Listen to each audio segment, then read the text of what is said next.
Hello everyone, thanks for tuning in. The stream will start soon, and if it doesn't, I am locked in the basement of a Smoothie King. They have kept me captive for weeks, forcing me to produce content. I'm being held against my will. Please, stay on my dog.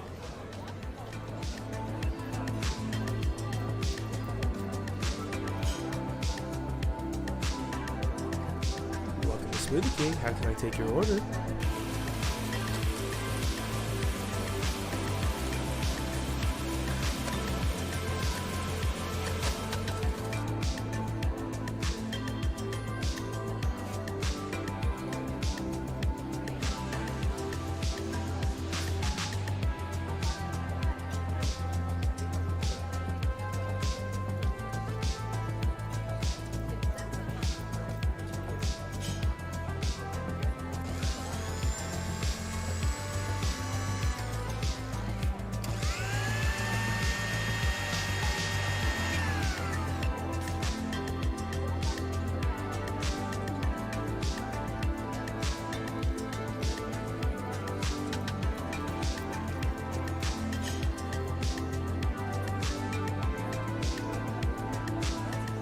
Slightly biased, more like slightly late. Am I right, guys? Thank you. Thank you. I mean, where the fuck is this guy? Where is he?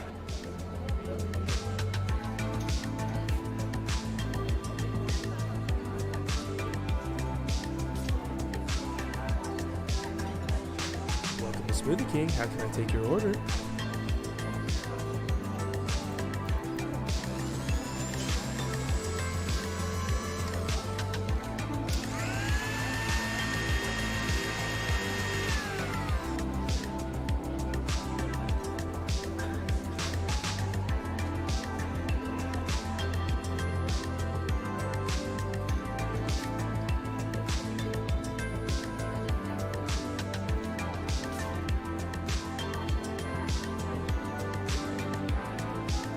Of course, bro. Of course. Wait. Dude, tell me why. Of course. Hey, turn that down. Tell me why right before I start streaming, right before I start fucking streaming is when all of the shit happens.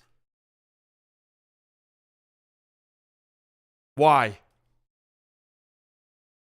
Good morning, everybody. We have a lot to talk about, obviously. The trade deadline is now 3 hours away. We've had a lot of deals. A lot of deals within the last 10 minutes. One that I need help understanding. I get that it sounds like the Mavs are going to buy out. Hold on. I'm reading all these reports. I got it on my phone. It's just easier.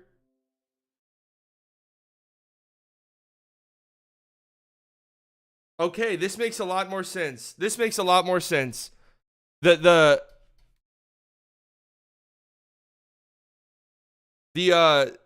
GoranDragic deal is more than just GoranDragic and Thad Young. This makes so much more sense. I did not understand this deal at all.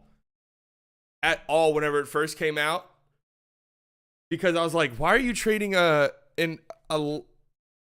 buyout option in Thad Young, who's making like $12 million a year, and getting a buyout in GoranDragic, who's making like $19 million? How does that make any sense at all? But that is not all that's included in this trade. Here we go. Raptors get Thad Young, Drew Eubanks, and a second-round pick. Spurs get GoranDragic and a first-rounder. What the hell? Drew Eubanks really that guy? I know Thad Young's pretty solid. That's honestly a pretty nice get for the Raptors. This feels like a nice return for the Spurs, though, because you traded a guy that you were probably going to buy out anyway. Drew Eubanks is like the odd man out. I just don't think Drew Eubanks is that good. Just from whenever I've watched the Spurs, when the Spurs played the Mavs, I have not gotten the impression that Drew Eubanks is good.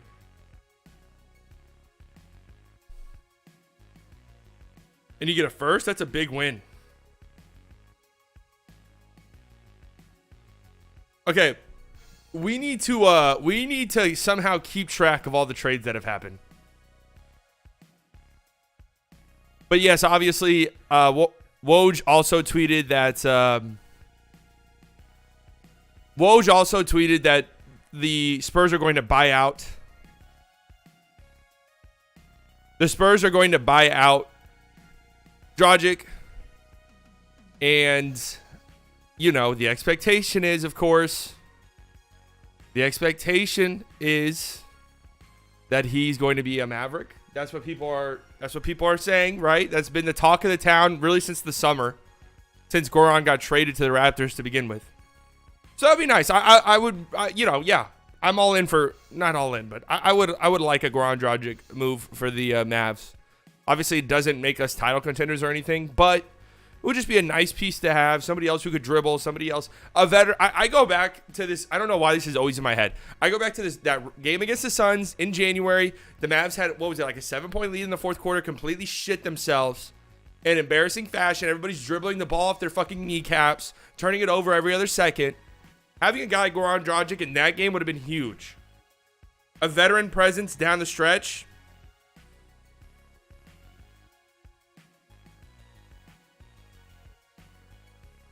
Why exactly do we need Goran? Yeah, just like Nick said. A good playmaker, veteran. He's been there, championship experience, right?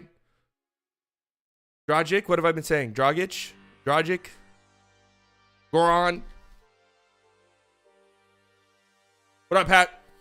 Okay, yeah, so the Raptors and Spurs did trade picks. Yeah, that makes a lot more sense. I did not understand this trade at all when it was first reported. Thad Young for Dragic. Like, they made it seem like...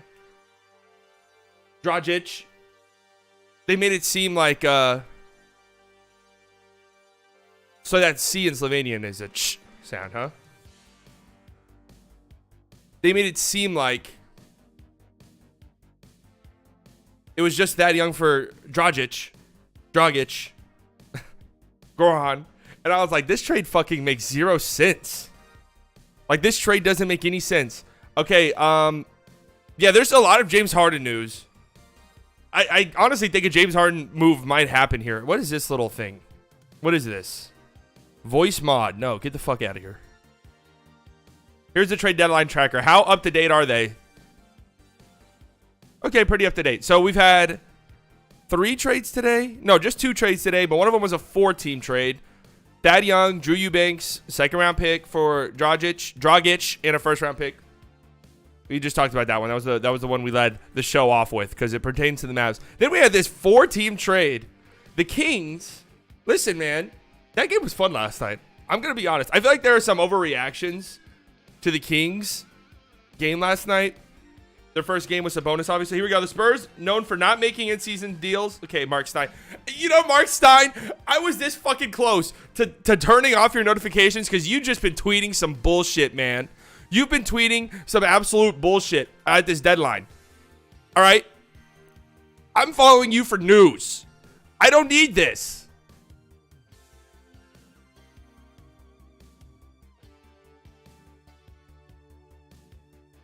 I don't want the insights. I want the news, and then we can do insights later. Mavs getting the worst picks as usual, leftovers. The Mavs probably weren't going to do much anyway. But the Kings get DiVincenzo, which is an interesting get for them. Remember, the Bucks almost traded DiVincenzo last year to the Kings, right? For Bogey, so they finally get DiVincenzo, Josh Jackson, Trey Lyles. Pistons get Marvin Bagley. Ball's life, $5. Thank you very much, man. Hope the Mavs make some kind of move. Yeah, me too. I'm thinking they will, but we'll have to wait and see, obviously. The Bucks are getting Serge, who I thought could have been a Mav. He fit into the trade exemption. I thought that made some sense, but, you know, he's kind of washed. Like, it's not, I'm not mad that we didn't get Serge or anything. Don't get me wrong. And 2 future 2nd-round picks. So for DiVincenzo, you know, getting Serge in 2 seconds, I guess that makes some sense, right? And the Clippers, who traded Serge, and that's it, right? That's the only guy they gave up. Got Semi Ojeleye, and Ronnie Hood, I'm in English class right now watching the GOAT watch trades happen in a National Basketball Association founded tons of years ago. That's right. That's right, Riley. Tell your English teacher to put me on. I would like a big.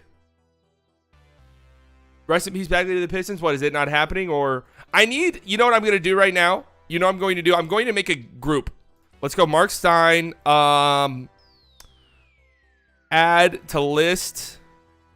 Pick list. Create new list. NBA trade. We're going to make a list here. Let's put Stein in there. Let's go ahead and put Woj. Yeah, let's put Shams. I'm going to put Fisher in there. Did we ever get like an updated, you know, Jake Fisher was very, very, very.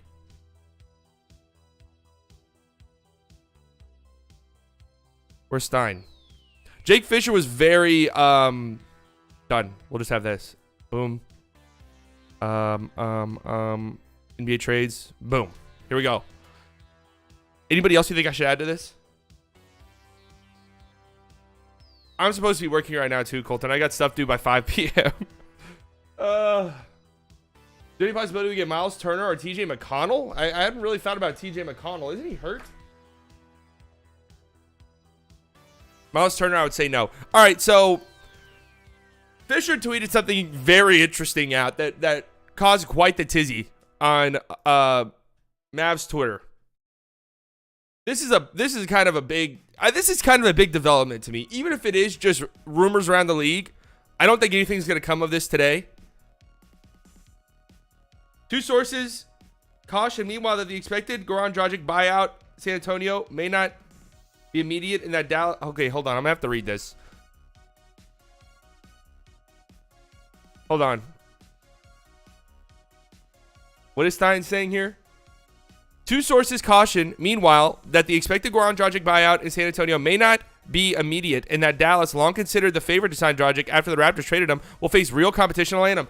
This was one of my big concerns. Hold on. Please tell me. Watch this.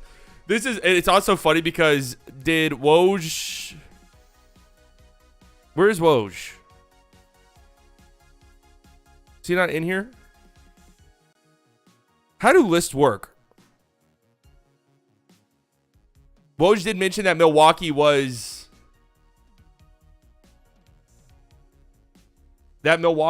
interested.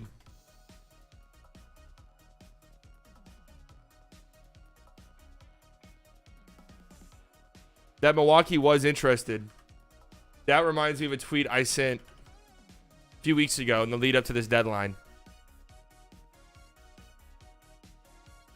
Tell me, is this what's going to happen here? How Mavs trade deadline will go. Mavs make 0 trades. Wait for Dragic to get bought out. Dragic gets bought out and signs with the Bucks. League story about how a trade for Jaylen Brown fell through last minute. We already kind of got that with Karis LeVert. Yeah, I think Jaw's a sneaky. Yeah, Jaw's going to get traded. I think Goran probably wants to come here, but Tim McMahon. Okay, yeah, I'll add Tim McMahon.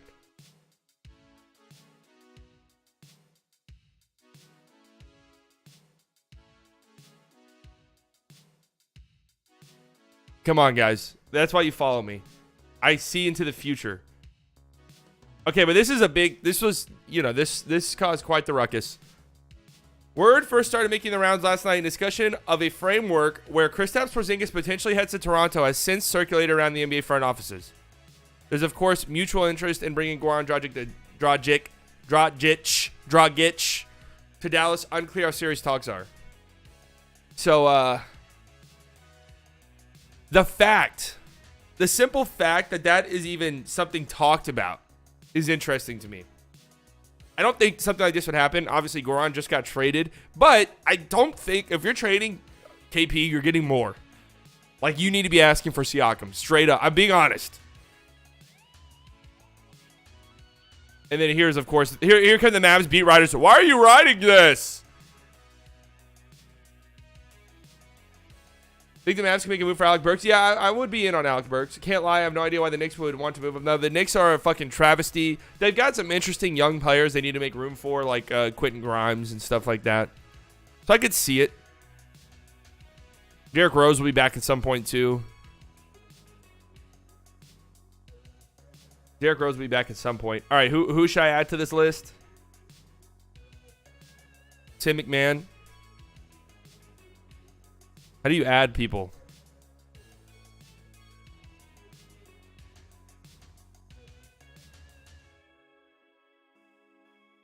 See latest tweets, man. I want to see the latest tweets. But where are the Woj tweets? Something's not right. We're missing someone. Where is Woj and Shams? This whole thing is a fucking sham. Okay, let's go back to Woj. Add. Add to NBA trades. Save. Nurkic would be so good on the Mavs. I would like Nurkic. I would like Nurkic as well. I honestly have never really... I have lists here. I don't even know what these are from. Film? Sports? I don't even know when the hell these were made.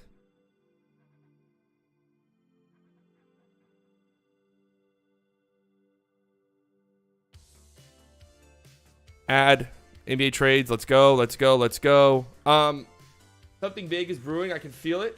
It's a Harden trade. Like that might be a big holdup right now across the whole league. Like these small moves right now, like Serge Ibaka getting traded, Thad Young getting traded. Those are small moves. I feel like the big, everything is sort of waiting on this Harden situation. But I will say, even if we get some more marginal moves between now and the end of the deadline, I mean, Sabonis is one of the biggest names to be moved near the deadline in a long time. I feel like people don't realize that.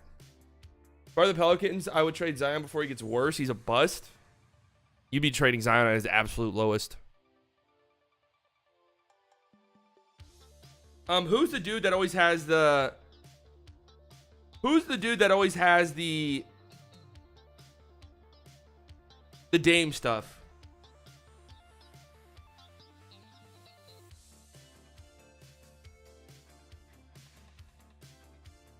Oh, Chris Haynes. Chris Haynes. We'll throw him in the mix. I honestly only want reputable people. I don't really feel...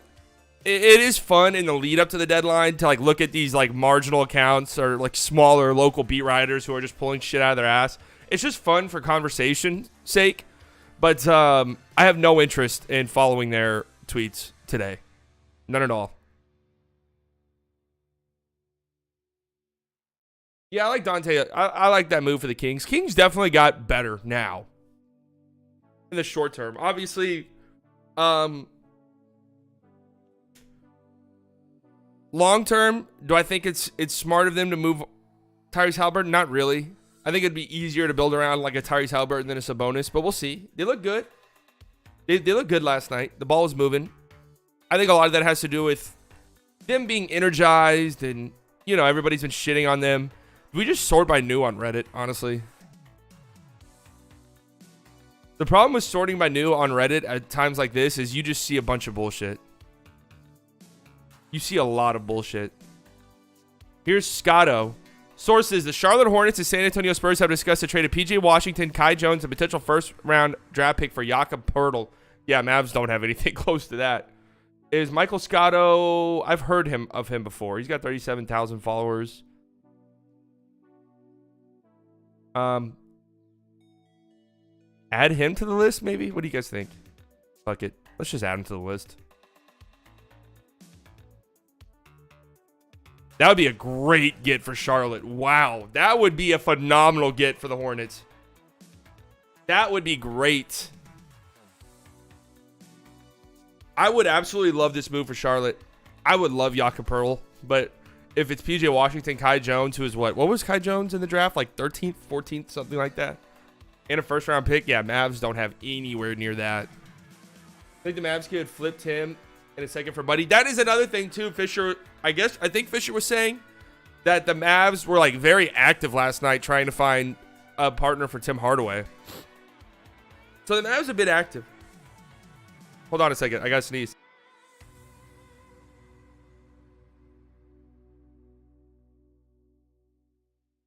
Whew. Thinking we'll sign Denzel Valentine? Yeah. Mavs. Second round picks. Okay. Clippers plan to keep Hood and Ojale. And ... Clips are done. Dun, dun, dun. What else are they going to do? Dragic likely headed to Dallas and buyout market, per sources from Michael Grange. Who's this man? Okay. All right. Sportsnet. Lots of Raptors NBA stuff. Okay. Yeah. He would know. He would know. Mavs fans, are we cool with Dragic being the only get? Are we cool with Dragic being the only get? I think I would, honestly. I'm not going to lie. I think I'd be okay with that. I'm not really expecting much of anything. Nothing too crazy. And, you know, sometimes the best trade is no trade at all. Sometimes the best trade is a trade you don't make. So I'd rather the Mavs do nothing than do something stupid, personally.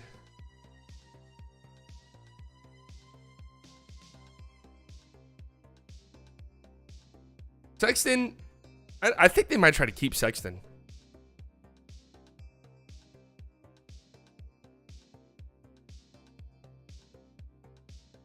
What up, Sawyer? That's what I'm trying to do, guys. I'm trying to just have a stream where I go through all the news. You guys don't have to keep up with it. That's why I'm making these lists. Nothing yet. It's been 5 minutes. It's been too quiet. If you guys haven't liked the stream, make sure you do so. It helps me out tremendously. Helps me out tremendously. 40 viewers, 12 likes. Come on, guys. Get fucking serious for a second, please. Please get serious for 1 second and like the stream.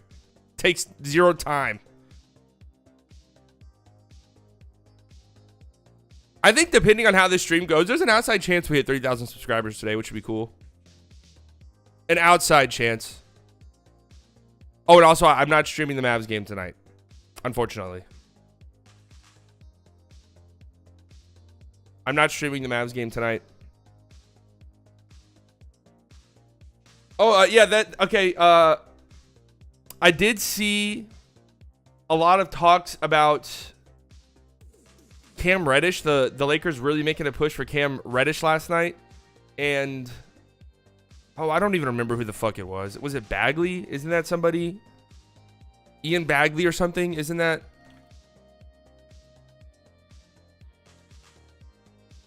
Ian Bagley? Okay. Never mind. Somebody was reporting that Talon Horton Tucker. I don't remember the exact trade parameters, but I think Dragic was involved in that hypothetical trade. But the Lakers would have been getting, it was like a 3-team trade between the Lakers, Raptors, and the Knicks. The Lakers would have been getting Cam Reddish. The Knicks would have got Dragic. I literally can't. My mouth just refuses to fucking say that correctly. Just saw someone on Twitter say Shake Milton is an off-brand Davion Mitchell. That is such a weird comparison. That is just such a strange comparison that I don't even agree with. Do you mean Donovan Mitchell? Davion Mitchell makes no sense.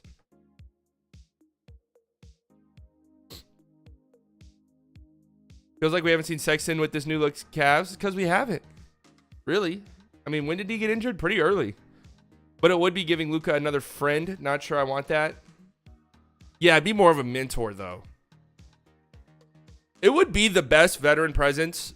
Goran would be the best vet the Mavs have had since Dirk. I mean, there's some value to that, even if it's not necessarily on-court value. Dude, if the Lakers brought back Dennis Schroeder, that would actually be hilarious. That would actually be funny as shit. Shout out to Tunisia. In the gym right now. I need some trade news to help me through leg day. I'm usually at the gym at this time, but here I am instead. What the fuck? Crispy showing Westbrook to the Pistons? Dude. Okay. I think Crispy's a funny guy, but what the hell did he know? No offense.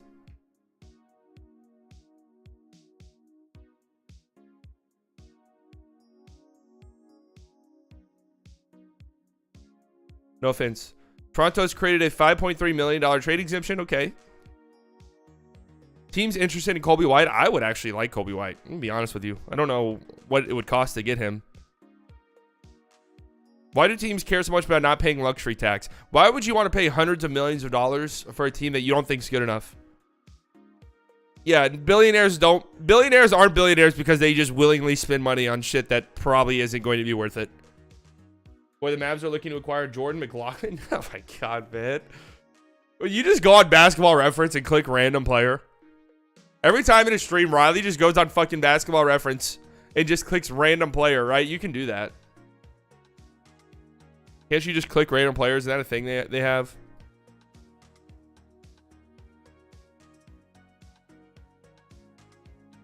I'm pretty sure that's the thing you can do on Basketball Reference.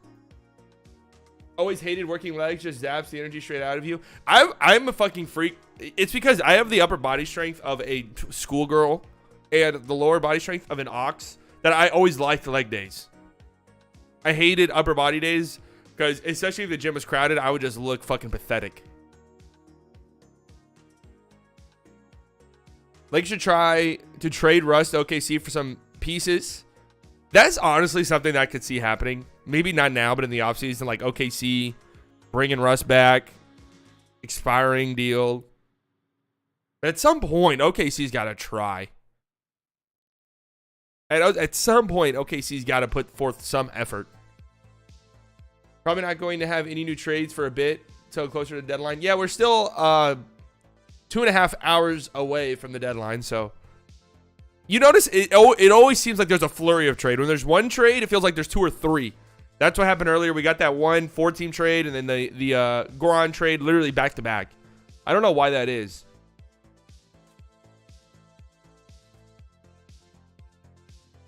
Just refreshing on Reddit because there are some sources that I don't know about.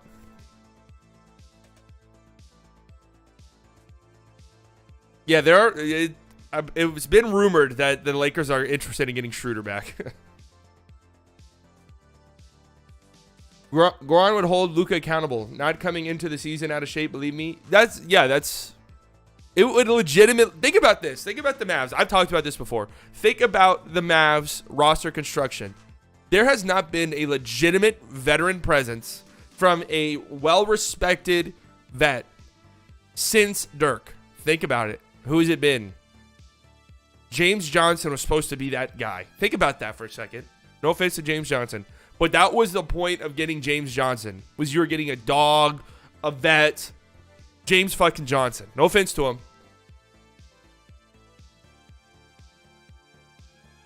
Luke already has Boban as his friend and then Dragic as his mentor. At this point, might as well get his dad on a 2-way contract. Yeah, bring him on, man. Bring his mom, too, his girlfriend. Put him on the cheerleader, the Mavs girls or whatever they're called. Mavs ladies. Bring them all.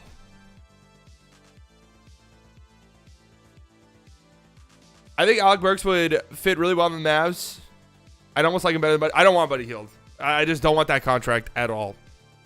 I do not want Buddy Hield. But yeah, I would like... I guarantee you this spreadsheet probably has fucking 30 people on it.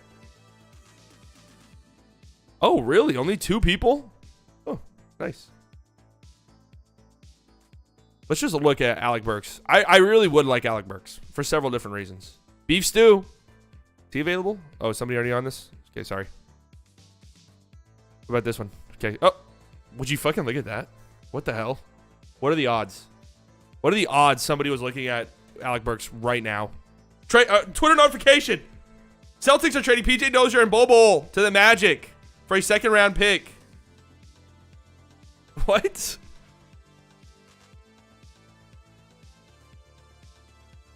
What a weird trade. PJ Dozier and Bol, who they just got. They're including a second for a 2nd-round pick. So this is just to clear up some, this is just to clear up some money for Boston. Okay. I saw another notification. Open the fucking phone.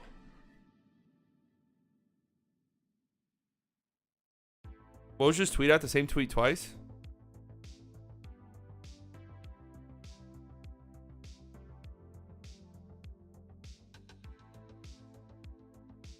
Huh. Does this really save that much money for the Celtics? I did see some Celtics fans that were, they kind of wanted to keep PJ Dozier. But it's a nice move for the Magic. Fuck it. Get PJ Dozier and Bol Bol for nothing? Why not? At this point, they're both out for the rest of the season, sure, but it's not like you need them. Alec Burks. Here's why I like Alec Burks. Catch and shoot. 43% from deep on catch and shoot. Right? You're going to get plenty of those opportunities playing alongside Luka. Can create for himself. Not the best at it, but it is something he can do.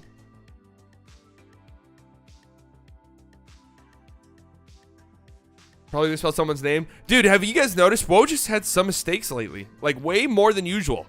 Am I the only one who's noticed that? Feels like all of his tweets have typos now.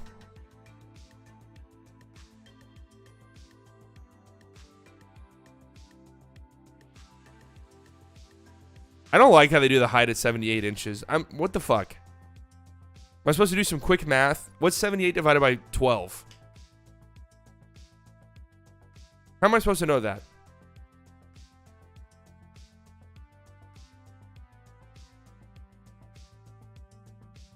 Well, I would like Alec Burks. It'd be a nice Tim Hardaway replacement for the rest of the season, and especially if you are if you end up moving on from Tim Hardaway in the offseason or something. It would just be nice. A nice player to replace him with. Cheaper. Probably, you know, doesn't have the potential, the microwave ability that Tim Hardaway has, where he can just go off like 25 randomly. But still a good player. I wouldn't mind him at all. Put me in the NBA trade notifications. I will inform you on Westbrook for Durant trade. When Slovenia won the Eurobasket, Goran was the MVP, not Luka. He carried the team to a win very few thought was ever possible. He is the vet we need. I would like to see more additions, though. Yeah, that's kind of how I feel, too. I'd be cool with Goran. I would like to see the team do more, but I do also understand their situation. I understand they don't have too many great trade assets. The trade assets they do have, they need in Dorian and Brunson. They need them. They can't trade a pick until, what is it, 2027? Or is it 2026? I'm thinking of the Lakers 2027. The Mavs is what, 2026, right?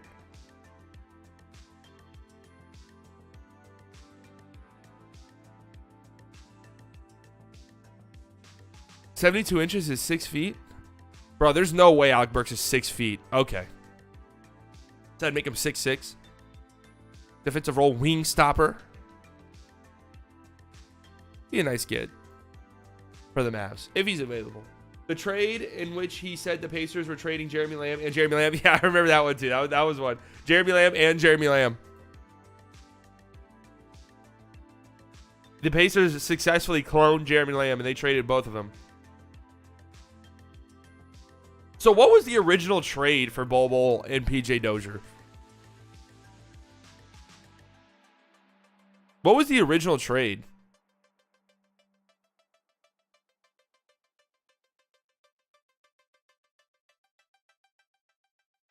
What was the original trade? It was just like a second, right?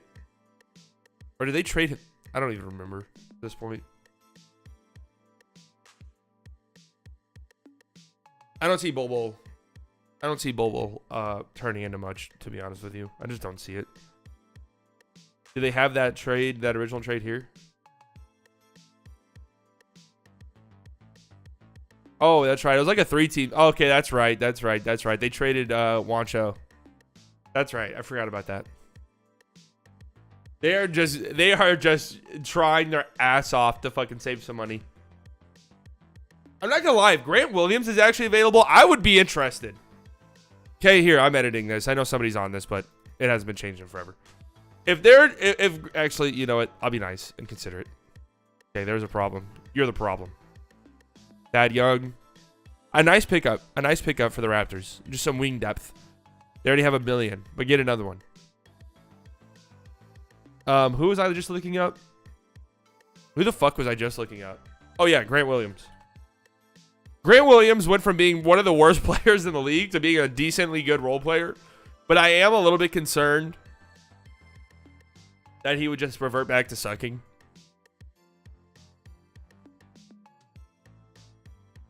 But I remember the only time I ever successfully got tricked.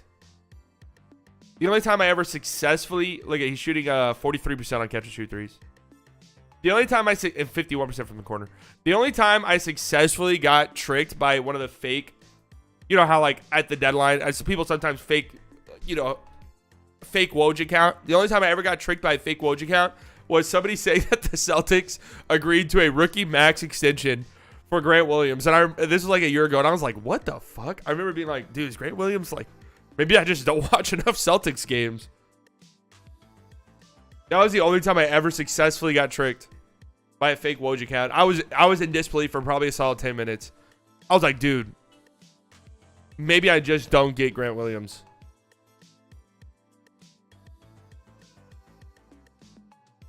Spurs are so dumb. How do they just think, let's trade Thad Young for a dude we're going to buy out? They got a first-round pick, so a great move for them, honestly. When that trade was first announced, I was like, what the hell? Like, Thad for GoranDragic? That doesn't make any sense. Ross to Celtics? That would make too much sense. Celtics are trying to save money. Doc Rivers has canceled practiced today due to rumors. Says it was a human thing to do. Nets Daily. Although several pundits have noted Daryl Morey likes to go all the way to the deadline on his trade talks, there is also a sense that with so much else going on, Nets and rest of NBA would prefer to get things done earlier. Yeah, no shit. We all would, man. We all would. So the Celtics are under the luxury tax, so they don't really need to do anything else.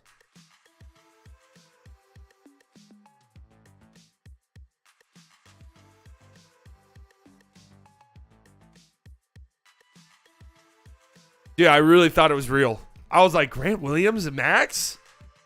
And I did not want to look like a casual by quote tweeting it and being like, what the fuck are they doing? I was like, maybe I just don't know.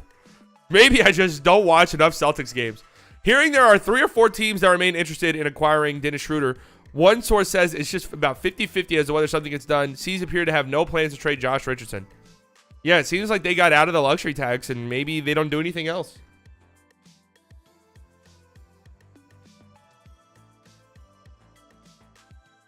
Honestly, Polak, you know me. You know I'm probably Doc Rivers' #1 hater on YouTube. I think that is a smart thing to do, bro. Like, you could see even in teams, even like the Mavs teams, and LeBron talked about this last night too, that this trade deadline's been weird. It feels like so many players are there's rumors surrounding so many different players that it's probably hard, honestly. Like, you got 3 hours. You have no idea what is about to shape, how things are going to shake out. Your future livelihood is on the line, essentially. I don't know how Twitter thinks Kings lost that Bagley trade. No, Kings won that 4-team trade. Dude, no way the Kings lost that trade. What the fuck? All they gave up was Bagley, right? And then some seconds for Dante DiVincenzo? No. There's no way anyone actually thinks they lost that. That's a good move for them. I see some people on Twitter like, oh my God, Kings really pushing for that play-in spot. Dude, they haven't made the playoffs in 15 years, okay? Let's cut them some slack.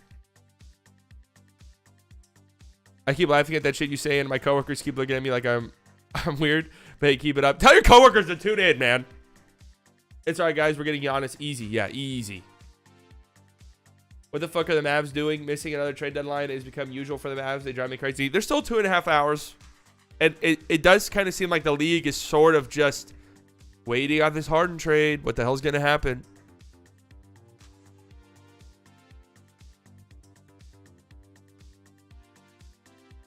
This is so funny to me when people post shit like this during the trade deadline.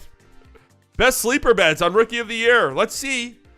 Yeah, place a bet on AO to win Rookie of the Year. You're going to lose money. Really? Boltra's plus 750 to win Coach of the Year? What? That seems like an actual good bet. John Morant is the favorite for most improved? I mean, yeah, that makes sense, actually. Yeah, you're losing this bet. Huh. Kevin Love, 6th man of the year bet might be a little bit juicy, to be honest. This is probably a pretty juicy one, too. Mikal Bridges, right now, if you can get it right now.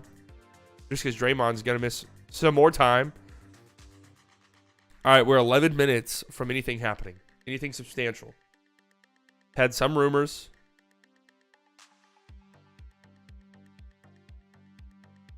Again, if the Mavs don't make a move, I'm not going to freak out. If GoranDragic goes somewhere else, I'll be fucking furious. Like, not furious, just sad. Like, it's just sad. Sad state of affairs, man.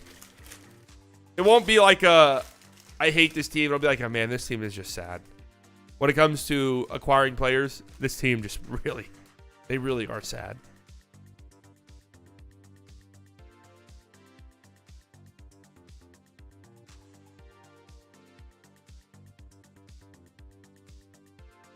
We need an LA update. Doesn't sound like much. Sorry, I'm talking with food in my mouth.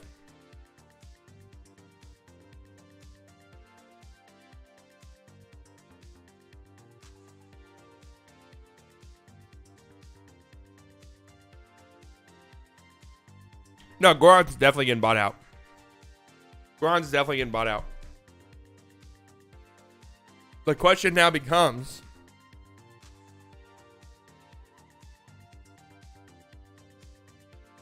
where does he go? Because he can go back to the Heat now. If he got bought out by the Raptors,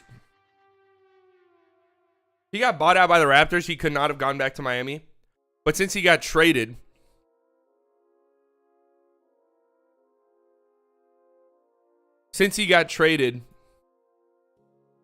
he can get bought out and go back to Miami. So that's something to keep an eye on. There was a lot of talk that Goran was at the Heat practice facility because there was a picture that he posted of Oladipo working out that looked exactly like GoranDragic, but it ended up just being their like strength and conditioning coach. I thought it was Goran at first too, honestly. I agree, Carson. Goran would just be a nice. It's not like moving the needle crazy for you or anything, but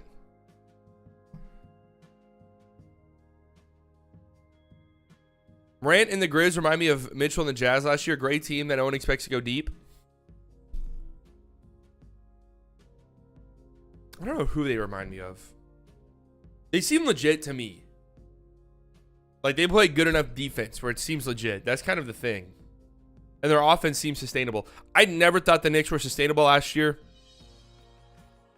I even have an embarrassing tweet that was like, I think I said the Knicks will miss the playoffs entirely. Bookmark this in like February of last year because I just did not believe in them at all. Nothing they did felt sustainable. But I don't feel that way about the Grizzlies at all.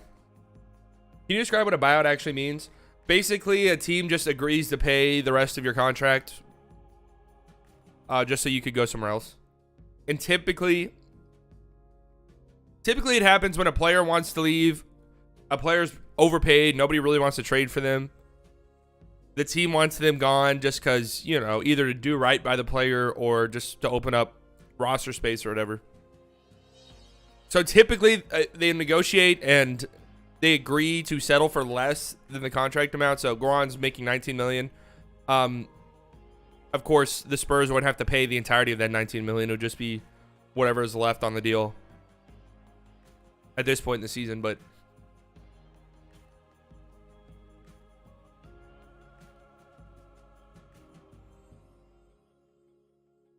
do buyouts hit salary cap? Yeah, they do.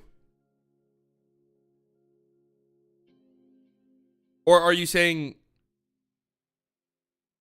like, can you sign a buyout player? The Mavs would be able to sign a buyout player.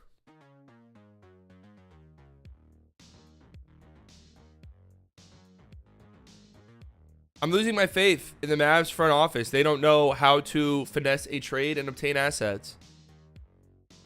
I mean, if this trade deadline is what makes you lose faith, then you had good on you for having any.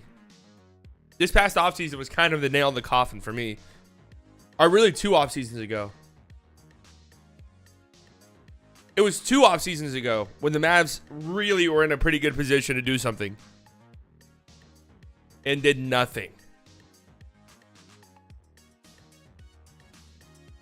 Yeah, I do agree. It's a new front office. Let's see. This offseason is going to be incredibly important. Incredibly important. You cannot fuck this up. Brunson and Dorian are both free agents.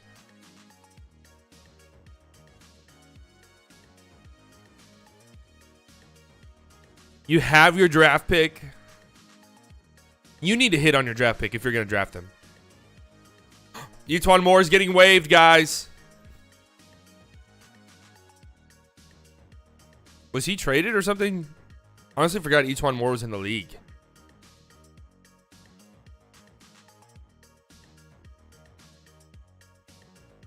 How many games did Etuan Moore? I'm not gonna lie, man. I haven't watched too many Magic games. I've watched some.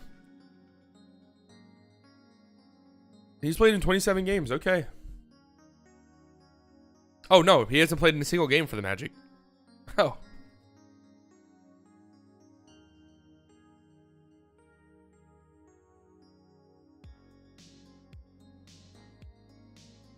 Okay, he has a knee injury.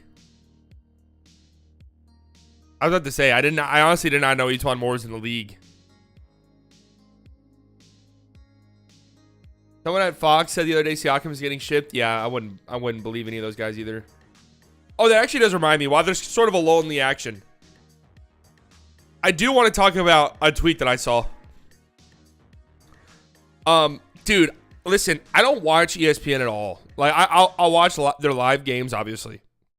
I'll watch, if they have the NBA. Like last night, I watched that Bulls Hornets game. The games have actually been kind of bad lately. Have you guys noticed that?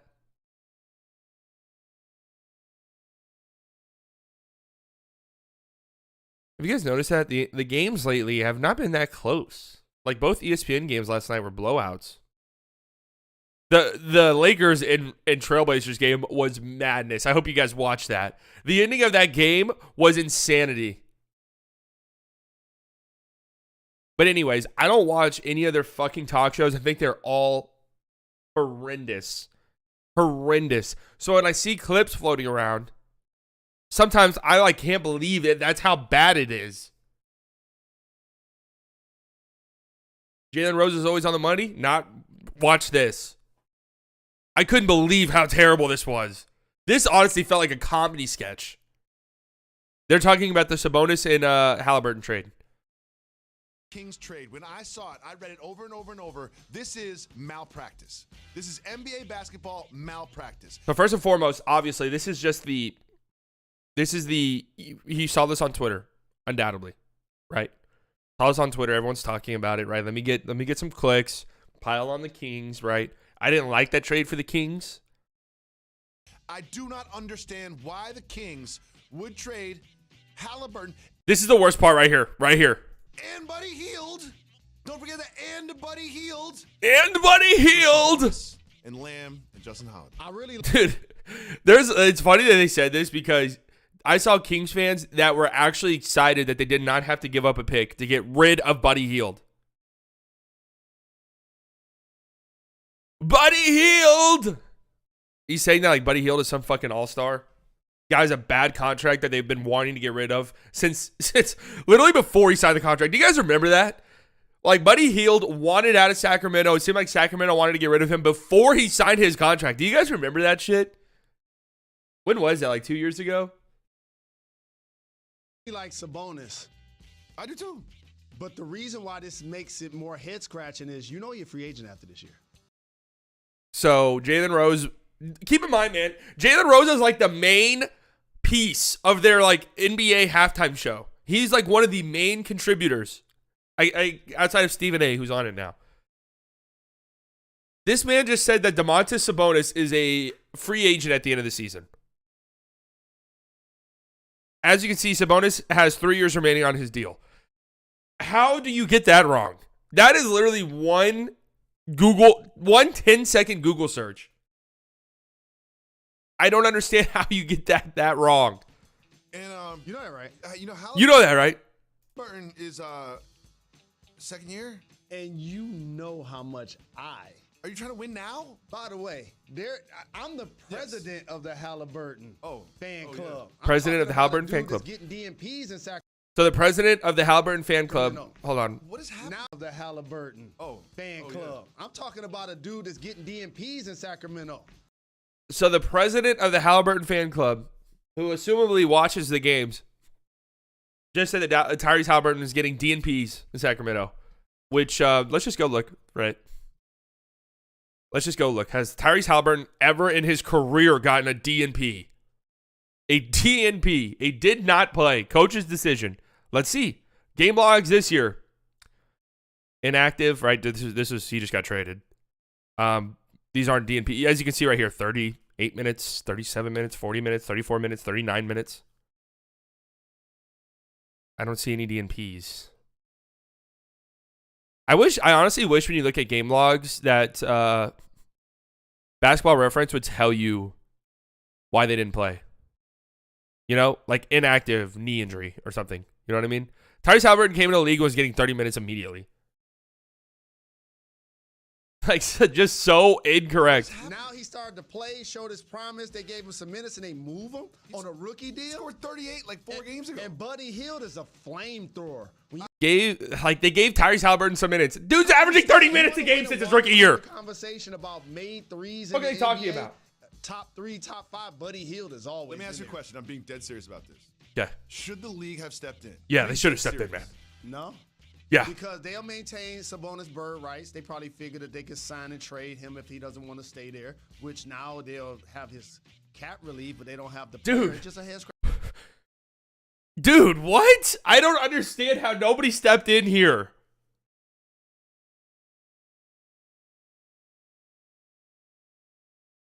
Like, how do you... Sabonis still has 3 years. Because he's going to be in India and they're going to be balling. Yeah, I mean... I understand it for Indiana. Halliburton has the potential to be a very, very special player. Agreed. Sabonis That's right. is playing well. That's the one correct thing you said. You're trying to get up to the 10th spot to lose in the play-in? It's like, is that the goal? I do honestly kind of agree with that. It does. I'm not going to lie. I do agree with that ending part. It does seem a little short-sighted. But it's like, damn. And you know what's crazy? Wait, who said that? Polak. You know what's crazy? Is they do, like, I know this for a fact. They have a team of interns that sit there and they do their research. They do their, the statisticians. They come up with the stats. Hey, Tyrese Halliburton shooting this percentage on pull-up jumpers this year. Mention this. There is no reason. Yeah, they have his bird rights for 3 years from now. Exactly. 200 IQ move. Dragic to the Spurs? Yes, sir. We were talking about that earlier. Do you play fantasy? If so, who is your first round pick in what? Football or basketball? I don't even remember. I don't even know why. The whole start of football season, I don't remember it. Play by his legit best Mavs channel on the interweb. Thanks for the copium and entertainment after the games. Thank you very much for those kind words, man. I really appreciate that. It's been 2 a.m. here in the Philippines, and I don't heard any trade for the Mavs. It might be in your best interest to go to sleep. Just gonna be honest. It might be in your best interest to go to sleep. Yeah, these talk shows are all the same. 2 ego tripping nobodies arguing each other, their own case blowing everything out of proportion. Yeah, 100%.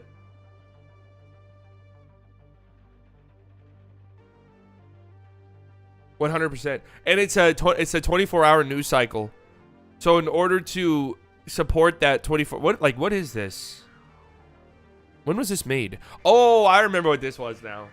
Okay, I remember what this was. This is whenever I made that alternate account so I could post videos without the fear of getting clapped. And then I would tweet out those videos. And that's where this was. But then that account got banned. Who's in this one? Sports. 18 members. Sports Illustrated. I probably made this years ago.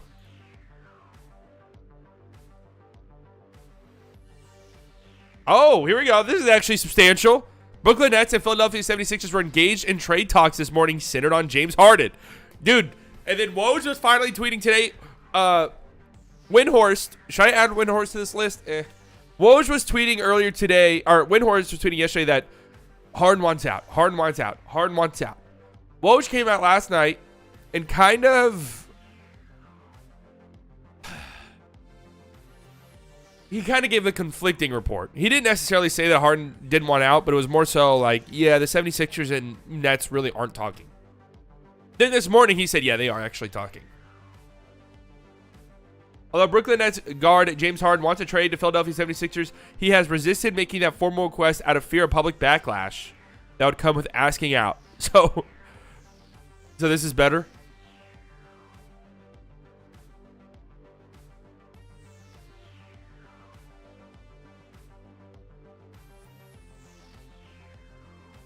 Wait, Riley, why did you just do that?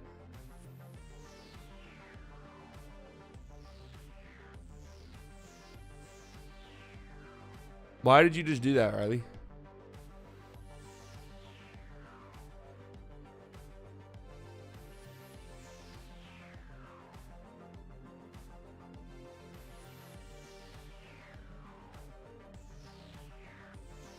Hold on a second, guys.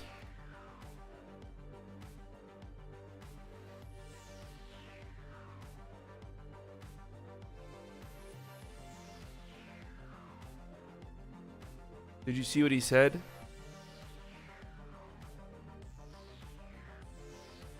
Hell no. Anybody down to play 2K? I'm a 7-3 stretch 4. I don't see anything bad here.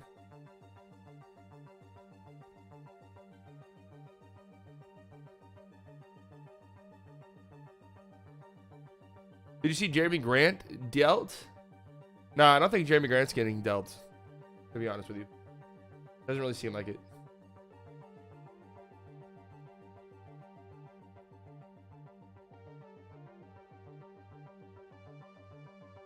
Oh, never mind. Yeah, I saw it. I had it on top chat, so that, yeah, okay. Good work. Good work, Riley.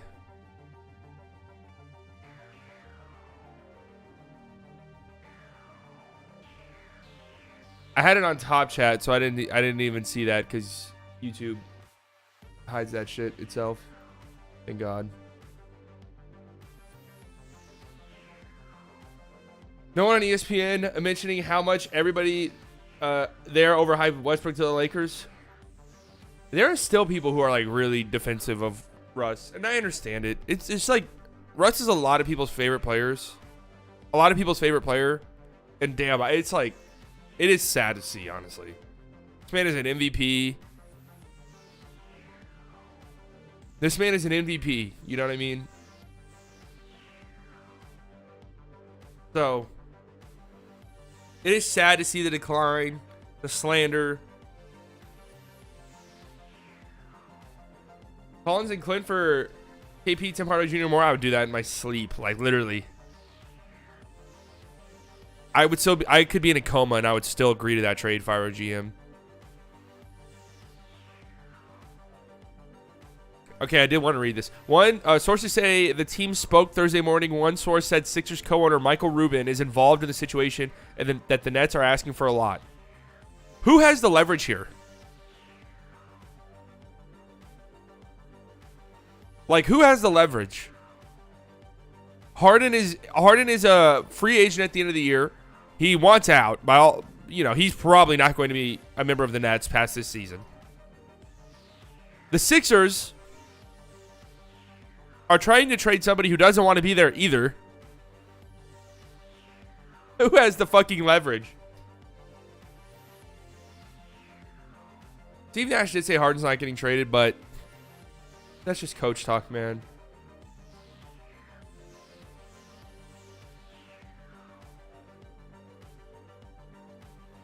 That's me. Russ is my all-time favorite player. Yeah, but you're an OKC fan though, right, Brad? Russ gets too much hate. I do agree that Russ slander is easy, but he's been so bad. And a lot of his comments lately have not been good.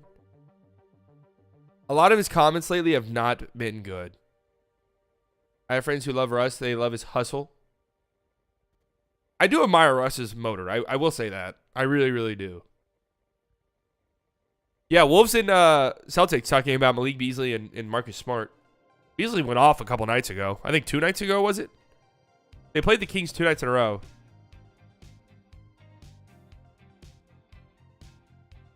I don't understand why the Celtics would do that, though. Yeah, exactly. Why would the C's do that? Makes 0 sense. Marcus Smart is too important for them. Like, every single time a Marcus Smart trade comes up, it's like when there's trade talks surrounding Marcus Smart, all the Celtics fans are like, no, fuck no, we can't trade Marcus Smart. And then when there's no trade talk around Marcus Smart, Celtics fans are like, maybe we should trade Marcus Smart in the offseason or something. He's just too important, man. Especially if the Celtics weren't trading Marcus Smart for like another point guard who could legitimately run point, it would make no sense. He's like one of the only guys on that team who can pass. And Malik Beasley ain't passing. Brad's giddy for Giddy. Hey, Giddy did do us disgusting. Weren't we the team that Giddy got the youngest triple-double of all team on? The youngest triple-double of all time on. Weren't we that team? Dragic to the Spurs, not to the Mavs. Yeah, but the Spurs are buying him out. So Goran coming to Dallas is still a very, very real possibility.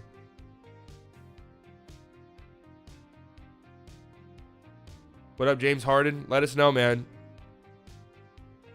You're going to go to the Cavs with K-Love. There you go. You guys just heard it first. James Harden just joined the Slightly Biased chat and informed us that he's going to the Cavs.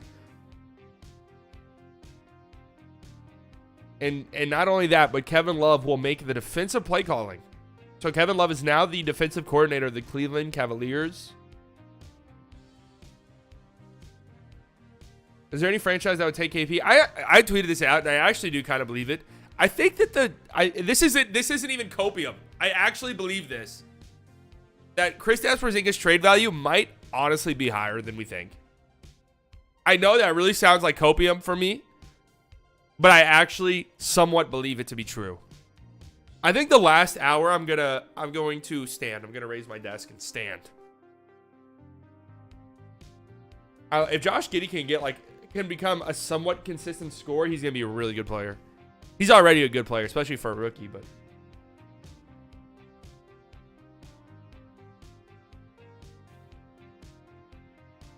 can we even get either Mitch Robinson from the Knicks or Daniel Gafford? Those two destroy us mostly in the paint. I would love Gafford and Mitch Robinson. The issue is, Knicks fans that I've seen, like Mitch Rob seems to be off limits entirely. Even though there were reports today, another report I forgot about. There were reports today that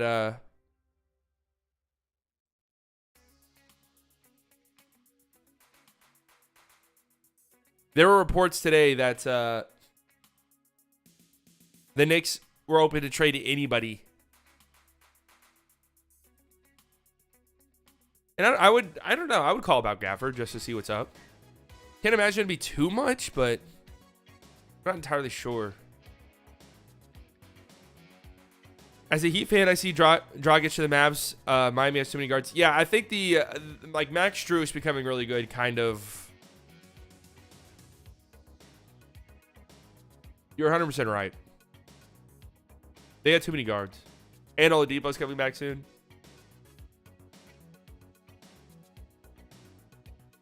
Let's not get any more players from the Knicks. That's true, man. Mavs players do love their Knicks. Their Knicks players. But I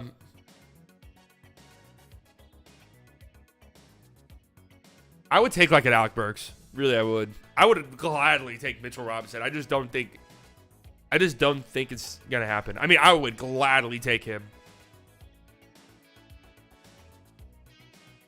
We need to get Rashawn Holmes. I'm not gonna lie, like I don't get that giddy at the idea of Rashawn Holmes. He's kind of small.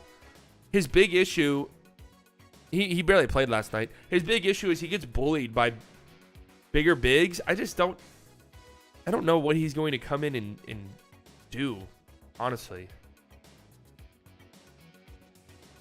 The future second-round pick the Celtics are receiving from the Magic and Bol PJ Dozier trade is heavily protected and likely won't convey. Now, that's a really great move for the Magic.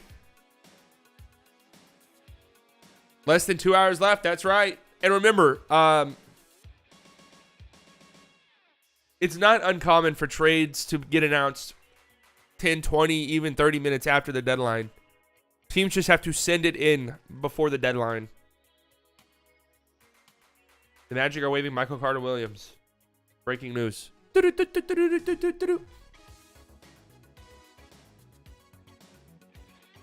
Not Max. Gabe Vincent became a baller. Yeah, but Max has been good, though, too.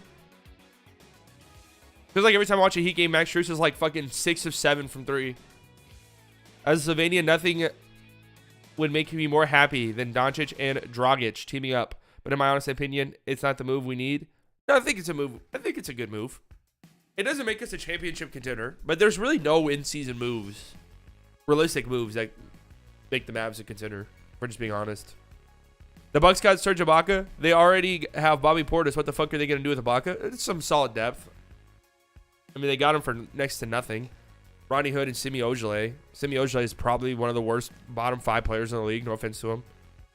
Who would you have, Marcus Smart or Jalen Brunson? Marcus Smart's definitely a better player, but I kind of feel like I'd rather have Brunson. Gordon plus Wood for KP. And I do not want Christian Wood. I really don't. We would hate him. We would hate him after 2 weeks. I promise you. Mavs fans would hate Christian Wood.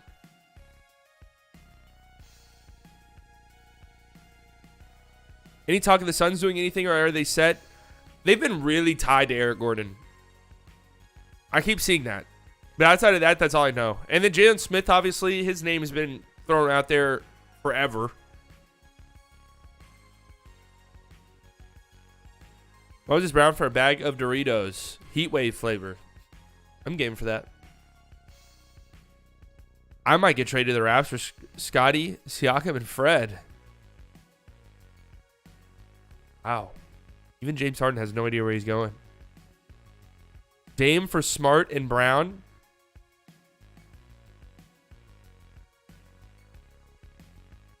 If you're going to trade Dame, that's not a terrible return. Probably throw in some picks as well, obviously. But Jaylen Brown being the centerpiece, that's not terrible. Dame's not going anywhere. Like, I really don't believe Dame's going to get traded. Christian Wood and Luka would fight. I can already see it. Just young blood tempers. I think more than that, Christian Wood really wants to be like the focal point of an offense. And it's nice when he's hitting shots. Tell me why I thought this was about to be a Mavs rumor. I still have to get used to Rick Carlisle not being the coach of this team. Rick Carlisle says he expects for Haliburton, Hield, and Thompson to play Friday versus Cavs. He took them out to dinner last night. Oh, that's nice. Per source, there's a whole lot of optimism coming from Ben Simmons' camp that a deal with Brooklyn gets done. Sam Amick is pretty reliable, right? He's a Bleacher Report guy. Oh, USA Today. He's pretty reliable, right?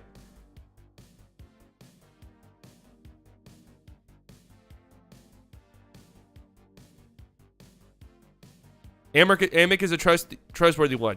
That's why. Hey, thanks. Our NBA mods suck cocks. Thanks, man.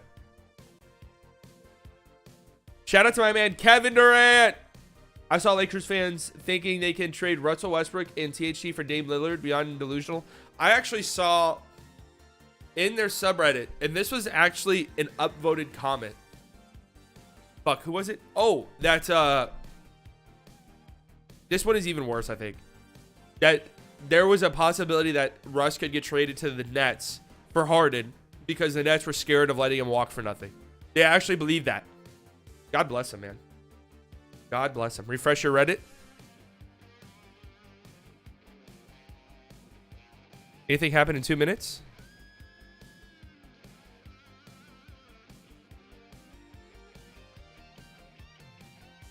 If Dallas makes a trade, I'll donate $10. Come on, Dallas, do something. Anytime you guys come in here and say, if blah, blah, blah happens, I'll donate blah, blah, blah, it never happens. You just jinxed it. AD's been bullied down low lately. Nurkic was kind of putting him to work last night. Pistons got A++++++ grade this deadline. What did they do again? Who did they get in that trade? They just get second round picks for Josh Jackson and Trey Lyles.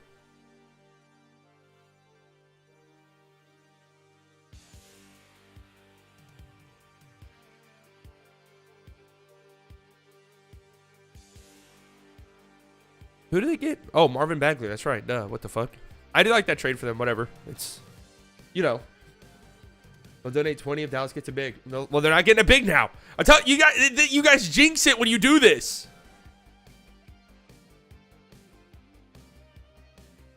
It was a troll? Oh, what was a troll?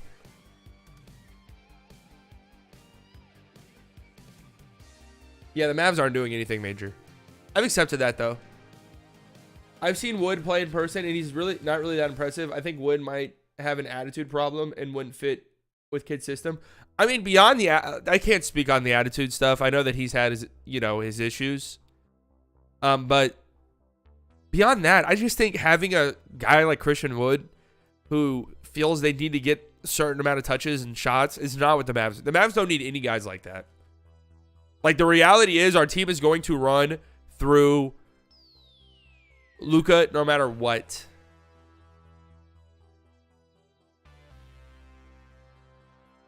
AD's actually been pretty good since coming back. I will say that. If the Mavs do anything, I'll donate 5. God, please, Mavs, make me rich today, man. Make me rich. Oh, God, my cat is lurking.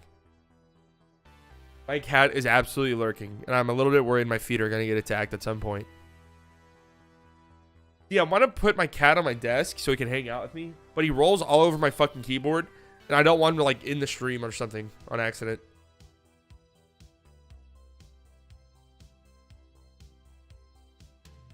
Mavs gonna trade for Tony Snell. Randall and Burks for KP Tim Hardaway Jr. Oh, man. Dude, Tim Hardaway and KP going back to New York would be hilarious. I don't think I want Julius Randle, though.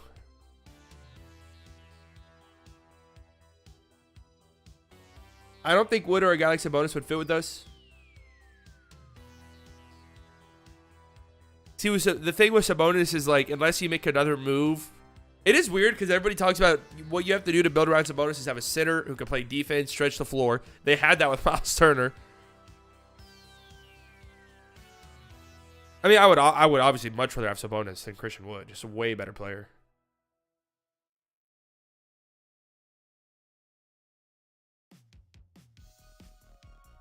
Oh, if the Mavs don't do anything, you'll donate 5. Smart man. Smart man. That was the last piece to the deal. Sixers have to add more players. Man, I don't know how I'd feel if the Sixers ended up not making the trade because they didn't want to get rid of, like, Seth Curry.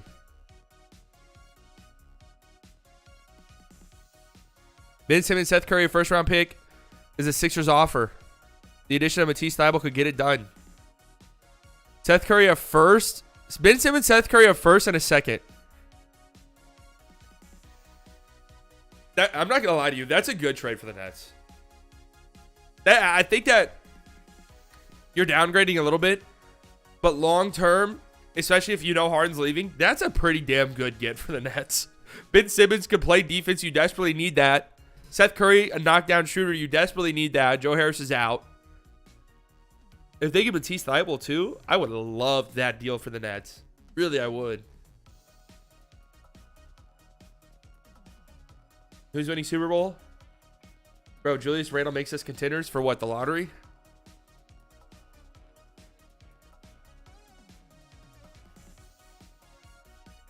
Now, if I'm the Nets, I'm asking for 2 more firsts. You have to remember that the Rockets trade wasn't even that crazy.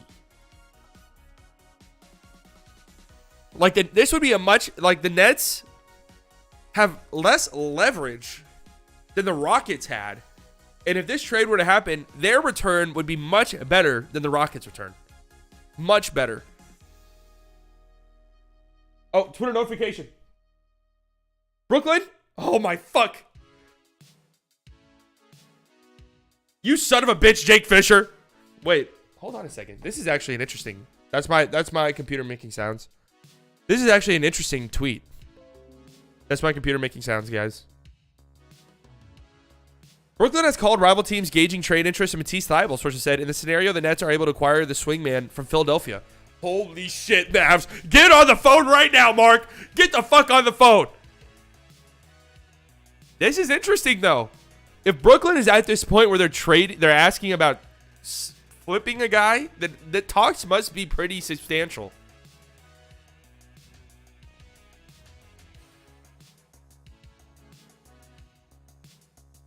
If the Nets are at a point where they're talking about flipping Matisse Thybulle, talks must be kind of deep.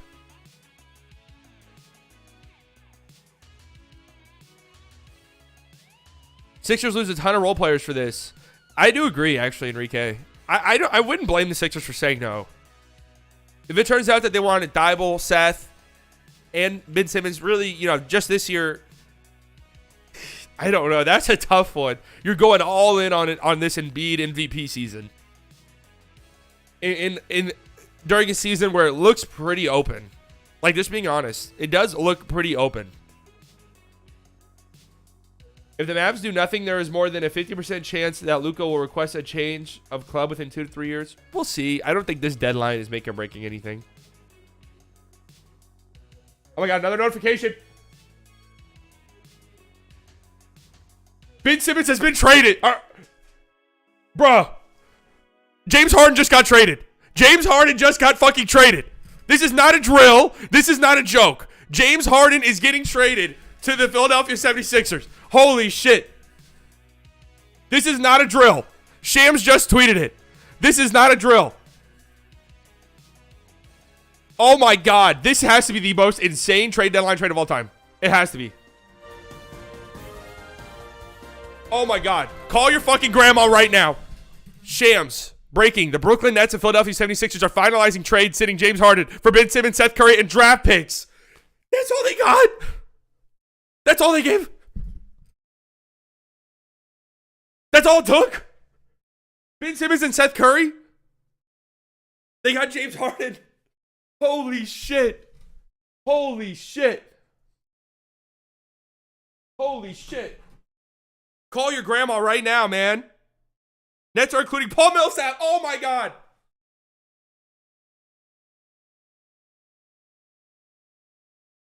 Everybody call your grandma.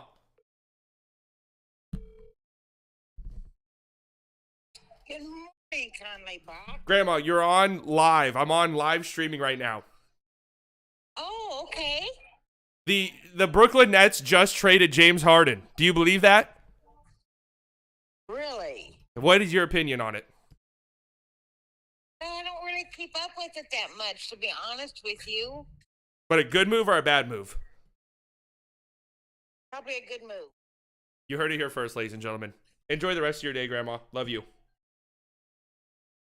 Can you guys believe that? My grandma said it was a great move. Do you believe this?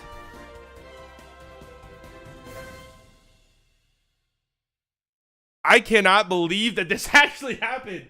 I thought that this was really going to end up being, I thought that this was going to end up being one of those trade talks where it was like a bunch of rumors, a bunch of rumors, a bunch of rumors, a bunch of rumors, a bunch of rumors, a bunch of rumors, a bunch of rumors, and then nothing happens. This is fucking insane.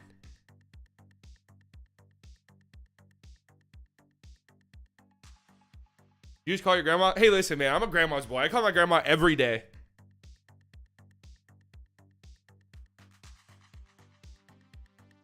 Hey, Pete knows all about Gma. No, this is this is the biggest trade deadline trade of all time. Drummond was also in the deal. I did see a bunch of Sixers fans who thought Drummond was an actual non-starter, believe it or not.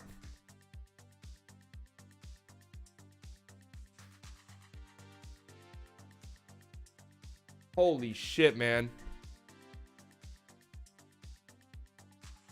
That is nice. Oh, Ben, thank you very much for the donation. I'm sorry I didn't read that. Mavericks, what'd that say? Mavericks will get a comment big. I'm pre-funding the trade. Please don't let me down, Uncle Cubes. Come on, Uncle Cubes. And then Balls Live, thank you very much for $5 for calling Grandma. Thank you very much. I'll let her know. And you know what? I'll give her that $5. Where are you seeing that Drummond was in the deal, Carson? I believe you, but... Oh, it's right here. Harden to the Philadelphia 76ers for Ben Simmons, Seth Curry, Andre Drummond, and 2 first-round picks. Holy shit.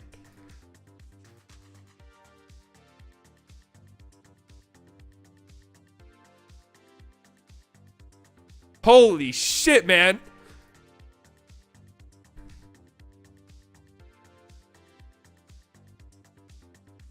I need to clip that and post it on YouTube, but...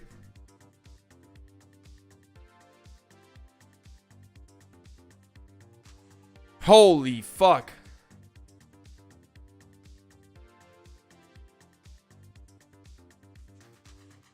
That actually is a good question. Is Ben Simmons vaccinated? Wasn't he? Didn't he not get vaccinated? All right, no, he did. He did. I think I vaguely remember he got vaccinated. Holy hell. Any good strip club spots? People in Philly, let me know. Yeah, guys, James Harden. Guys, James Harden has been in this chat. As you can see up here. Wow, James. How do you feel, man?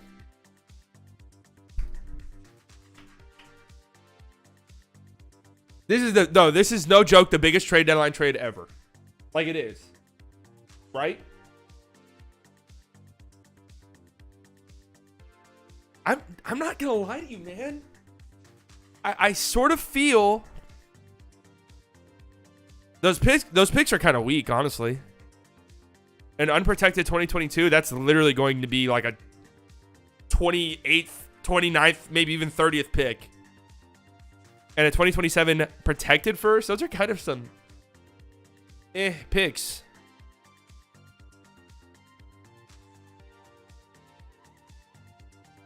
That and you want some honey buns. Okay. Another tweet here. Woo! This is why the NBA is so great. So are the Nets or 76ers better currently? You got to go Sixers, right? But I'm going to be honest with you. Again, obviously the Sixers. This is not a bad get for the Nets. It really isn't. It really is not.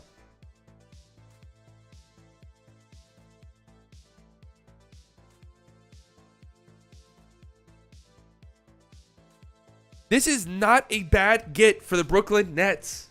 Ben Simmons can come in and play defense. I saw a tweet earlier. I don't remember who said it, but their plan is...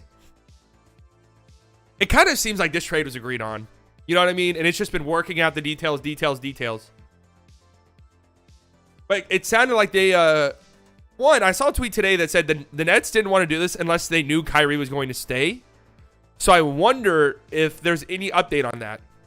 But also that they would have Ben Simmons play in the post more, which is exactly what I've been saying. If you guys go back to earlier in the offseason when I said I wanted the Mavs to get Ben Simmons, I said I want him to play in the post. I want him to play like a fucking big. Like, I don't want him to do the perimeter shit. It's cool that he can do that. But I want him to play like a big. It sounds like they might try to do that. Woo, dude, I'm not going to lie to you. I'm thinking about Ben Simmons' fit there. It's nice. It really is.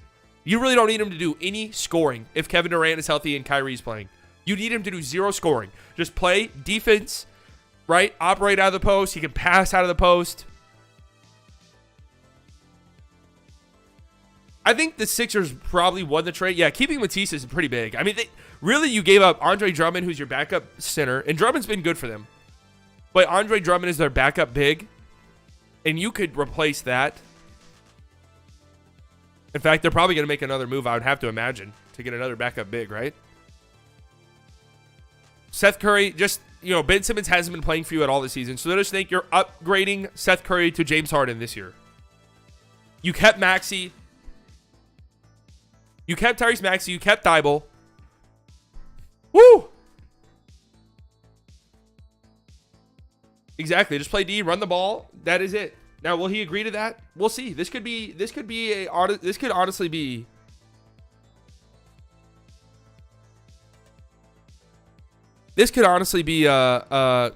We'll see. We'll see if this whole experience changed Ben Simmons' mindset.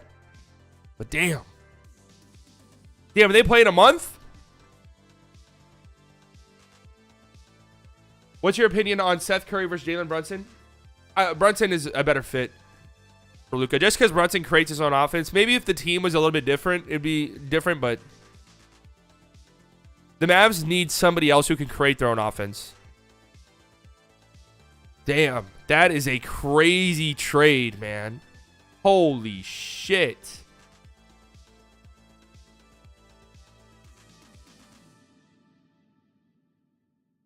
Holy shit.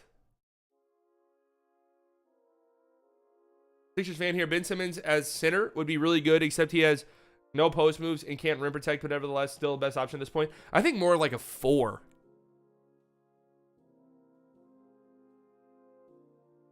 Yeah, that is a colossal failure of the Nets' big three. I mean, it really ended before it even started. How many games did those three even play together?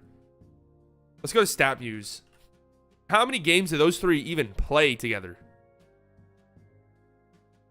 How many games did have Kyrie Irving, James Harden, and Kevin Durant played together? Is this something they would have? Is that fucking real? Kyrie Irving and James Harden have only played 10 games together? Is that real?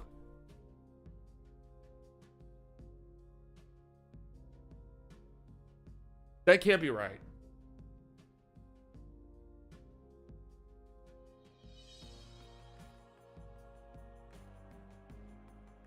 That does not seem right. 10?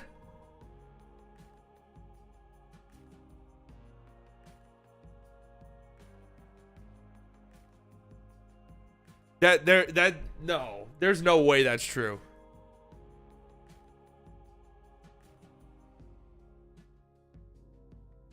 At the beginning of the year, the experts at ESPN all said Nets, Lakers would be the top two teams. Look at them now. Yeah. I'm not gonna lie. I might have predicted the same thing. I don't remember. I wasn't that high on that move for the Lakers, but I did like it. I thought it made some sense. I'm not gonna lie to you. Like, I'm not gonna sit here and act like I was right. I'm not gonna sit here and act like I was right. If you guys have not liked the stream yet, make sure you do so. It helps me out tremendously. Helps me out tremendously. And if you guys are not subscribed, make sure you do so. We stream Mavs games, but I'm gonna start streaming more as well. Just subscribe to the channel, man. We're close to 3,000 subs. That would be nice. I'm not gonna lie to you. That'd be great getting 3,000 subs.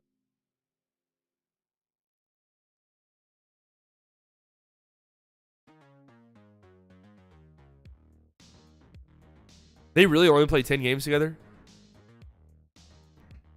Now that James Harden has been traded, where do big three Nets rank among worst failed super teams? All right, let's see. Lakers, that one was a complete total failure. The Nets one was better, I would have to say.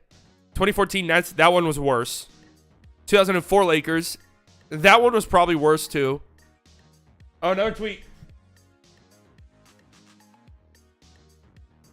Okay, it was a nothing burger for Markstein. 2015 Clippers, that's not fair. It's worse than all of those? Number one. Yeah, I mean, they only played 10 games together. So, or at least Kyrie and James Harden only played 10 games together.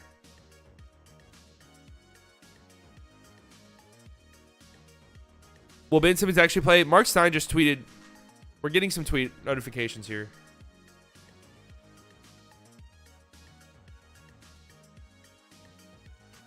Woj just fucking had another typo. Woj just tweeted out another typo. He just said that the Nets will get the Sixers 2020 first round pick. They're going back in time, ladies and gentlemen. They're going back in time. This trade is so big. It has broken the space-time continuum. And the Nets are going back in time and getting the Sixers 2020 first round pick. That just does not seem right, but the more I'm thinking about it, I guess it makes some sense. Would that include playoffs? Remember, the whole entire talk last year was if this big three was going to be ready to go by playoffs because they did not play together.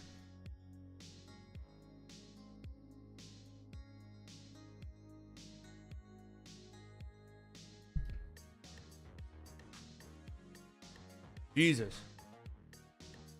He really is typing too fast. I never understood Woj like typing that fast because it's like nobody besides him has this level of a scoop, right? It's like some random schmuck. All right, here's the protections. These are always complicated as shit. Nets with the Sixers 2022 first round pick unprotected with the right to defer until 2023 and a 2027 first round pick protected 1-8. Damn. What did Stein tweet? Ben Simmons hasn't played an NBA game since June 2021. He still ends up headlining a trade for James Harden. Harden forced Houston to trade him in January 2021 and forced Brooklyn to trade him 13 months later.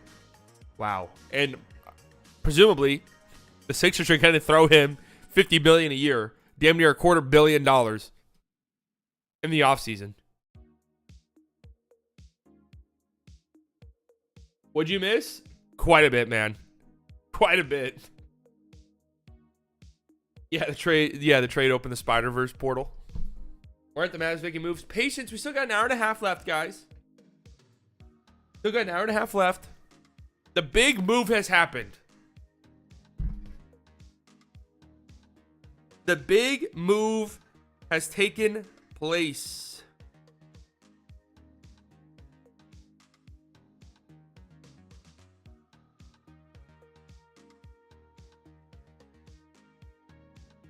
The big move has happened. Let's see how the dominoes fall now. Sixers sold a ton of their future post Embiid. Not really, though. You trade this year's draft pick, which isn't going to be very good, and then what the fuck was it? A 2028 protected first? 2027. This is the move. Like, this is the move they have been waiting for. And it has happened. Yeah, they'll get Harden's bird rights.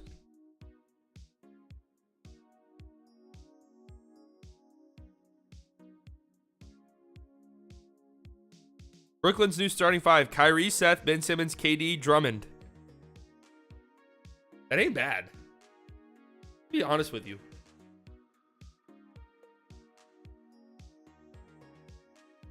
In order to sign Goran, the Mavs would have to cut a current player on the roster. See you, Moses. Oh my God. What a crazy trade. Or Trey Burke. That's not that big of a deal.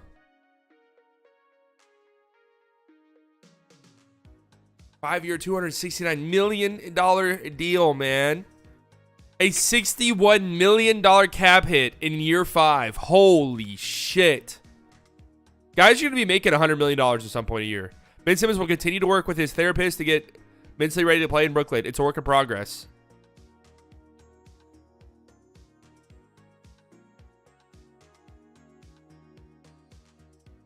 He's going to play soon. It's not going to take long.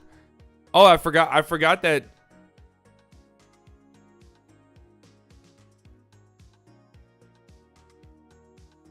He got voided? I forgot that he had a trade kicker. I forgot about that.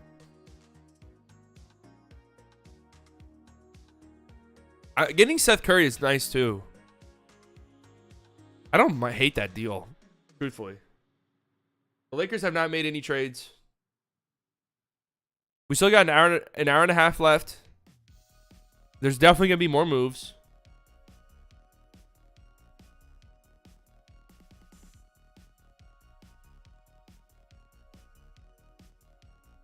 Yeah, you go all in, though. You go all in on Embiid right now. I don't have any qualms with that. If it ends up not working out, then hey, you know. Yeah, okay, Riley. I agree. Let's look. Let's look at some of the the reactions. Let's look at some of the reactions. At least got a rebounder now. He's terrible. What do you mean? He's pretty solid backup. Yeah, Drummond's not a bad get, honestly. Especially considering their big situation. Honestly, seems like a fairly balanced trade. That's kind of my reaction, too. I think it's a pretty decent trade. Who are the Lakers in talks with? There was some report about them maybe getting Cam Reddish from the Knicks. But I haven't heard anything about that. I honestly have not heard anything from the Lakers. I've honestly not heard anything from the Lakers. It's a win-win trade for both.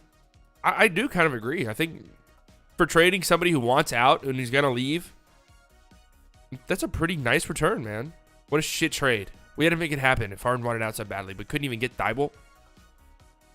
Uh-oh. 2 notifications.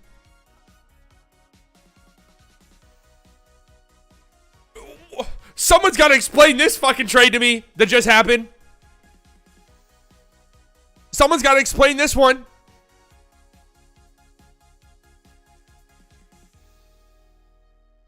The Boston Celtics are trading Josh Richardson to the San Antonio Spurs for Derek White. What are the picks? What are the picks? That trade makes no fucking sense. What are the picks? If that's all it costs to get Derek White, are you kidding me? There's obviously going to be picks, right? There has to be picks involved in that trade. Brooklyn Nets are still working to be aggressive and more deal-making today, armed with 2 new first-round picks. I guarantee you they're calling the Mavs about Dorian Finney-Smith. I guarantee you. I guarantee you they are blowing the Mavs phone for Dorian Finney-Smith. Bro, what is this trade, man?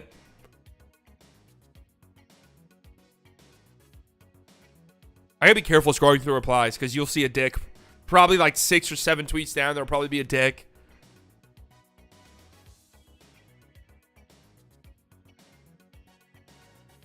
What do you mean it makes no sense? I said, okay, dude, Derek White is a good, legitimately good player. There's just no way that that is the best return for Derek White is Josh Richardson.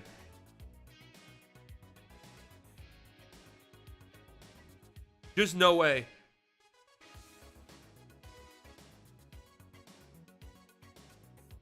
There's got to be more to this deal for sure. Definitely more to this deal. Yes, Derek White is better than Josh Richardson, but not by that much. There has to be more to this deal. Dumas, this is what Joel Embiid wanted for a long time. He was also extremely cognizant of not alienating any of his teammates, so he was very mum during it all. There's obviously more to the Spurs pick. Yeah, there will definitely be a dick, for sure, if you just keep scrolling in the replies.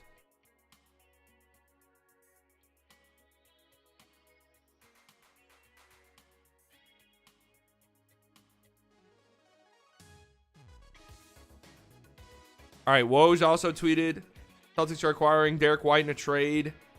We'll see. Josh Richardson is expiring, and Derek White has some years left, but I just feel like that's not a good return. There's got to be some picks involved, though. I mean, he does have 3 years left, but I feel like this is fair value for Derek White, truth be told. I feel like that's pretty fair value for Derek White. Good defender. His offense has been going... He started, like, you look at his numbers right here, 31% from 3 is disgusting. But you go and look at his splits. He started the season disastrously, man. And he's been playing better lately. Had a really good December. He's averaging 16, 3, and 4 in 4 games so far in February on 68% true shooting. And he plays good defense.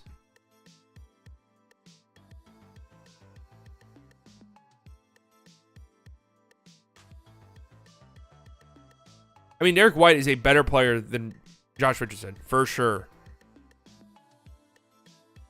It is a pretty big contract. They're saying they got under the tax. Jay Rich is not making more than that, right?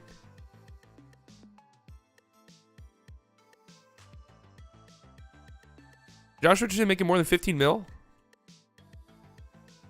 How did they get under the tax with that deal?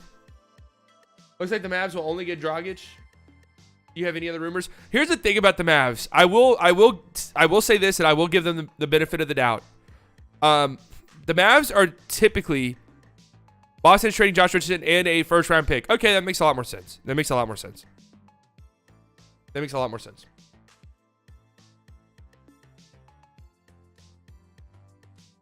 So the Spurs are just tanking now. Spurs usually make 0 trade deadline. Why are you sending me this shit right now, Riley?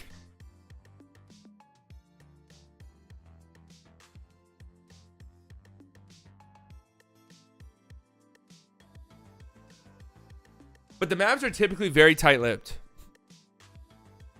The KP trade came out of literally nowhere. Where did it happen?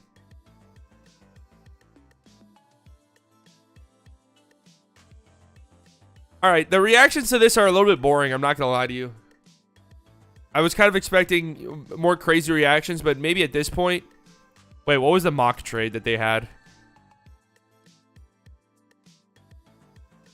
When the Harden fans in the sub say Nets fans shouldn't be mad at Harden forcing his way out midseason, this is what the Nets gave up to get James Harden from Houston 12 months ago. Jarrett Allen and Karis LeVert and Taurean Prince. 2021 first-round pick swap, 2022 first-round pick, 2023 first-round pick swap, 2024 first-round pick, 2025 they literally gave up a whole decade's worth of draft picks. Jesus Christ.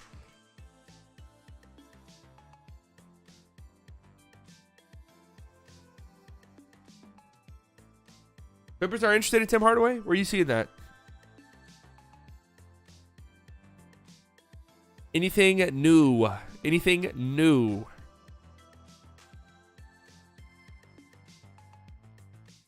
Boston is also including a first-round pick. That makes it a pretty even trade. Like that. Yeah, that makes sense. That makes sense.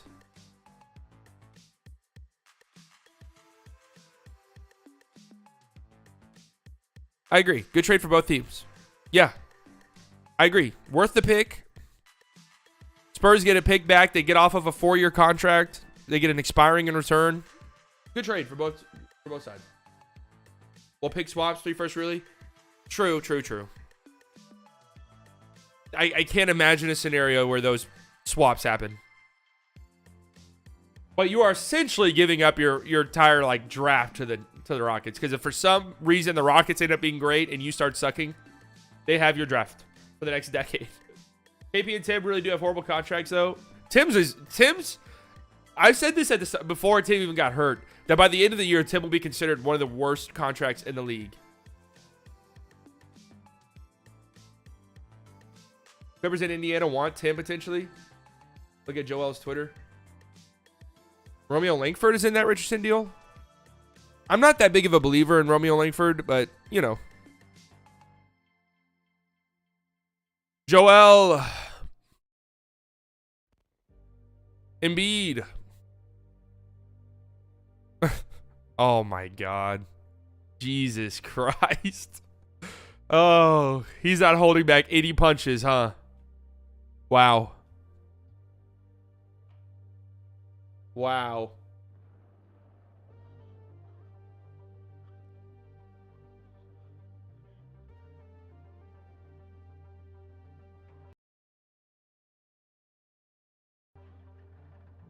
Oh, this song has like talking in the background. I was like, where the fuck is that coming from? Live in New Zealand, just woke up disappointed that the Mavs have made no trade. There's still some time left, guys. And I'm just letting you know, though. Don't expect anything. Just gonna be honest with you. Don't expect much. What the hell are Clippers going to be if they pick up Tim Hardaway Jr., injured Big Three? I mean, if you're the Clippers, you're not really... This year is just kind of like, eh. You know what I mean? Paul George and Kawhi are probably not going to play the rest of the year. Yeah, he's young. This is when you ask about if a young player is bad and someone replies he's young, that means he's bad. Or he hustles, bad. He just hustles. If somebody says that about a player, that is code for them being bad. That's code for them being bad. Think Steve Nash is mad? Probably not. This is why you guys shouldn't listen to Coach Talk, because Steve Nash said there's not going to be any trades. He knew damn well there's going to be trades.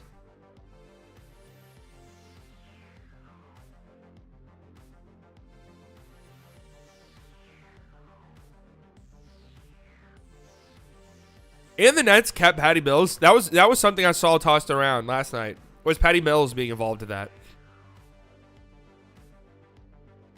Boston pick is protected 1 through 4, so they can still tank horribly and keep their pick. Is it for this upcoming season?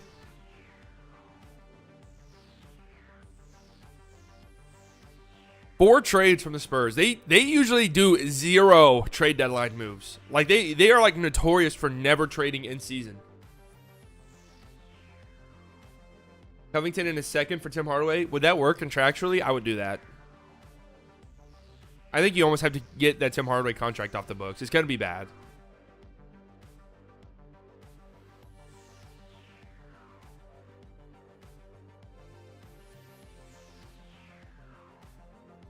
The Nets are the most Australian team in the NBA ever. Wow, I didn't even think about that. They got 3 Aussies. Is this the most foreign players from the same country, continent on the same team ever? No way, right? No chance.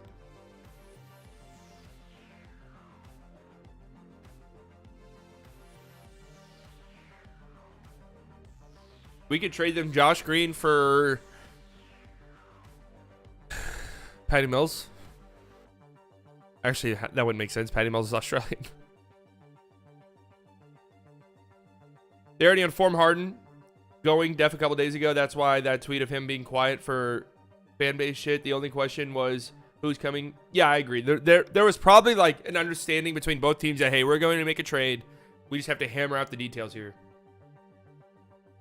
Oh, God, here comes Duka with the Luka to Denver stuff.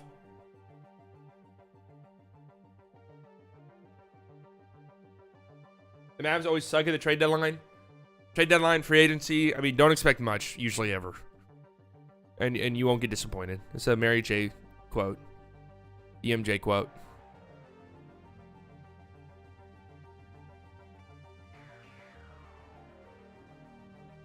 Crazy.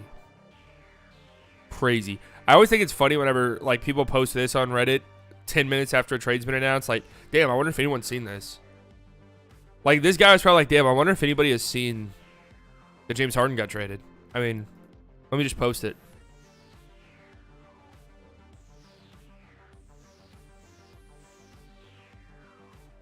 Is Dragic a potential cut of the Mavs? It sounds like he might. The Mavs are the favorites to get him, whatever that means.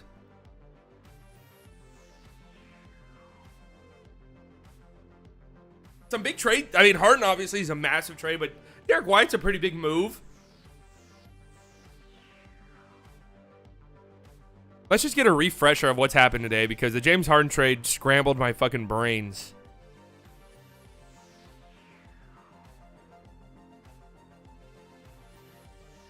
The Harden trade scrambled my brains.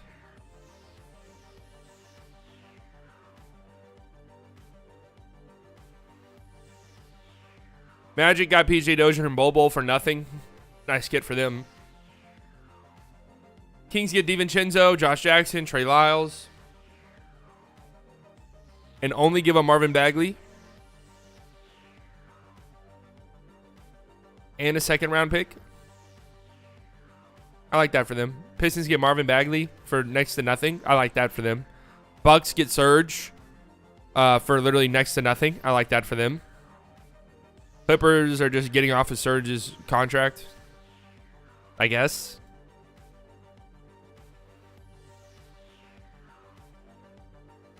Cubes is in a deep NFT-induced slumber right now. I can't believe I tweeted that shit about Spencer Dinwiddie at an NFT art gallery and people believed it. What the fuck is an NFT art gallery, man?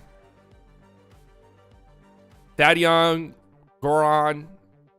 So far today we've had 1, 2, 3, 4, 5 trades because the Derek White trade's not in here yet.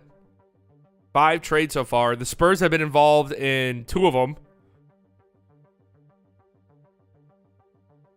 The Celtics have been involved in 2 of them. The Boston Celtics have other deals they are considering before the deadline, including different iterations of Dennis Schroeder deals. Sources tell Celtics blog Boston is roughly $3 million under the tax, and they have 3 open roster spots. So they're probably looking for a 2-for-1. I don't even know what the Mavs could honestly give them.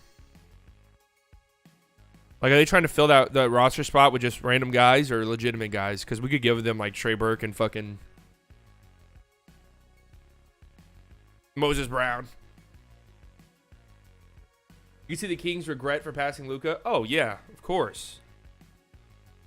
That'll be their biggest regret ever.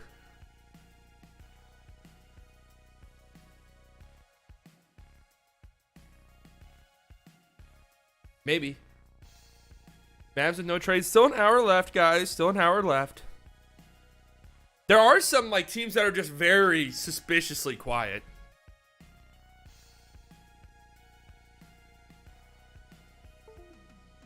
Legion Hoops just said, Nets pursuing Miles Turner with their Claxton draft pick package. I'm hearing some whispers. From who? Who's whispering that to you?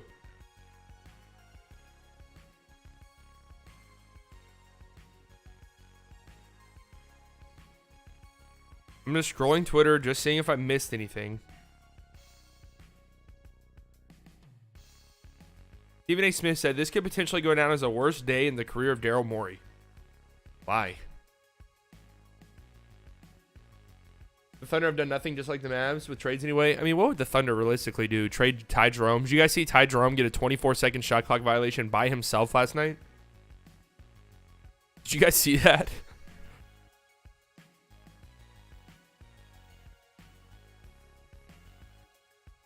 The Spurs will also have the right to swap first-round picks with Boston in 2028. Nice. I like that move for the Spurs. Really, I do. The Nets have interest in acquiring Pacers center Miles Turner, although Indiana has a lot of interest in keeping him as well and would have to be blown away by an offer. A trade for Turner is something to watch as this deadline draws closer. All right, I'm watching. While we're waiting, let me pull up this Ty Jerome. You have to see this shit to believe it, honestly. The Ty Jerome 24-second shot clock violation. Very rarely will you ever see this, if ever, maybe. One player dribbling the ball for 24 seconds and getting a shot clock violation.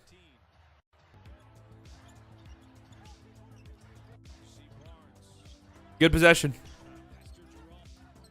Good possession, Ty Jerome. Yeah, go up with it. That's like get cut, honestly. That is like, dude, you are, if that were a younger team, that would be running endlessly after practice or something. What team was expected to make a move and hasn't so far? Well, Lakers come to mind, but there wasn't much they could do. It seems like what we all kind of thought would happen is kind of happening. The Harden trade happened. People thought the Celtics would be active. They've been active. Check Mavs PR on Twitter.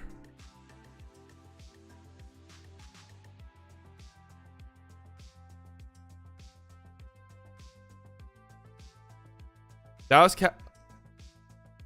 Mavericks have recalled center Moses Brown from Texas Legends of NBA G League. Is that some big thing? I mean, would that make a difference?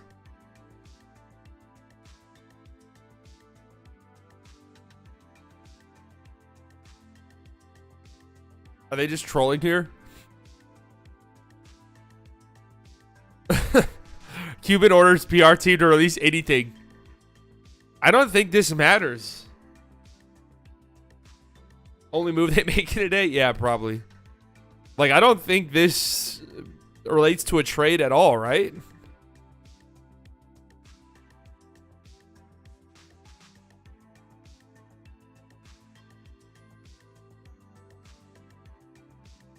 Mie Oni. Lakers are making the last move. We'll see. We got an hour left. An hour left, ladies and gentlemen.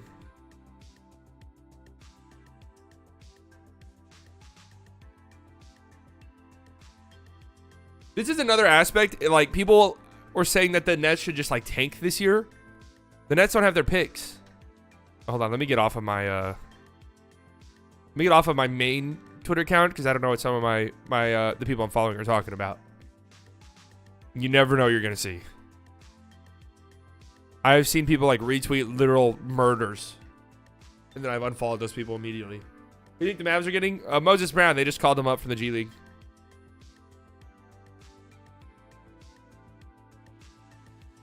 That's a troll tweet. You can't tweet that fucking an hour before the deadline, man.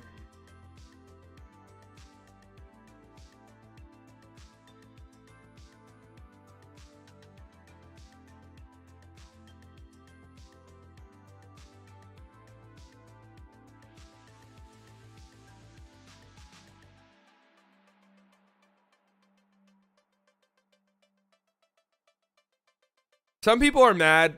The Mavs fans, one of my friends is texting me about Kirk Henderson, Mavs Moneyball. You guys, if you're Mavs fans, you probably know who this is. Tweeting,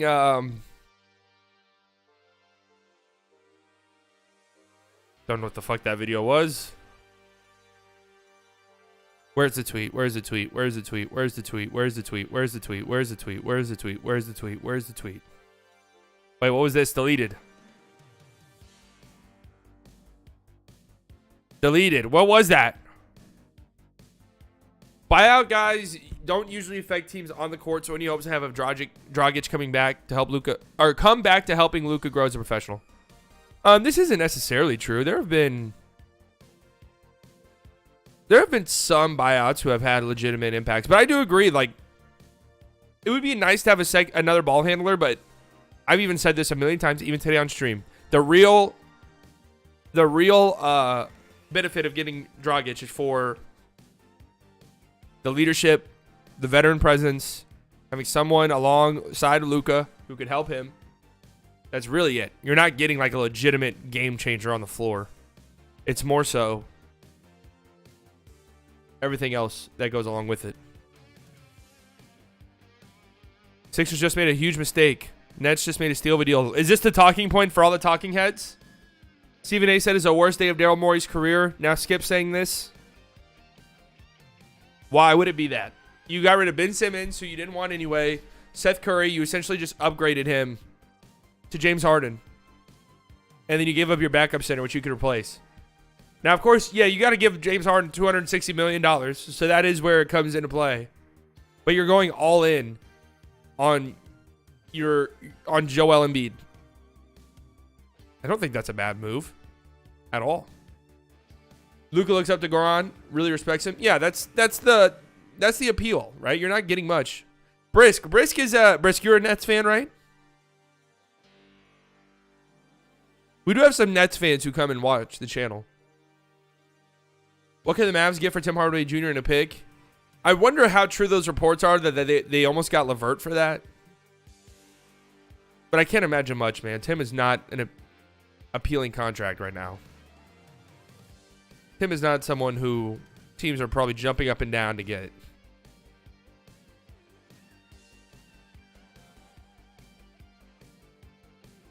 Harden opted into the deal.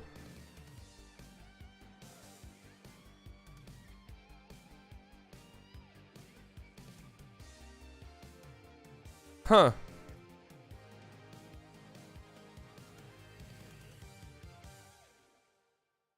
I don't think this is that crazy, right? Because now he's just putting off getting that huge extension another year.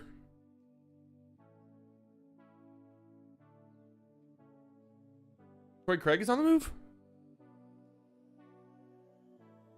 Wow. That's a trade that was talked about. Troy Craig goes back to the Suns for Jalen Smith. I like that trade for Indiana a good amount. I like that trade for Indiana. The Suns desperately needed some wings. And the Pacers get an intriguing young player in Jalen Smith. And Troy Craig wasn't expiring, right? He goes back to Phoenix. He was really good for them last year. Troy Craig was another buyout guy, wasn't he? So I do disagree that buyouts don't have any impact. Or he got traded in March. Wait, what the fuck? How does that work? Oh, was the trade deadline pushed back last year? Oh, no, he's got another year on his deal.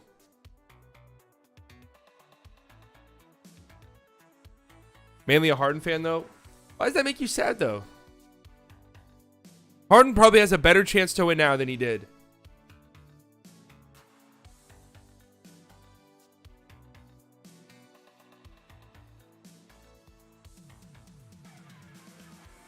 Was Torrey Craig not bought out? I don't know why I remember that. It's not going to happen, but I'd love to see Kyrie for Westbrook.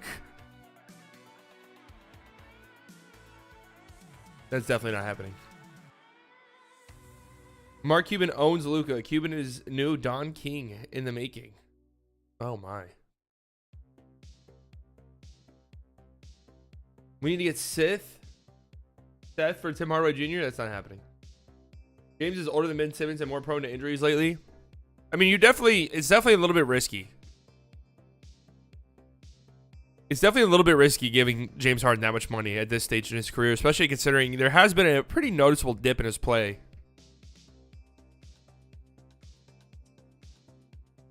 Definitely a pretty noticeable dip in his play lately. Yeah, Jalen Smith was an awful pick.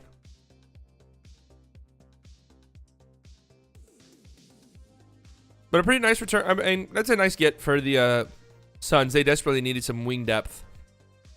I wonder if they make another move. Wonder if they make another move to get like another ball handler or something.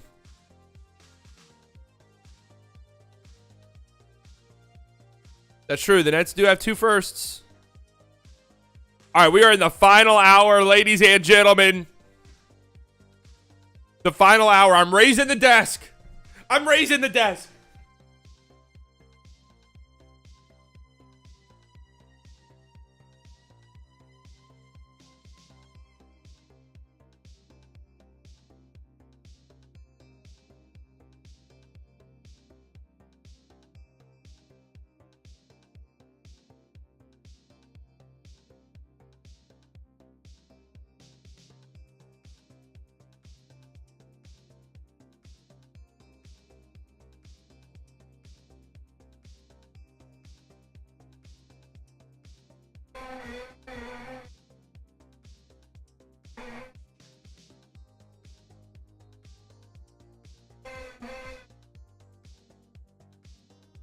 It's time to get serious.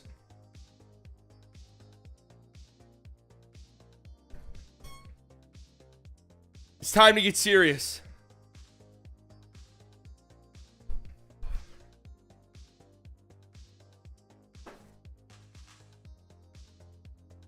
Fuck you, Tonic. Hawks, please, dear God, make a move. Hawks seemed like they were going to be really active at the deadline, and they got in a weird spot where they started playing well and then started playing bad again. They went on a win streak and then went on a little mini losing streak. I was like, fuck, what the hell do we do? Mavs are not making a move, man. You accept it, your life will be better.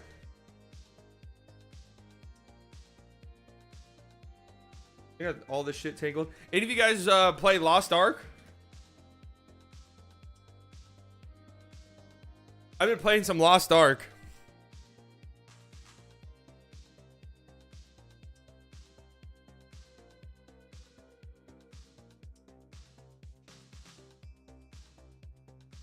I'm nervous, man. I'm nervous. Fuck, Facebook just sent me a notification. I thought it was Twitter. Fuck you, Facebook, man.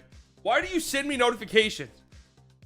I don't even have notifications turned on, man. Friends, people you may know. No, I don't know that person. Please never send me a notification again. Ever. Preferences. Where is it? Preferences. Fucking, where do I turn off notifications? Please.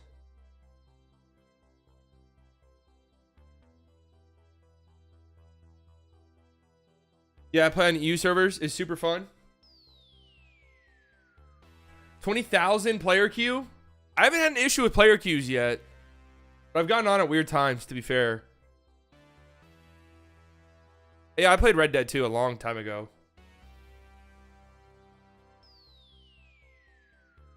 I thought the Hawks would be active too, but I think, guys, I'm going to be ballsy and bet Simmons to make half 3 points on his opening night.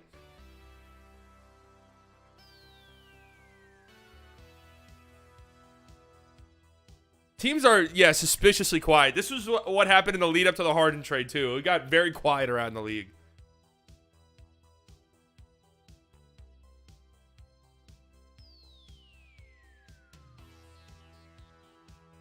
I'm so happy that Harden trade happened live, man. I really, really am. Allow notifications. No. Never, ever send me a fucking notification from Facebook again. Ever.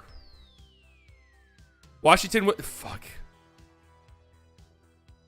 You should get banned for tweeting shit like this.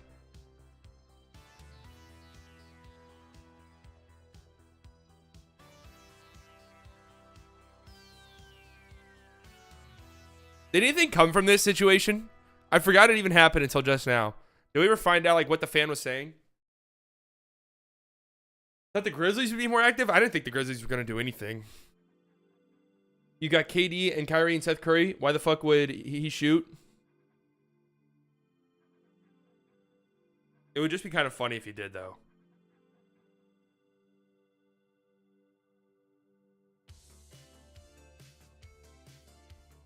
Guys, just a heads up. I do not think I'm streaming the Mavs game tonight. There's an outside chance I do, but it is my girlfriend's birthday, so. Saw a tweet saying the Lakers are shopping AD. That would be hilarious, but there's no way that's true.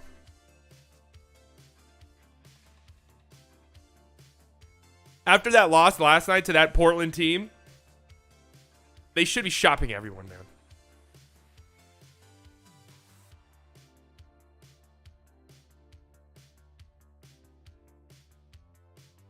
Yeah, it was during the Heat game. I saw somebody say that they were basically saying the coaches sucked. Ben literally needs to suit up, stay on his mans on defense. If he wanted to, he could go without taking a single shot. No, that's 100% true. 100% true.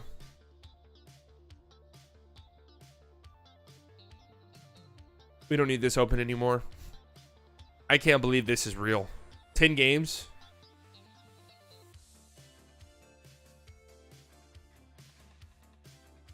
Ben Simmons can literally have 0 points every night, just facilitate, screen, and play defense.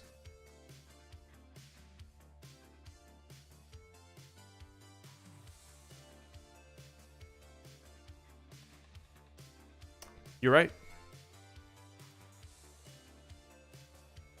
RJ Barrett doubtful the night of the day of the deadline. I'm reading into it. I'm reading into it. All right. I raised the desk. I need more, man. I'm like fiending.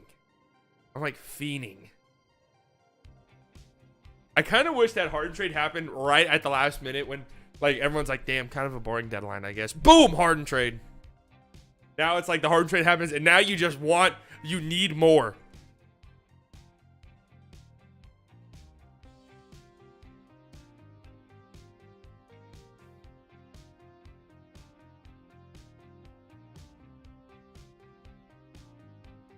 No, RJ Barrett hurt his ankle in a blowout. Tibbs had RJ Barrett out there in like a 20-point game, and he hurt his ankle. Ben Simmons about to average 0, 20, and 10. The Nets would gladly take that. Is Ben Simmons going to be the Nets' Draymond Green? That would be great. That'd be a great situation for him. This is, especially since this deadline has been good, it has been a lot of fun. This and free agency. It's like the NBA just does it so well. Right? Like MLB, the MLB trade deadline is usually pretty good. Like MLB, I would say has the best trade deadline because like huge players are traded all the time at the trade deadline. Like maybe not Harden level moves, but Harden level moves happen at the MLB trade deadline semi-frequently. NBA trade deadline, usually a lot of stuff happens, but never anything gigantic. But NBA offseason, the free agency is always fucking madness. Like immediately. Yeah, I know. I did raise my desk for nothing, but I needed to stand anyway, so it's all good. Mavs had done nothing. Been dead quiet. Almost too quiet. Copium. Right there. That's some copium. We need a huge trade. 3 to 5 team trade to make 3 to 5 team trade to happen to get the hype back up. Yeah. Get something going. I don't know why, but whenever I'm standing, it's the text just seems so much smaller. I guess I stand further away. It's all dependent on how Ben decides he wants to play. He could try to be honest or just win the game being Draymond. Yeah, that's what I'm wondering. Has this whole experience changed the way Ben Simmons is going to approach the game? If so, the Nets are going to get a really nice fit. Fuck. Don't start tweets with this shit, man. RJ Barrett has been. Fuck you.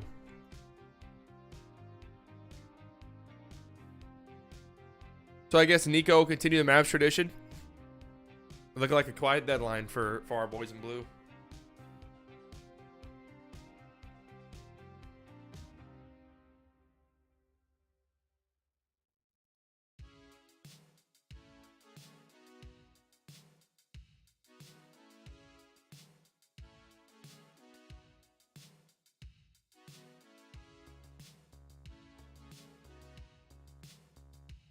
Probably not for our boys in blue.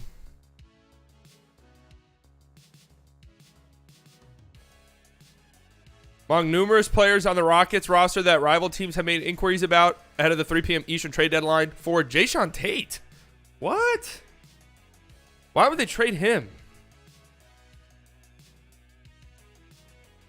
Hey, if Jason Tate was available, sign me up, man. Look at this funny-ass tweet I just saw. If you guys don't follow me on Twitter, do so. Here's my Twitter, @BuyItSlightly. I do follow back on Twitter. They don't know the real move is getting KP back. Yeah, we've already seen one of these. We've already seen one of these fucking tweets from Mavs media people. Callie Kaplan. Shout out to her. I think she's good at her job.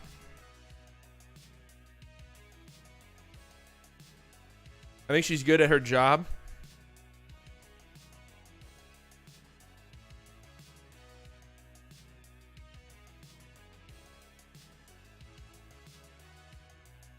She tweeted last night a story. Where is it? Where is it? Where is it? Or was it 2 nights ago? Have we already talked about this? Didn't we already talk about this?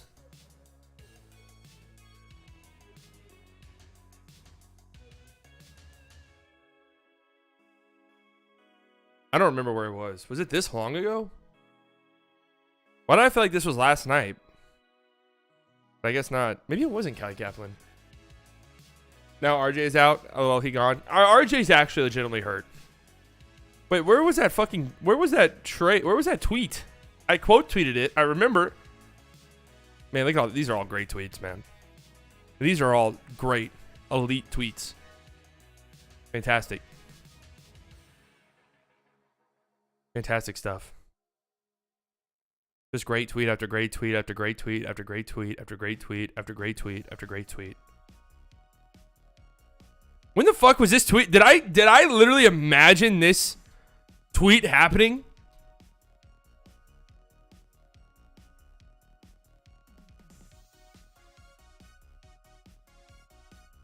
Did I imagine this tweet? I could have sworn Callie Kaplan tweeted something about how the Mavs might not do anything because help is on the way, and that help is Kristaps fucking Porzingis coming back from injury. Maybe I just literally imagined that whole thing. I guess I did. Sorry, guys. I just had a brain aneurysm, I guess. It was her. It was today at like 10? Am I having a stroke, man? What the fuck's going on?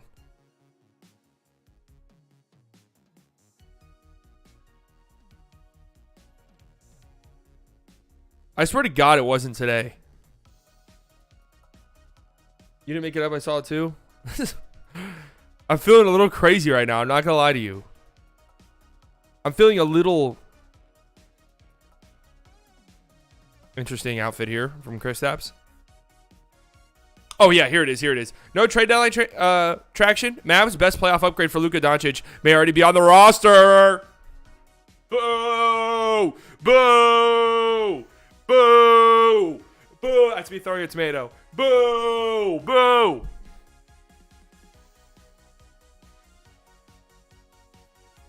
You know, don't make a trade. That's one thing. That's fine. But don't piss on me and tell me it's raining by telling me that the Mavs did make a move. That move is KP coming back.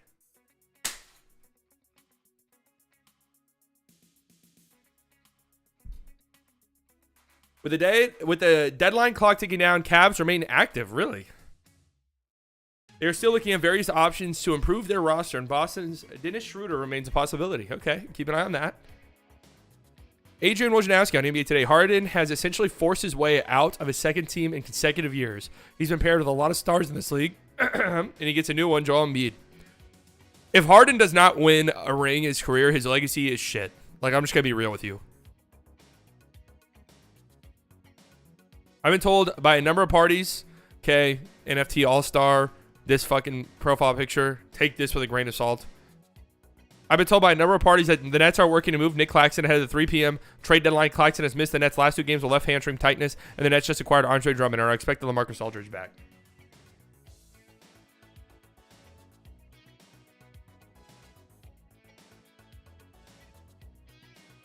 Baker Mayfield or Ryan Tannehill?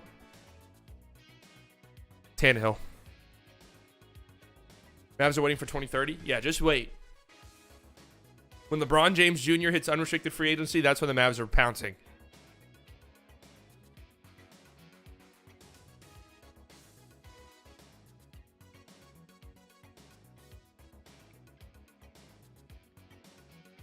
Dude, I really don't. If the Mavs don't make a move again, I'm okay with it. I don't want to see a single. The Mavs are getting help. Kristaps Porzingis is on his way back. I don't want to see that tweet. Don't send me a tweet like that.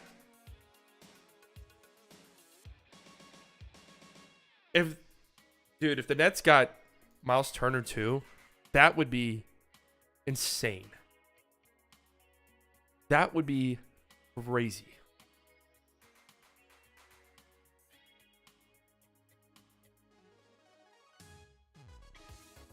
Pacers are committing to tanking. Good. They needed a rebuild. And I'm assuming Brogdon will probably get traded in the offseason too. Brogdon just can't get traded. Brogdon just can't get traded this year.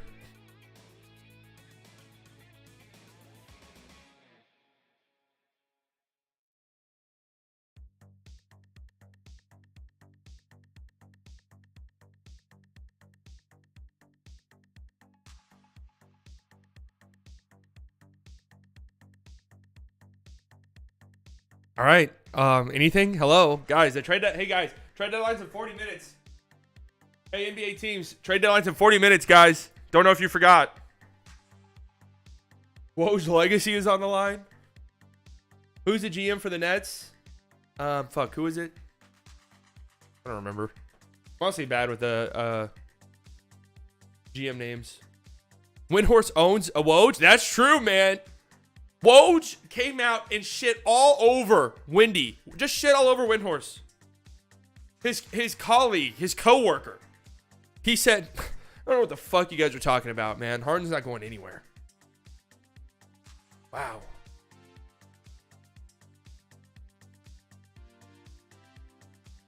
Colton, take it easy on Duca. He's proposed the Luka to Denver trade like 500 times.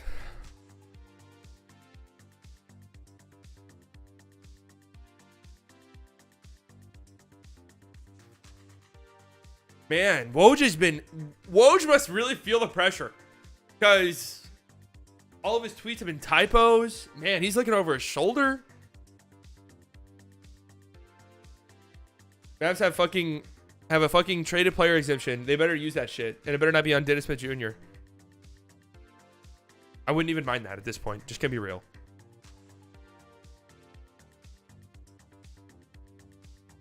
Woj got owned by Shams last offseason too. I love the Shams tweets from like 2010 where he's like a junior in high school and it's like, I can't wait for lunch. I tweeted out that picture earlier, actually. It is crazy that Shams that's just his account, man. That's just like his account. He just owns it. Lunchtime. Just had lunch. 2 more periods till lunch. Went 3-1 on the court during 2v2s. Time to have lunch. Just had lunch. Lunchtime. Hashtag lunchtime. Lunchtime. Lunchtime. Hashtag lunchtime. Man, loved lunch. He loved him a good lunch. Some people are dinner guys. Some people are breakfast guys. Shams is a lunch man, which I respect. I'm more of a dinner guy myself, personally.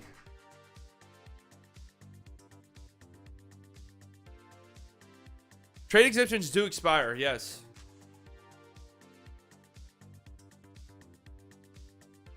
The funniest thing was Wendy did a report on how Luka and Zion are out of shape. The irony.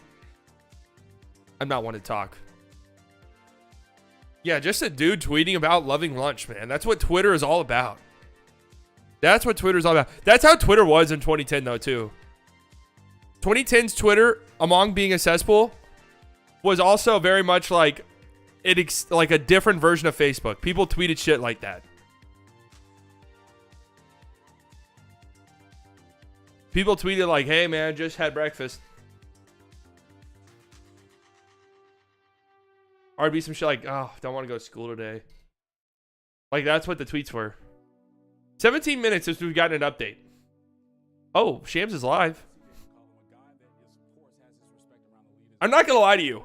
We watched this live show at free agency. This broadcast is better. I'm just going to be straight up honest. This is the most boring fucking show of all time. No offense to these guys, right? They seem like great people. Twitter notification. Washington is finalizing sending Montrezl Harrell to Charlotte. Charlotte gets their big in the form of Montrezl Harrell. Huh. Okay.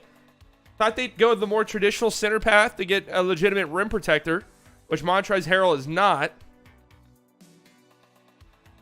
But that leads me to believe Charlotte does not think they're going to be getting Jakob Poeltl. We talked about that earlier. Miles Turner. This is who they're settling for.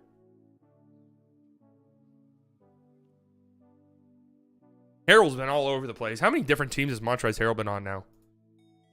Just one of those weird players who's like really good and talented, but it's like his fit is just so strange. Well, I guess he hasn't been on that many teams. This will be his 5th.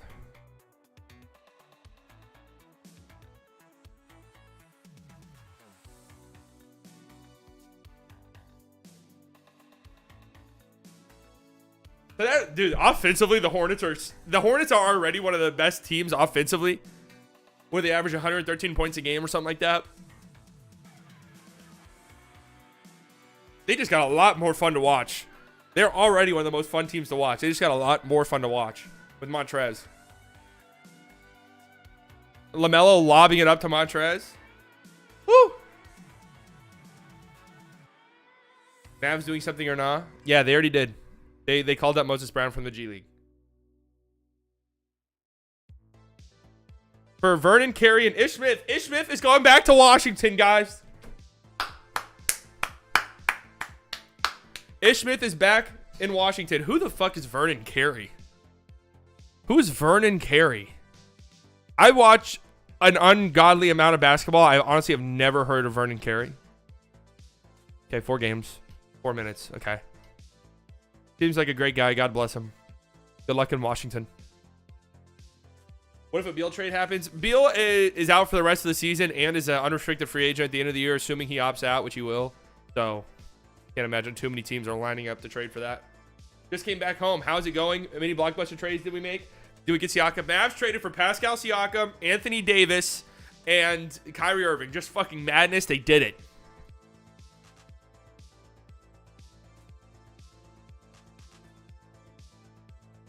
Montrez should have joined Mavs to play with bitch-ass white boy. Yeah.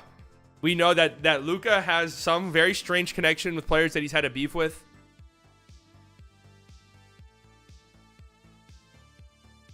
Duke guy, dad played for Dolphins.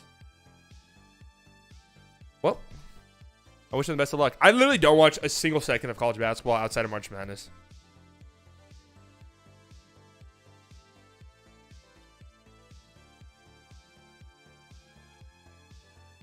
Another Twitter notification. Wizards are trading Aaron Holiday to Phoenix. So Phoenix does get another ball handler. How many games has Aaron Holiday even played this year? So Phoenix pretty active. They get another ball handler in Aaron Holiday, who's not that great of a player, truthfully, but just a nice depth piece. You know, nothing crazy. They get Torrey Craig. Just marginal moves for the Suns, but that's all they really needed to do, honestly. Suns are stacked, dude. Torrey Craig edition, nice. Aaron Holiday probably doesn't play at all in the playoffs. If I had to pick a team to win the finals right now, I think I'd go Suns. I think the Bucks are just... I say the chances of a Suns-Bucks rematch of the finals is pretty high currently. Sixers are going to be right up there, but damn, the Bucks look good. Whenever everyone's playing. If you had beef with Luka, there's above 80% chance he'll end up on the Mavs. True. And your connection's going to... Marquise Chris and Luka fought. Their connection, they're like brothers out there. Luka seems to always know where Marquise Chris is. Marquise Chris knows when to pop, roll perfectly.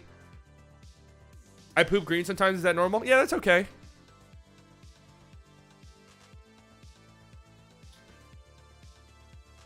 Poop color means nothing. You can poop red. It's fine.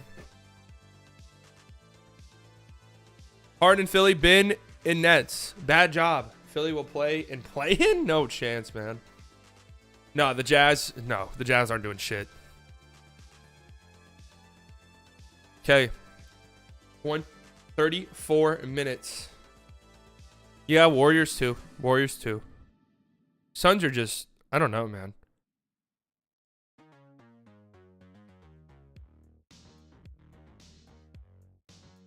Oh yeah, I forgot they had the Fournier trade exemption.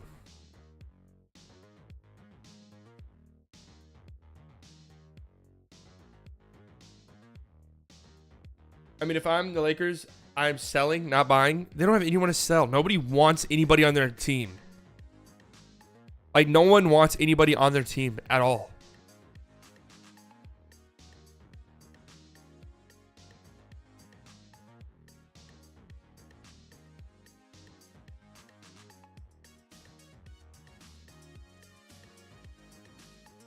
I honestly wonder if there's any chance that Aaron Holiday can, like, steal campaign spot.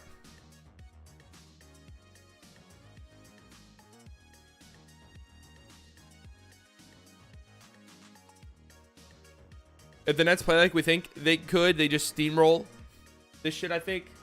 We'll have to see. We'll have to see what they look like with Ben Simmons. Kyrie can only play in half the series still. As long as you poop blue, let's go Mavs. That's right, MFFL. I would take Malik Monk, actually. The Hawks haven't done shit. That's not true. I like THT. All right. You're one of the very few, my friend. Got rid of Reddish to clear up space and haven't done anything. Well, you got rid of Reddish because you didn't really want to pay him, and you had already so many of like the same type of players. 30 minutes. 32 minutes, ladies and gentlemen. 32 minutes. It's been quiet on the Mavs front. I mean, nothing. Not a peep. Not a peep.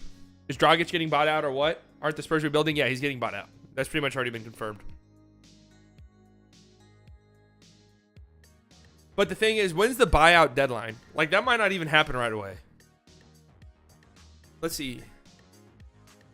NBA buyout deadline. Sometime in March, right? March 1st. Okay, yeah, that's kind of right around the corner.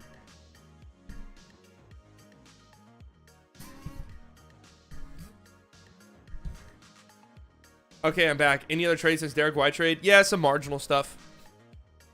Nothing too crazy. Anything too crazy?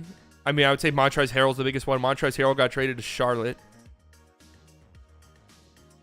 Montrezl Harrell got traded to Charlotte for Vernon Carey and Ish Smith. Aaron Holiday got traded to Phoenix.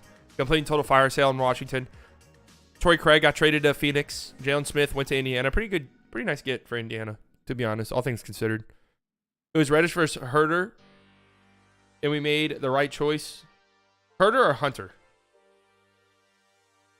It was clearly just make space to go for someone else like Ben Simmons or Jeremy Grant. In the past 3 days, we've been silent. I'm just really not that big of a Cam Reddish guy. I've gotten shit on Twitter for my Cam Reddish opinions, but it is what it is. I just don't think he's very good right now. So getting a first-round pick is not bad. Can't wait to not trade Tim Hardaway. Mavs aren't doing anything, guys. We're getting Dragic for sure when he gets bought out. It seems that way, but I've been a fan of this team long enough to know that expect the unexpected. Hunter, yeah. I figured you meant Hunter.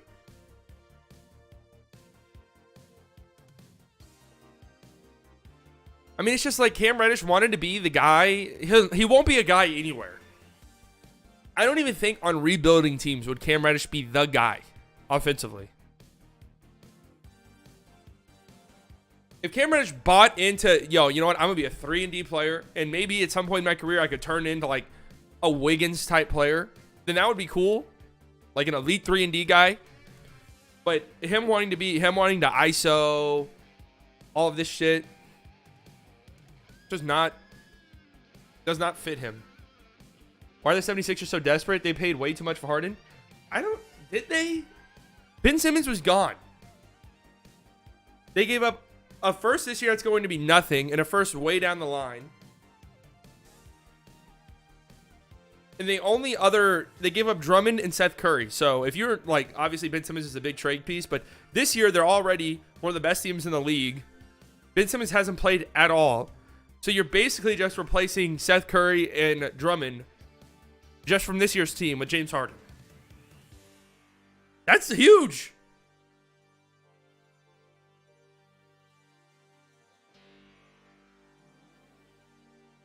Lucas scores on Reddit like he's a middle schooler. Mavs were 98% on a Jeremy Grant trade. Oh my God. I better not see any shit like that either. I don't want to see an 11th hour tweet. I don't want to see a 10-yard line tweet. I don't want to see 98%. I don't want to see any of those fucking tweets. If the Mavs don't make a move, I don't want to hear anything. Like, seriously, I don't want to hear, oh, the Mavs are really close to this. I don't even want to hear who we were talking to, who we were talking about. I would rather just hear that we did nothing. Slightly, who would you rather have off the bench for the playoffs? Juan Toscano or Anthony Gill? Juan Toscano. Does Anthony Gill even play?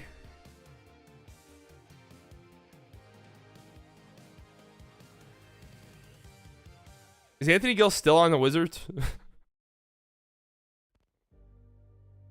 Anthony Gill.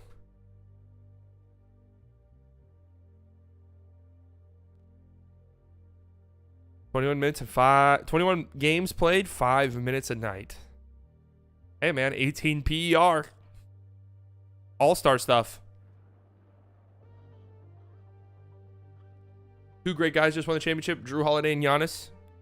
And Chris and Brook Lopez. That was a very easy team to root for. Very easy team to root for. Sorry, what would you do if Dak and Zeke got traded for Kyler Murray?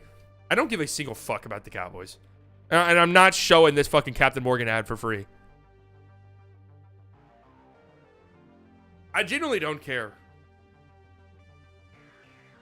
Like, I don't care about the NFL at all. The only reason why I'll even be watching the Super Bowl is because it'll be on. I'm going to a Super Bowl party and it'll be on. Did I even watch the championship games? I did watch the Bengals Chiefs. I didn't watch a single second of the Rams Niners. I didn't, literally not a single second of that game. Mavs were a first down away from James Harden trade. I always love the football analogies. They're so funny. A first down away from a James Harden trade.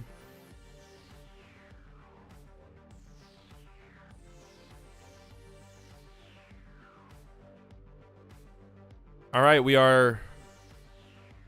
RJ Barrett left the arena this morning in a walking boot. That's not good. That's not good. 25 minutes away. 25 minutes away.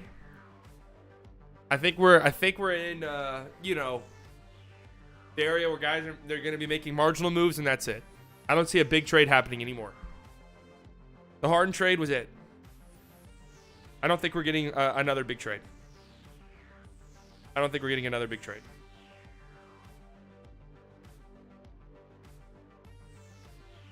Mavs ran a quarterback sneak with 13 seconds and no timeouts left and couldn't get a deal done. That's a good one. That's a good one, Zach. That's a good one. Yeah, I think I'm rooting for the Bengals. I mean, fuck it. Why not? I really don't care who wins, though. It'd be cool to see Stafford win, too. I like the NBA more and more, and am more invested in it with players and stuff. But in my opinion, the NFL is much more fun to watch. When an NFL game is good, I agree. But the thing is, I feel like most NFL games suck dick. Even close games sometimes suck to watch.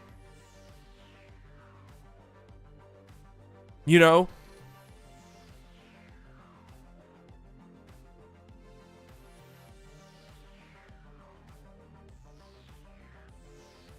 Oh, Twitter notification. Washington Wizards are... The Dallas Mavericks just made a fucking trade for Spencer Dinwiddie.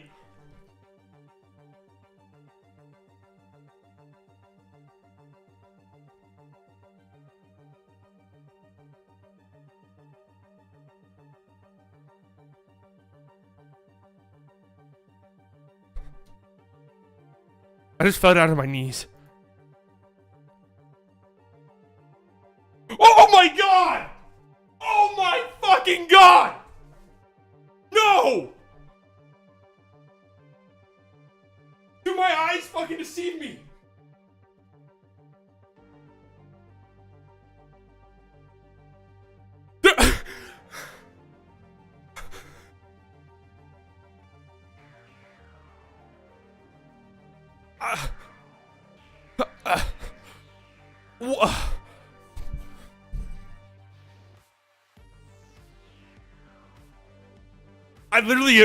I literally don't know what to do.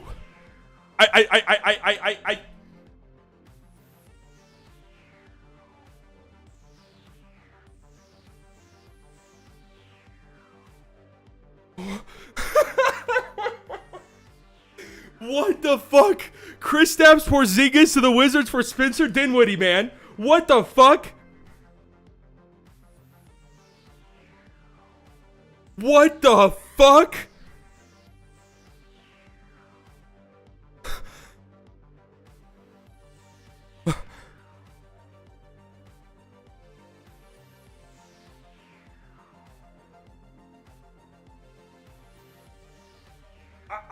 I am at a complete and total loss. I am at a complete and total fucking loss.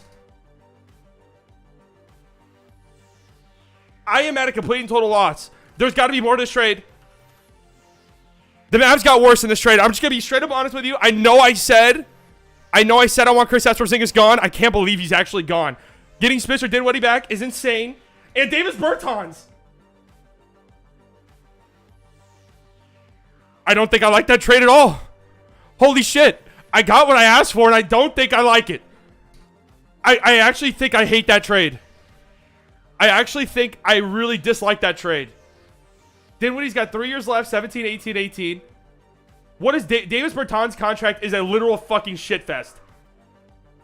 It's actually a terrible fucking contract. Oh my god, I'm falling down on my knees.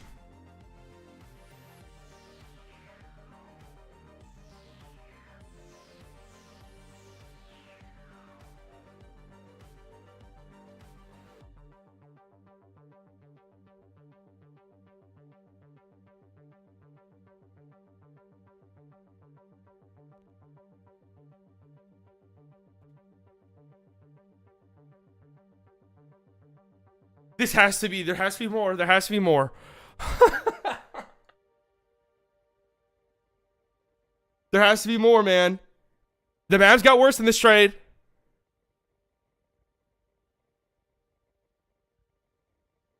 I got what I asked for. And I'm sick. I take back everything that I fucking said, man. I take back what I just said. Maybe Kristaps Porzingis' value was actually in the gutter. Today I tweeted, I said, I think Kristaps Porzingis' value is higher than we think. I think it's actually in the toilet. I think it's actually in the sewer. It's been flushed down the toilet. It is now in the fucking sewage system. Spencer Dinwiddie and Davis Bertans. Davis Bertans is... guys, 2 more notifications. Dallas has spent the entire deadline day trying to find a home for Porzingis' considerable contract, and they just struck a deal with the Wizards. I'm falling down on my knees again.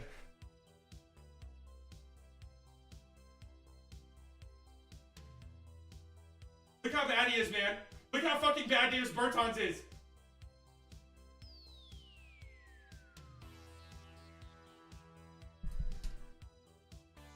And we traded a pick?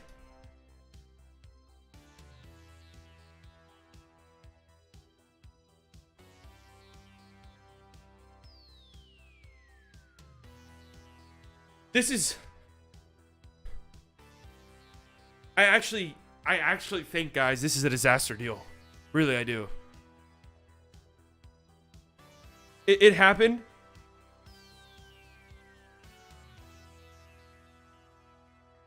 It happened, and I don't know what the fuck I feel like.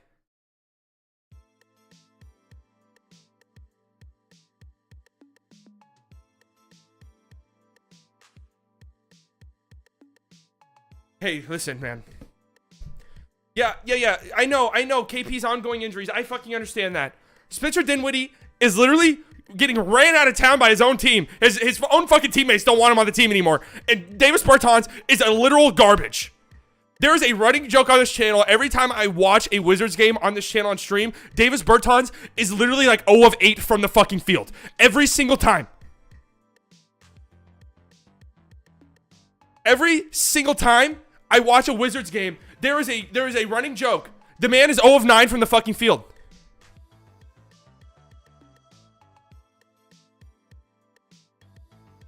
I kind of feel like I'd rather just kept KP.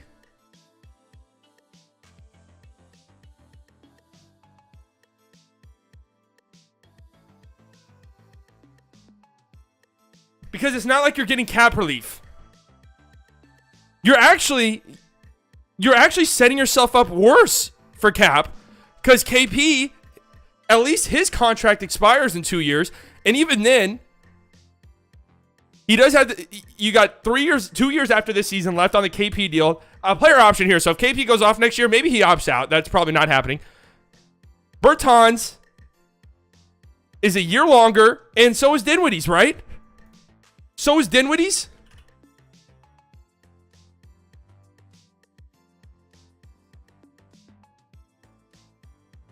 Okay, no, they expire at the same time. So you're getting cap relief.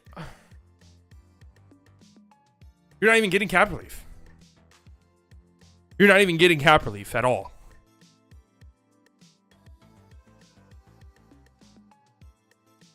Is Bertans' contract worse than KP's? Bertans has one of the worst contracts in the league because he sucks. The guy's just not a fucking player. The Mavs got worse cap-wise. You realize KP's value is trash? He's currently injured right now. I get that he's fucking injured all the time, but I would rather just keep him.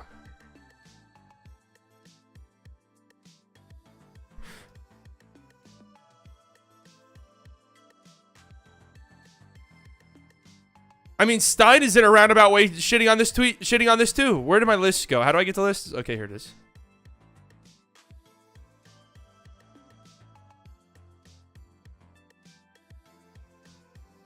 Holy fuck. Mavericks took back 2 contracts far from team friendly. That's putting it lightly. To make the deal happen. But add an additional ball handler they've been searching for in Dinwiddie, and now must get Bertans back to something resembling the feared shooter who earned a massive deal from Washington. Okay, let's look at Spencer Dinwiddie. Let's look at him. Let's take a peek, man. Let's take a fucking look. Andrew Wiggins, sorry. Whoever's looking at this page, goodbye. Goodbye. I'm running a fucking show here.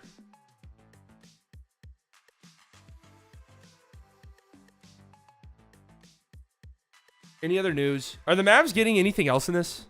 Okay, Dinwiddie, right? He can score on his own. That's what's one thing that's made Dinwiddie a solid player over his career is his ability to create for himself. This year, it's been a little bit ugly. 36% effective field goal percentage on ISOs, but maybe we just chalk that up to him being on a weird team. He's shooting 34% on catch and shoots, but as you can see, barely even shoots them. Let's go back to last year. He was hurt for the whole year, but let's go back to 2019-2020. This was the year where Dinwiddie really kind of shined. Kyrie got hurt, so Dinwiddie really sort of took over offensively. And as you can see, right, a pretty solid ISO player. He's never been a good shooter, but 37% catch and shoot three-point shooter 2 years ago. We can live with that. A good playmaker. Like, he does give you another ball handler and somebody who can create for others. I'm not going to lie, I wanted Dinwiddie in the offseason, and he hasn't been very good this year. But maybe we can just chalk that up to Washington being a fucking disaster. But Bertans is a disaster.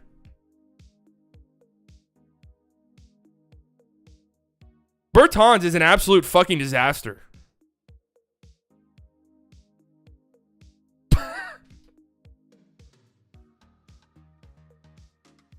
Hey, man, if it comes out that this has anything... Hey, listen. Mark, I'm only going to say this one singular time. If you come out with any NFT, any non-fungible token, or any type of cryptocurrency with Spencer Dinwiddie, between now and the end of his contract, I will no longer be a fan of this fucking franchise.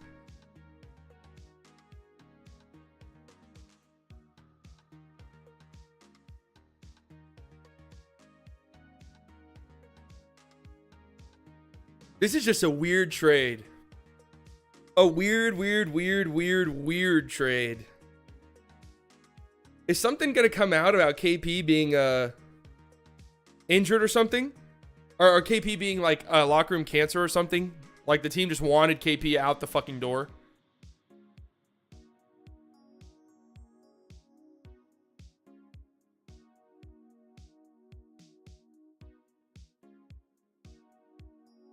Like, you're not even getting cap relief. This is what I'm a little bit confused about. Now maybe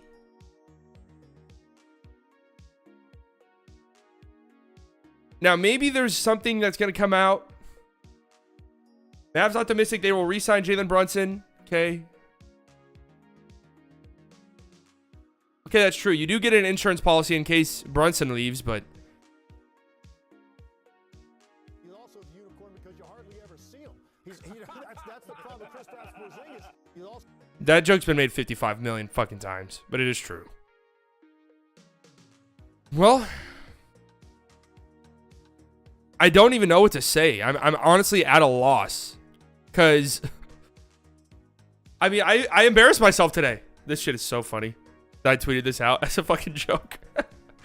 Oh my god. I honestly didn't think there was a chance Spencer Dinwiddie would end up on the team.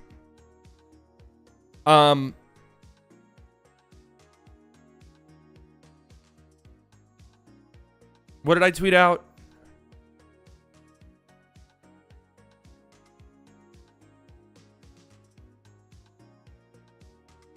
Look at this embarrassing trade. Look at this embarrassing tweet.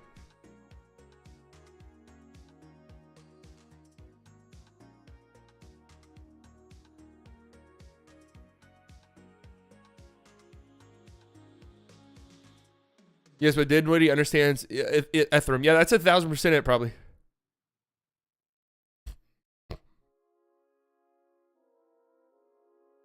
You know, if this was a 1-for-1 trade, KP for Dinwiddie, I'd be like, okay, I kind of see it.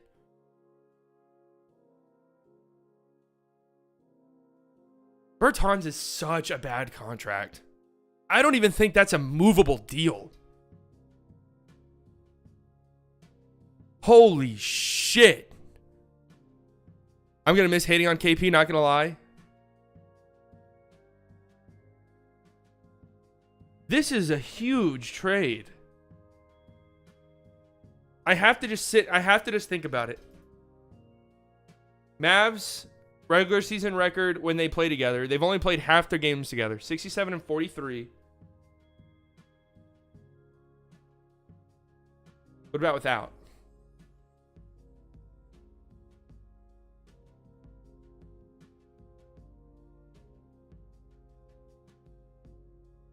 This is a strange trade. I'm trying to process it. I'm trying to make it make sense. There has to be some other move or something. You know, the Dinwiddie contract, if Dinwiddie comes to the Mavs and plays good, you could move him.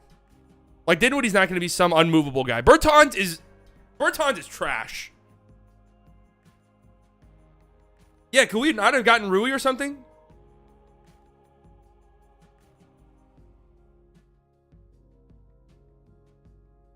I kind of like this deal for the Wizards. If you're blowing it up, fuck it. You might as well get KP. Like,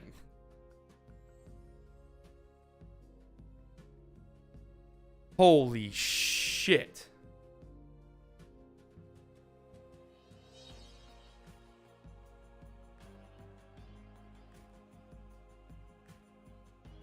Holy shit.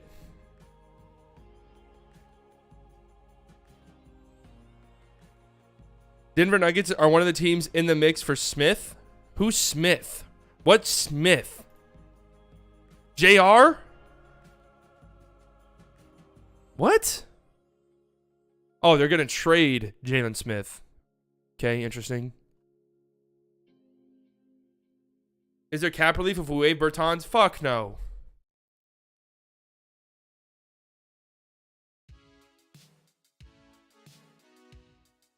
I'm strange. I'm just like trying to process this.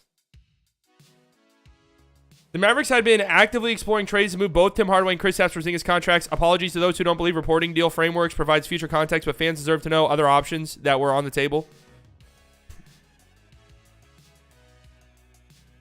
Yeah, I mean, like, Mavs fans were upset about the idea of trading KP straight up for, like, GoranDragic, but that would obviously been a much better scenario. Very strange. I'm like really...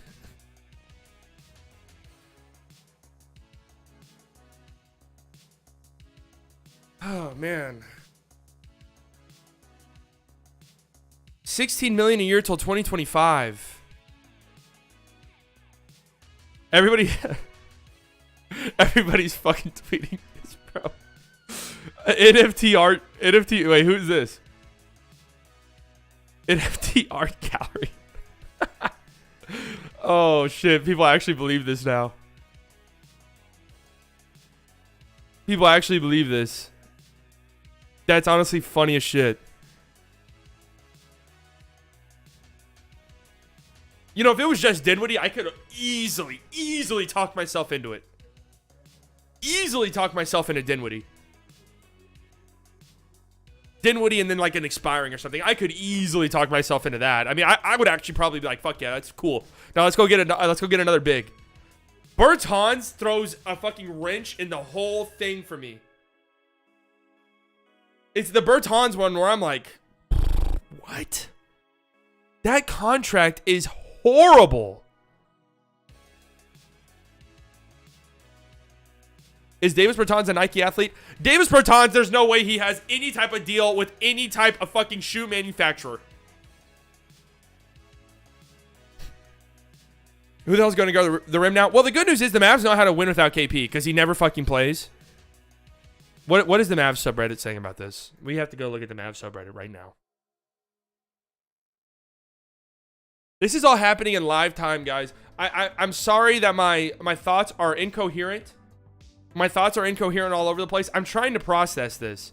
Why are y'all acting like this is a bad return for Porzingis? The dude can't go 2 weeks without getting injured. Nobody's going to give up anything of major value for him on that contract. That's true. It's not a good return. We got two of the worst contracts in the league. I don't think Dinwiddie's one of the worst contracts in the league. Bertans 1,000% is one of the worst contracts in the fucking National Basketball Association.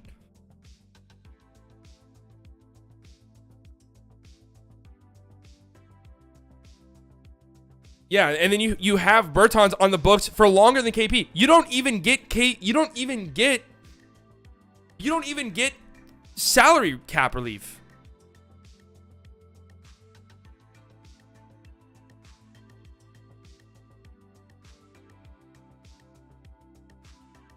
Oh, Bertans is a Nike athlete? Well, there you go.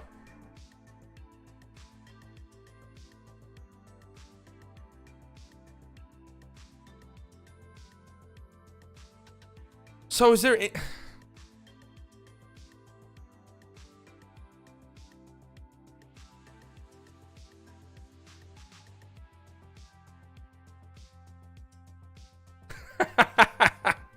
That's funny as fuck.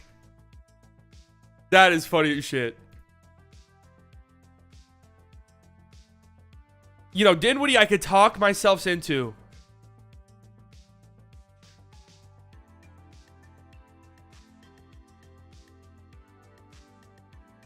Oh, no.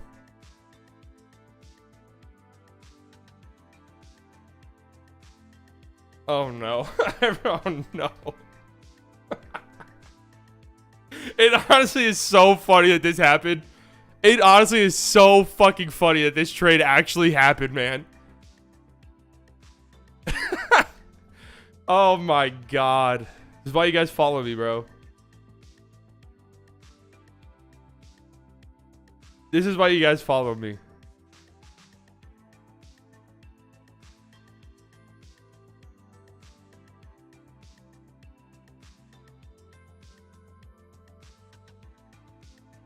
I'm honestly thinking about deleting this tweet. Oh.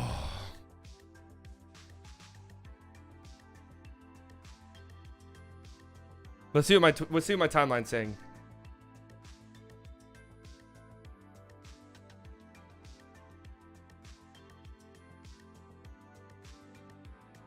I agree with Block here.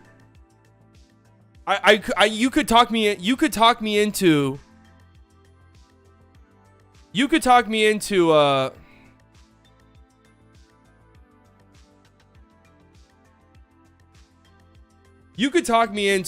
the Dinwiddie.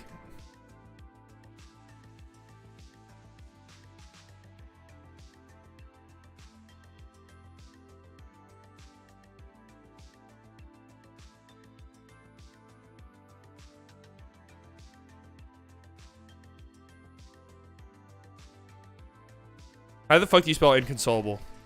That's not even close. Shit.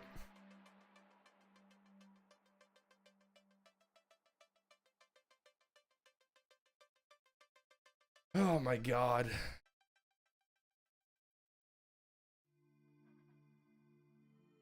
NFT art gallery, man. Cut the shit, guys. Cut the fucking shit, man.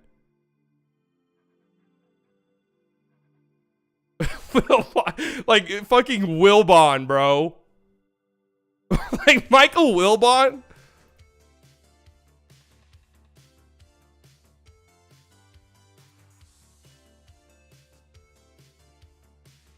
I can't believe I tweeted that 2 days ago either. I really am a prophet, man.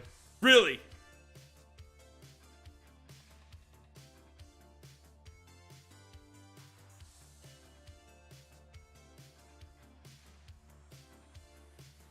This is one of the worst trades I've seen. Two horrible defenders who can't shoot and are also horrible on long-term contracts.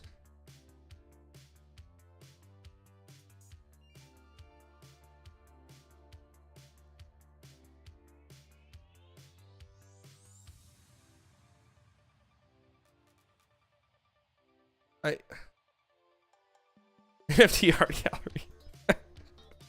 I mean, come the fuck on. How do you believe that? I'm sorry. Look, you type in Davis and Bertans doesn't even come. They got Ed Davis. Davis Bertans doesn't even fucking pop up. Oh my god, man. Okay, well, this is obviously an anomaly shooting year for him. There's some solace in that. This is obviously a gigantic anomaly shooting season for him.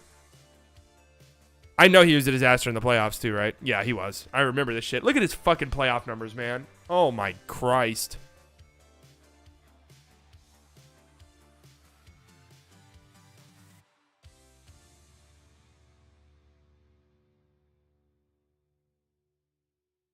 Anything else happen?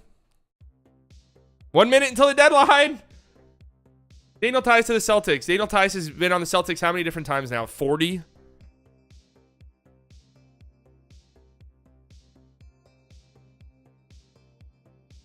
Yeah, Dinwiddie is injury prone as shit as well.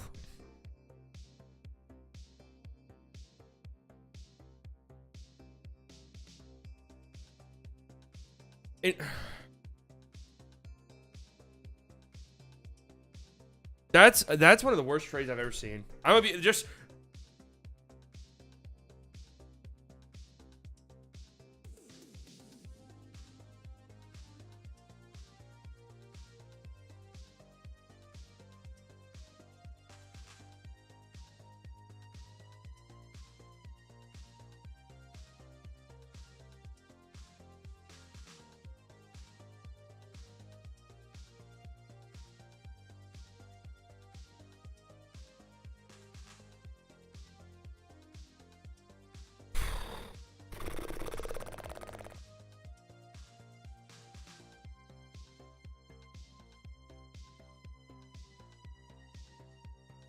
Maybe KP injury is worse than we think.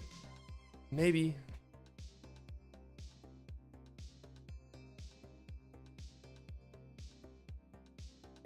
Like, if you're bringing in, it's 2 p.m. by the way, guys. So I think we've seen the end of it. But if you're bringing in Dinwiddie as an insurance plan, oh, Dennis Schroeder to Houston Rockets. Schroeder gonna get bought out?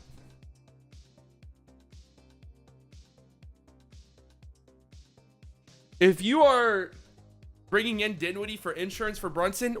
Don't bring back Brunson. You're gonna have like fucking damn near $40 million. Damn near $40 million fucking dollars tied up between Brunson and Dinwiddie.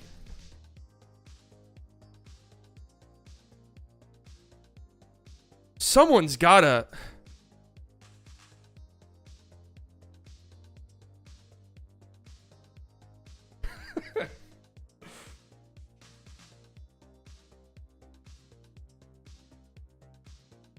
Hey, if you fell for the NFT art gallery tweet, I don't know what to fucking tell you.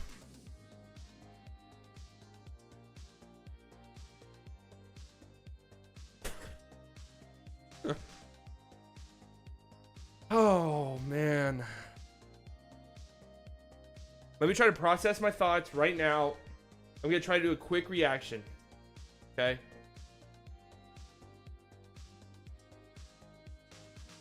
Not a bad deal. Let's see what this man has to say. KP has missed half our games over 3 years. His contract has 4 years left. Bertans is making 17 mil. Dinwiddie's making 18 mil. Yeah, combine the fucking two together. Welcome to the real world where adults do business. This guy's a crypto bro, isn't he?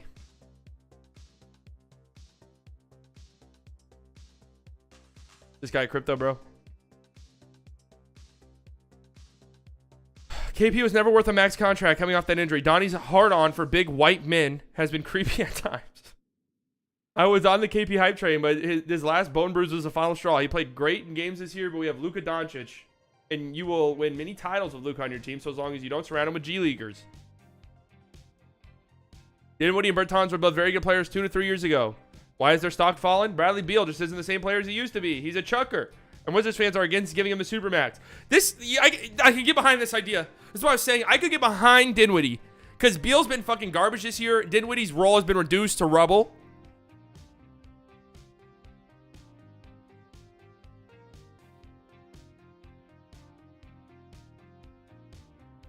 Dinwiddie was good, but that was before an ACL injury. Bertans and San Antonio was untouchable at one point by Pop. That was 3 fucking years ago. This trade gives us much more cap flexibility since it's basically cutting KP's contract in half and giving it to 2 players, giving us much more flexibility to trade them later on. This is true. This is actually a true point. But who's going to trade for Bertans ever?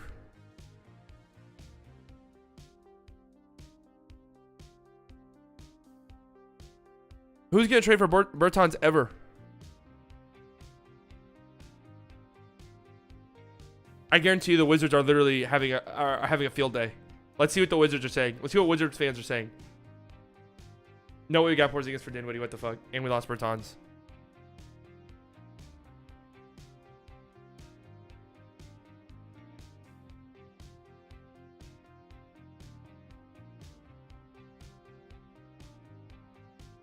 They literally can't believe it.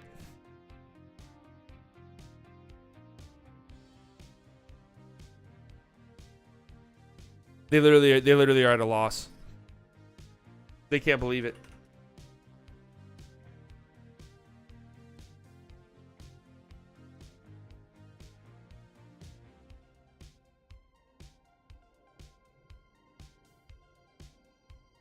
They can't believe it, man. No deal for the Lakers. Lakers didn't make a move. Jeremy Grant remains with the Detroit Pistons. Oh, man. Davis Bertans. 31% on catch and shoot threes this year. Fuck. What was he last year? Like, let's just have, 40% on catch and shoot threes.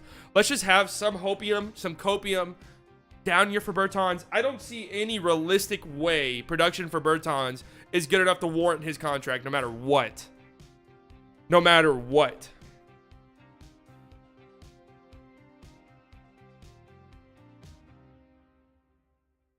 No matter what.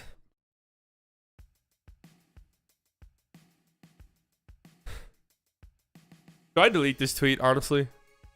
Like, people are actually believing it.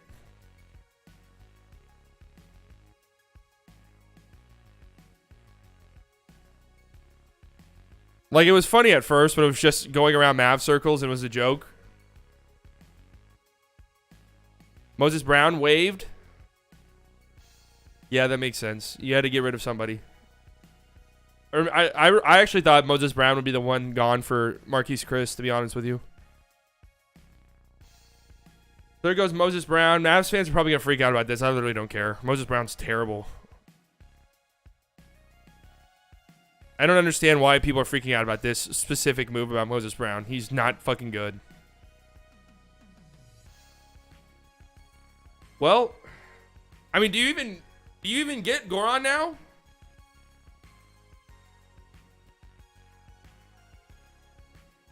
Do you even get Goran? How would that even make sense at this point?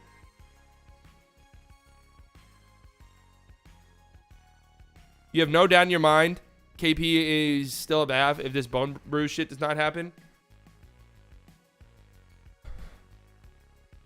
It just seems weird. Like, what happened?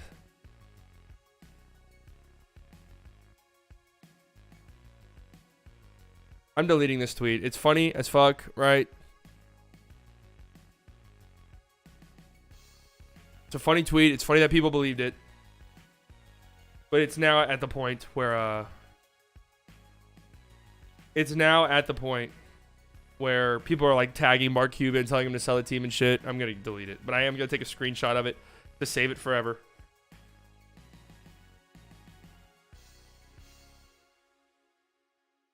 No trades for the Knicks. That's interesting.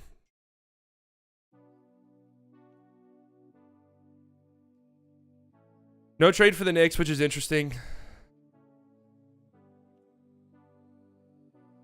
What's up, Slight, like your shirt? Thanks, CJ.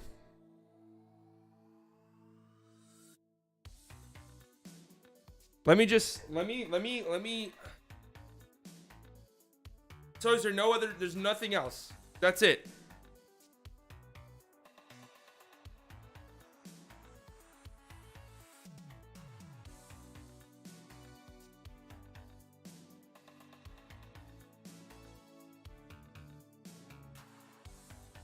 Nothing else? That's all?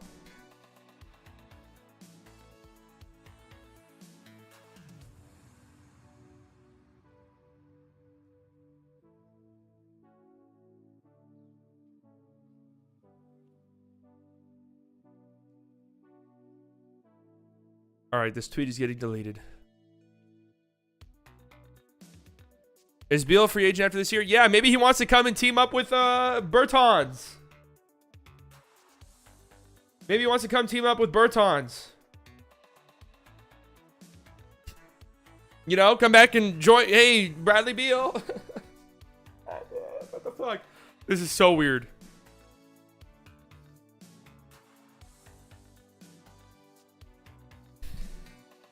I mean, they could absorb one of these guys into the exemption, couldn't they?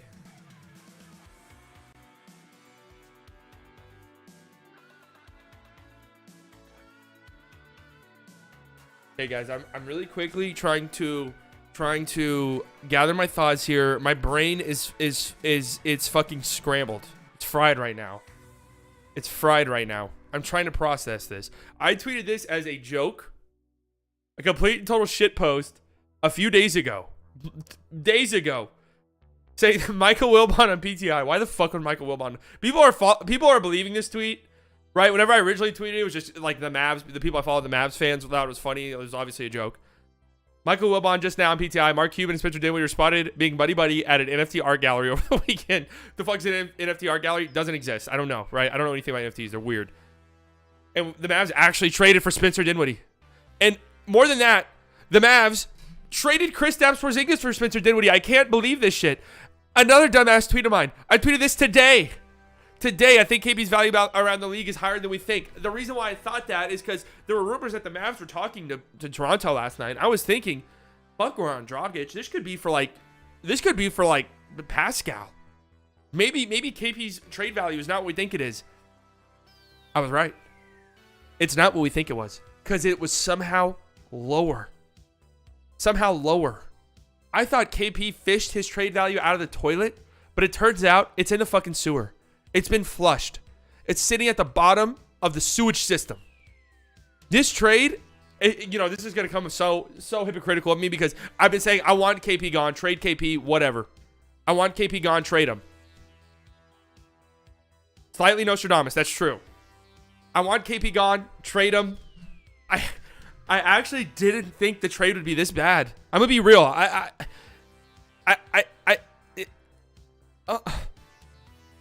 I'm telling you, my brain is scrambled, man. I don't. My brain is actual mush. I fell down to my knees whenever I saw this notification. KP for Spencer Dinwiddie and Davis Bertans, man. Listen, you could convince me. You could convince me that Spencer Dinwiddie, I could buy in. I could buy into the Spencer Dinwiddie thing. If you just wanted to trade Davis Bertans or Kristaps Porzingis straight up for Spencer Dinwiddie, okay, right? I can understand. It's been a down year for Spencer Dinwiddie. He's coming off of an ACL injury. That's fine, right? His contract's not the best. But if you could get Spencer Dinwiddie, then maybe some filler or expiring deals, I could buy into it and just assume that Dinwiddie's having a rough start to the season because the Wizards are complete and total fucking train wreck. And Spencer Dinwiddie has, he's played alongside Bradley Beal, who hasn't been very good at all this year. And that's a reason why it hasn't worked out.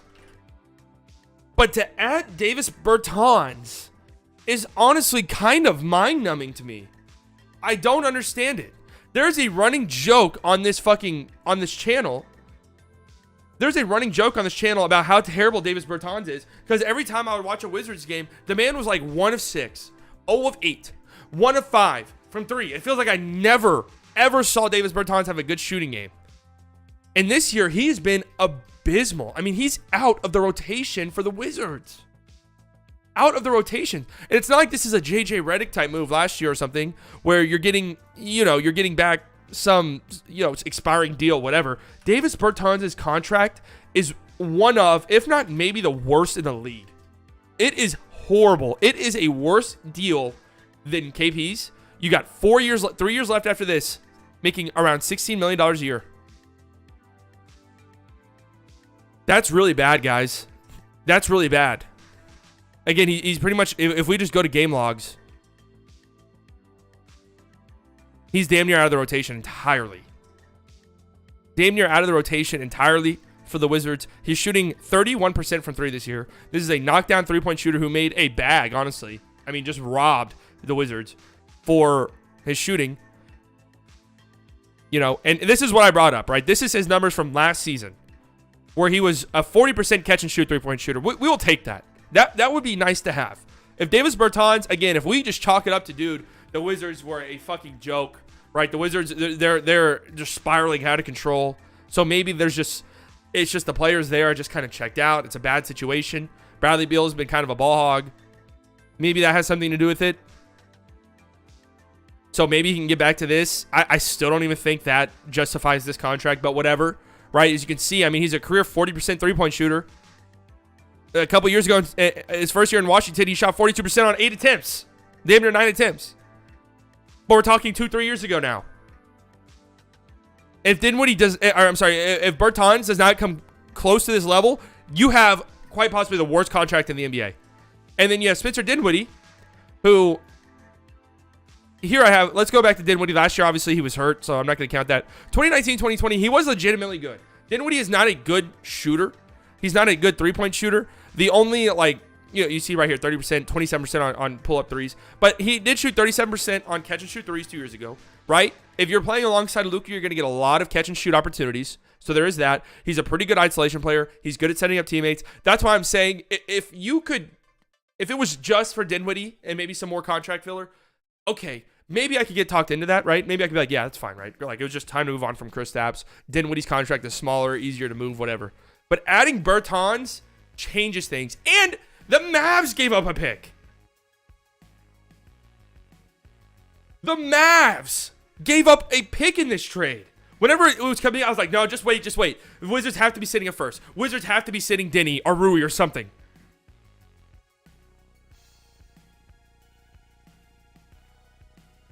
I'm just confused. I really don't have too many articulate things to say because I don't know what to say currently. Like, I'm recording this. It literally just happened damn near. And the Mavs are also releasing Moses Brown. I see Mavs fans are up in arms about that. Why? Moses Brown's not a good player. Okay? That is what it is. Moses Brown's not a good player. Fine. But Jake Fisher tweeted out, and this is interesting, and it should be brought up and noted, the Mavericks have been actively exploring trades to move both Tim Hardaway and Kristaps Porzingis contracts. Apologies to those who don't believe reporting deal frameworks provides future context. Okay, I don't know what this is about. Subtweeting somebody, I don't know. But Jake Fisher did tweet out last night that the Mavs were like actively trying to move KP. So I'm wondering if there's something else, there's something more to it than what we see. Here's something important to note here from Tim. Mavs remain optimistic that they will re-sign Jalen Brunson this summer. Sources tell ESPN Pistons are known to have serious interest and significant cap space. So I guess it's an insurance policy, as Bobby Marks points out here, an insurance policy for Brunson. But if Brunson does stay, and let's just say you give Brunson $20 million, you're now paying Brunson and Dinwiddie $27 million next year combined?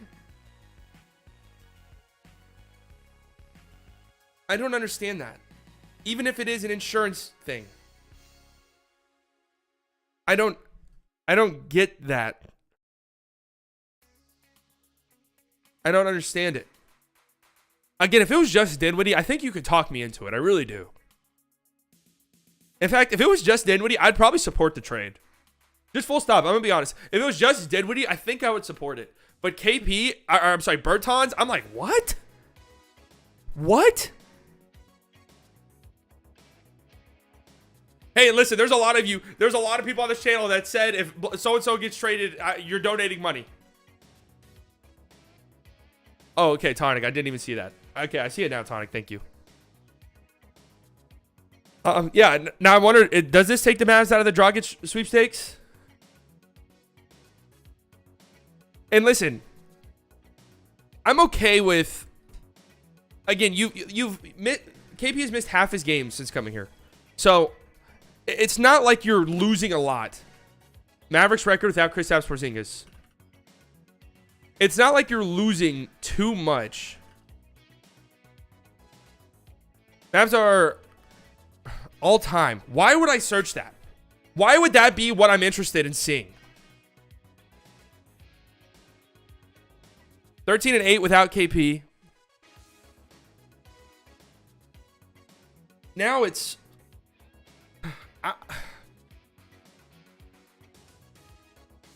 it's a very weird trade. And again, just truthfully, if it was just Dinwiddie, I think I would be on board, honestly. It might be a little like, oh, man, I kind of thought KP's value was higher, but okay. I can't believe this shit. I can't believe this.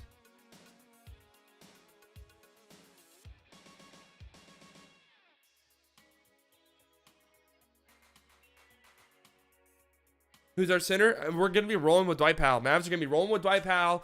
Maxi Kleber is going to have a bigger role in the team now than damn near ever.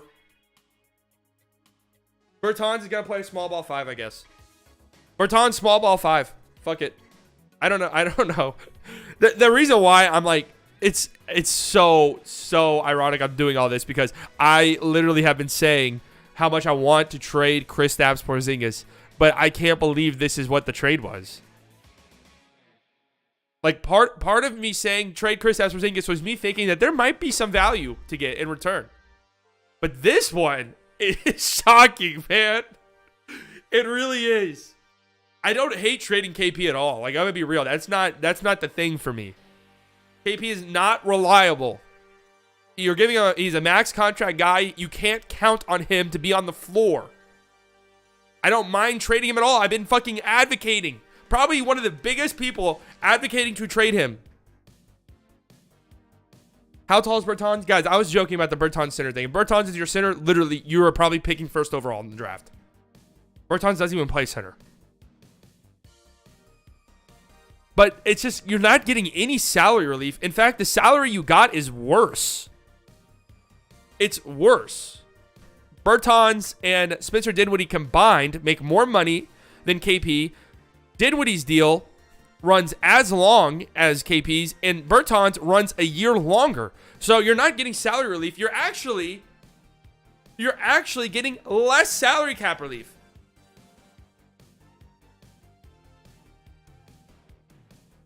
You're actually getting less. Why? It doesn't matter how tall they are, guys. Bertans is a catch and shoot player who plays on the wing. Dinwiddie is a guard. Now, I did see somebody make a good point that you're actually maybe a little bit more flexible because of this, because the deals are split in two. So you could trade Dinwiddie, you could trade Bertans. No one's gonna want Bertans. No one's gonna want Bertans. Dinwiddie maybe. Again, it is the Bertans inclusion for me that fucking makes no sense. No sense at all, the Bertans inclusion. Oh, man.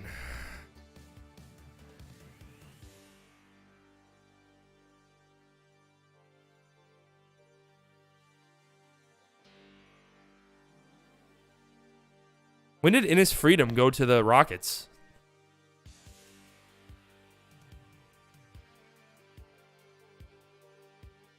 At least we have Luka, yeah. That's just the thing, is it just doesn't make, like, I don't understand the like, I don't see the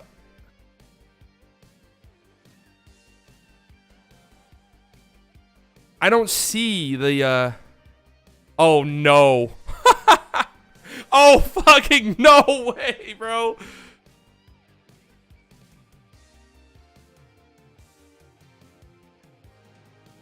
Dude, I have to delete this tweet now. I have no choice but deleting this tweet now. I have no choice. It's made its way to Reddit. It's made its way to Reddit, man.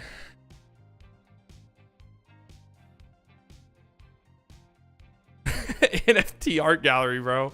Come on, guys! NFT art gallery. What the fuck?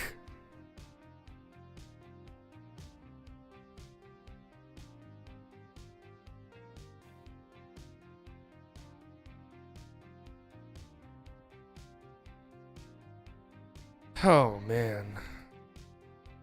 You got to keep it up.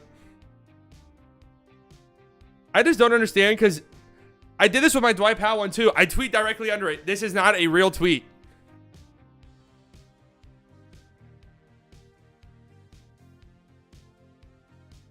Michael Wilbon. Oh my god, dude. It's like, it really is hard to process it, man. It really is hard to process it.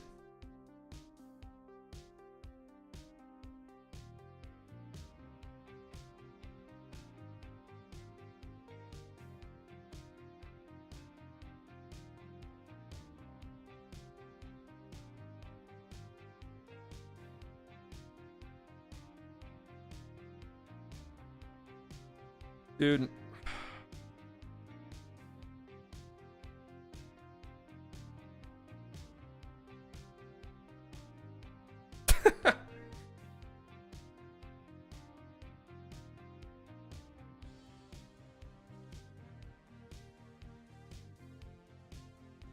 I'm about to get canceled for spreading misinformation.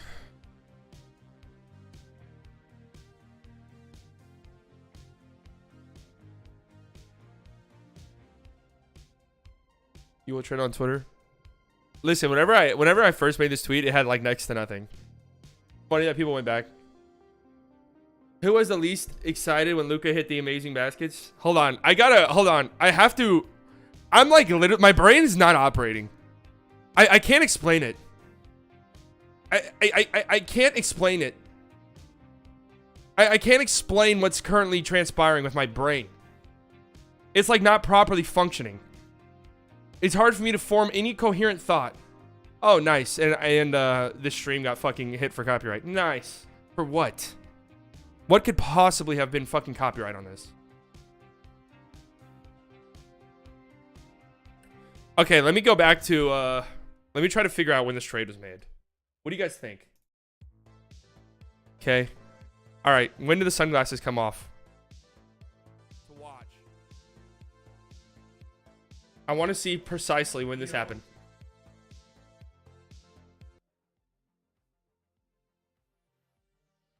I want to see precisely when we found out. Here it is. Oh, Twitter notification. Little didn't know. The Dallas Mavericks just made a fucking trade for Spencer Dinwiddie. Oh no. He doesn't even know yet. Poor guy. Fell down to my knees. Yeah. Stand up, man. Stand I up. just fell down to my knees. This is where I found out Kristaps Porzingis. Oh my god! Oh my fucking god! Yeah. No! Yes. Do my eyes fucking deceive me? Nope. They don't. Yeah. Uh-huh.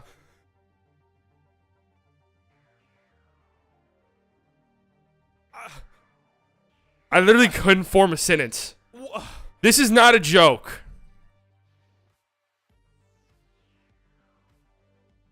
I literally don't know what to do. Yeah. Green screen's looking real good though, huh? Look at that. Look at that fucking green screen.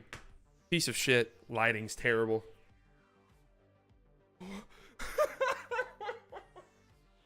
What the fuck? Kristaps Porzingis to the Wizards for Spencer Dinwiddie, man. What the fuck? I didn't even know Bertans yet. See, look at my face right here. You know, you could talk me into Dinwiddie. You could see it. There's some intrigue. I'm like, okay, hold on a second. Right? What the fuck? Right? I'm like, okay, hold on. Dinwiddie?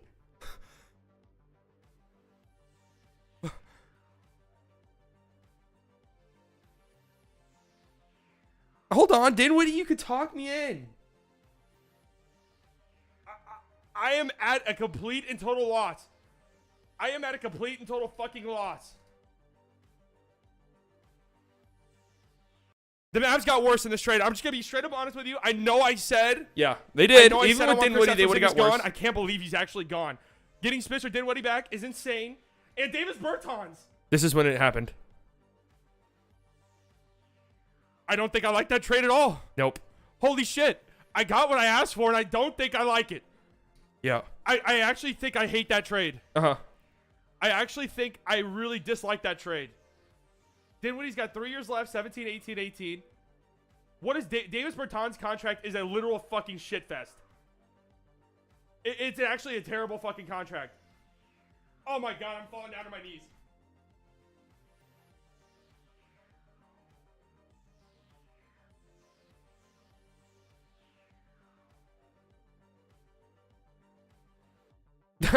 I'm looking at, they're talking about that Twitter post I made on the Reddit, and somebody said, the guy said he was shit posting, and then someone said, the fact that this is believable, that's what's so sad about it. That's what's so sad about it.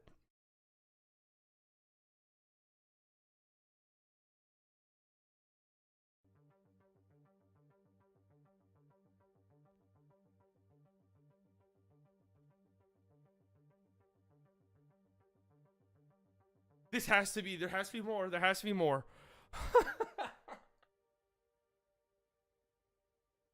There has to be more, man. The Mavs got worse in this trade. Maybe Dinwiddie will ball out. Again, let's go back. Rewind. Whatever I just thought it was Dinwiddie. You could see it in my eyes. I actually think Davis Bertans. Oh, look. I believe he's actually gone. Look at this. Getting Spencer Dinwiddie back is insane. Look at Davis Bertans. Look at that face. Yeah. It struck right then and there. Right then and there. Right there. It definitely is some monkey paw shit. Oh my god. It 1000% is some monkey paw shit. The monkey paw has curled.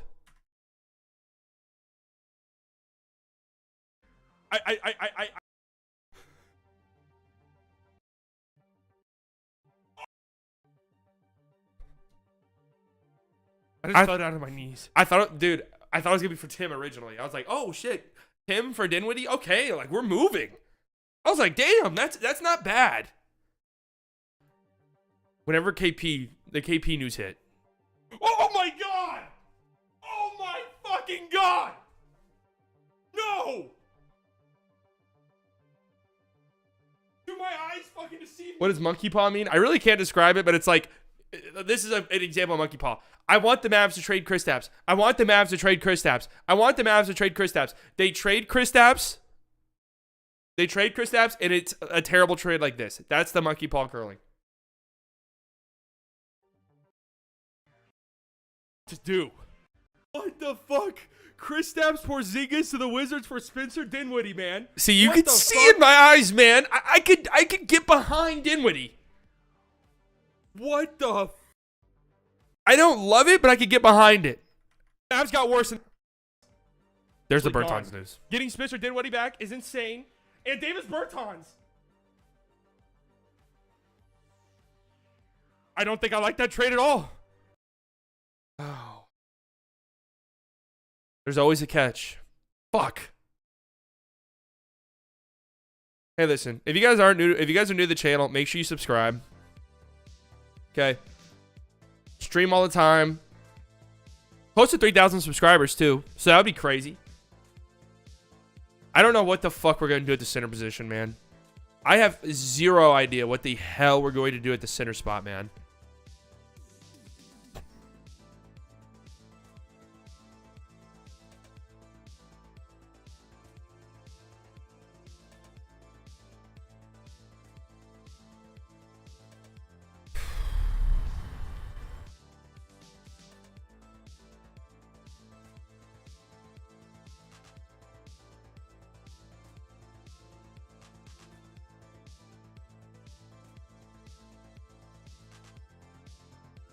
Well, I mean, this is what you're hoping for. You are praying for this. Spencer Dinwiddie from 2 years ago. A good ISO scorer. Somebody who could set up his teammates. A good catch and shoot three-point. A serviceable catch and shoot three-point shooter. That's what you're hoping for. And for Bertans, okay. Okay. All right. Okay.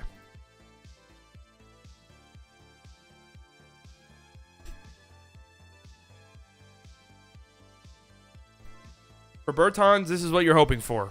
40% on catch and shoot three-point opportunities. That's elite, man. That is legitimately pretty elite. You can run some action for him.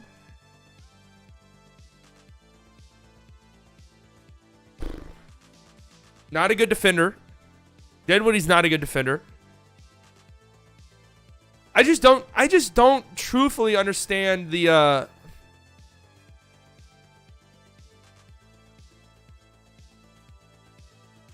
I truthfully don't understand the I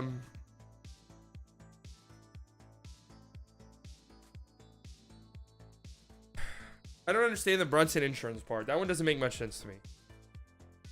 That one doesn't make too much sense for me. If you're that, I guarantee you that's not even really a factor in the trade. Maybe a tiny one.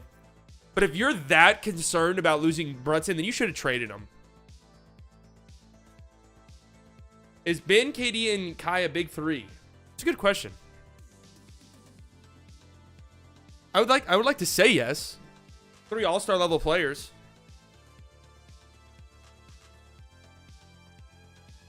Spencer won't start. He'll be the second team ball handler. And I do kind of like that. Like I said, you could have sold me. In fact, I don't even think you would have had to have sold me. I think I would have bought in to KP for Dinwiddie. I think I actually would have bought into that. Just straight up. I would have. What was the Raptors almost trade?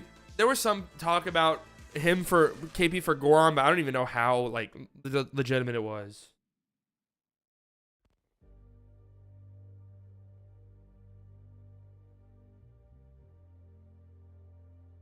I mean, we had to trade a second, but that doesn't make sense to me either. I'm going to redo my reaction video. I recorded a little bit, but it was still directly after the trade, so I was so incoherent. I'm starting to formulate some opinions. Yeah, the trade deadline is over. Fucking insane trade deadline. Insane trade deadline. Quite possibly the most insane trade deadline ever. I mean, one of them.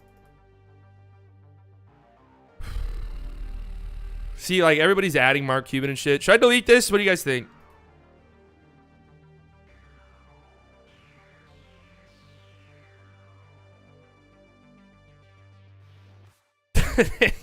The art gallery.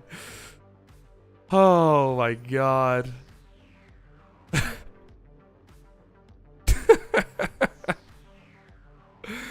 Oh, dude. I'm deleting the tweet, but I've already screenshotted it. It lives on in our memories. It lives on in our memories.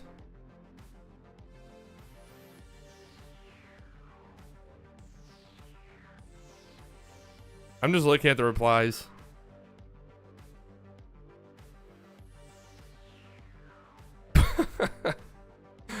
See, like, I will hunt you down the streets of Dallas. Come on, bro. That's crazy to say.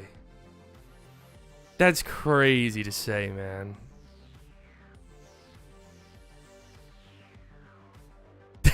Dude, this is honestly funny as shit.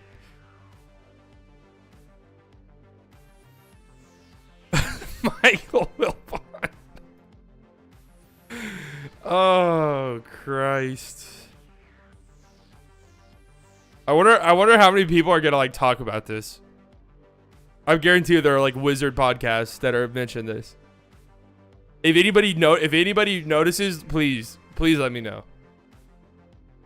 Please let me know.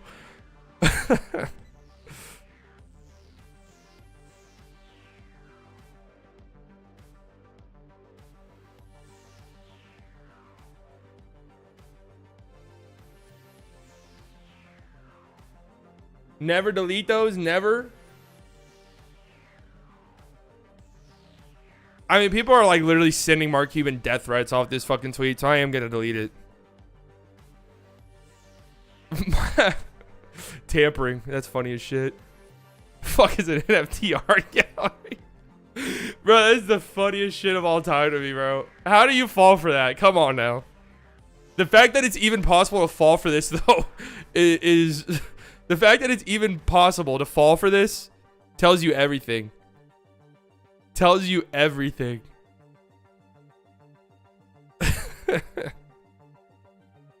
NFT art gallery. That's so fucking funny. All right, cherish this tweet while it's still here because it's about to go. It's about to go forever. I'm just reading all of the quote tweets because they're funny as shit, and then we'll delete it.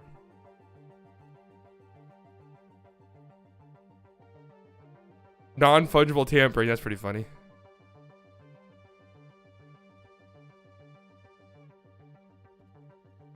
The tweet is your most fire tweet up to date. It's so good. It's probably up there. This is honestly a historic trade season. Some of the worst trades ever have been here. Worse is in not making any sense. I mean, this is easily some of the biggest trades in trade deadline history. Harden is the biggest trade deadline acquisition of all time, probably. Right?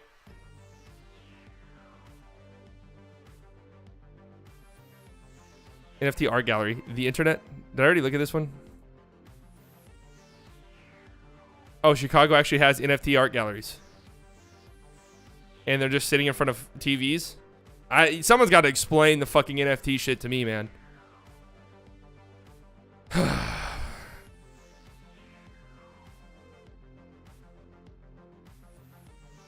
I can't believe that they actually got Spencer Dinwiddie. Oh my god, this was just such a shit post. This was such a shit post.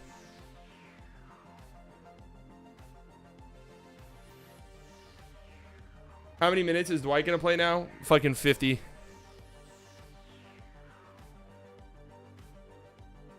And this was all from tweets before.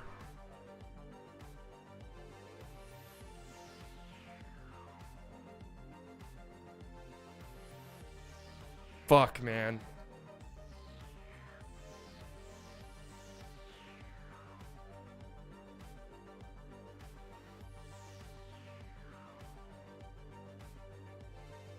All right. I have gathered my thoughts, I think, to coherently have my initial opinion. So I'm going to record right now. This is like my third time trying to make a coherent reaction to this trade. My mind's all over the place. My brain is scrambled. The trade happened probably an hour ago from the time I'm recording this now. And now I can sort of process things a little bit better. This is definitely some monkey paw shit here. Because I've been saying, I've probably more than anybody else, more than any other Mavs fans have been saying, trade KP, I'm done. Right? You just can't consistently rely on him at all. He's a max contract player. Trade him. I would trade him for lesser players. Monkey paw fucking curls. And it's funny because I tweeted this 2 days ago, complete and total shit post. Everybody is now running with it, thinking it's real, right? I'm about to delete it right after I talk about it around here. Michael Wilbon just now on PTI. Why would Michael Wilbon know this? Mark Cuban and Spencer Dinwiddie were spotted being buddy at an NFT art gallery over the weekend. So with that information, what you will. And fucking 2 days later, the Mavs trade for Spencer Dinwiddie. You almost can't make this shit up. Now, I would leave this tweet up. I did say that it was a shit post. I would leave this tweet up because it is funny to me, and some of the replies are hilarious. But I've seen like people in the quotes like literally threatening Mark Cuban's life off of this. So this tweet is getting deleted. Goodbye. It was nice to know you. It was nice to know you. So let's talk about this trade, okay? Let's talk about the Kristaps Porzingis trade. The Mavs trade Kristaps Porzingis and a second-round pick. That part doesn't make much sense to me. Just gonna be honest with you, that part does not make much sense to me. Mavs trade a second-round pick and Kristaps Porzingis to the Wizards for Spencer Dinwiddie and Davis Bertans. Now, if you watch, I'm gonna add my initial reaction right when the trade dropped on here because I streamed the deadline. You can see in my face, man. You wouldn't even have to sell me on Dinwiddie for KP. I would have bought into it, right? Just because it's a lesser contract. Dinwiddie's another ball handler to have. And I'm just like, I'm done with the Kristaps Porzingis experience. I know Dinwiddie's had injury issues of his own, but it's just you max KP. You can rarely rely on him to be on the court. I'm 100% cool with him moving on, right? Right? What is this?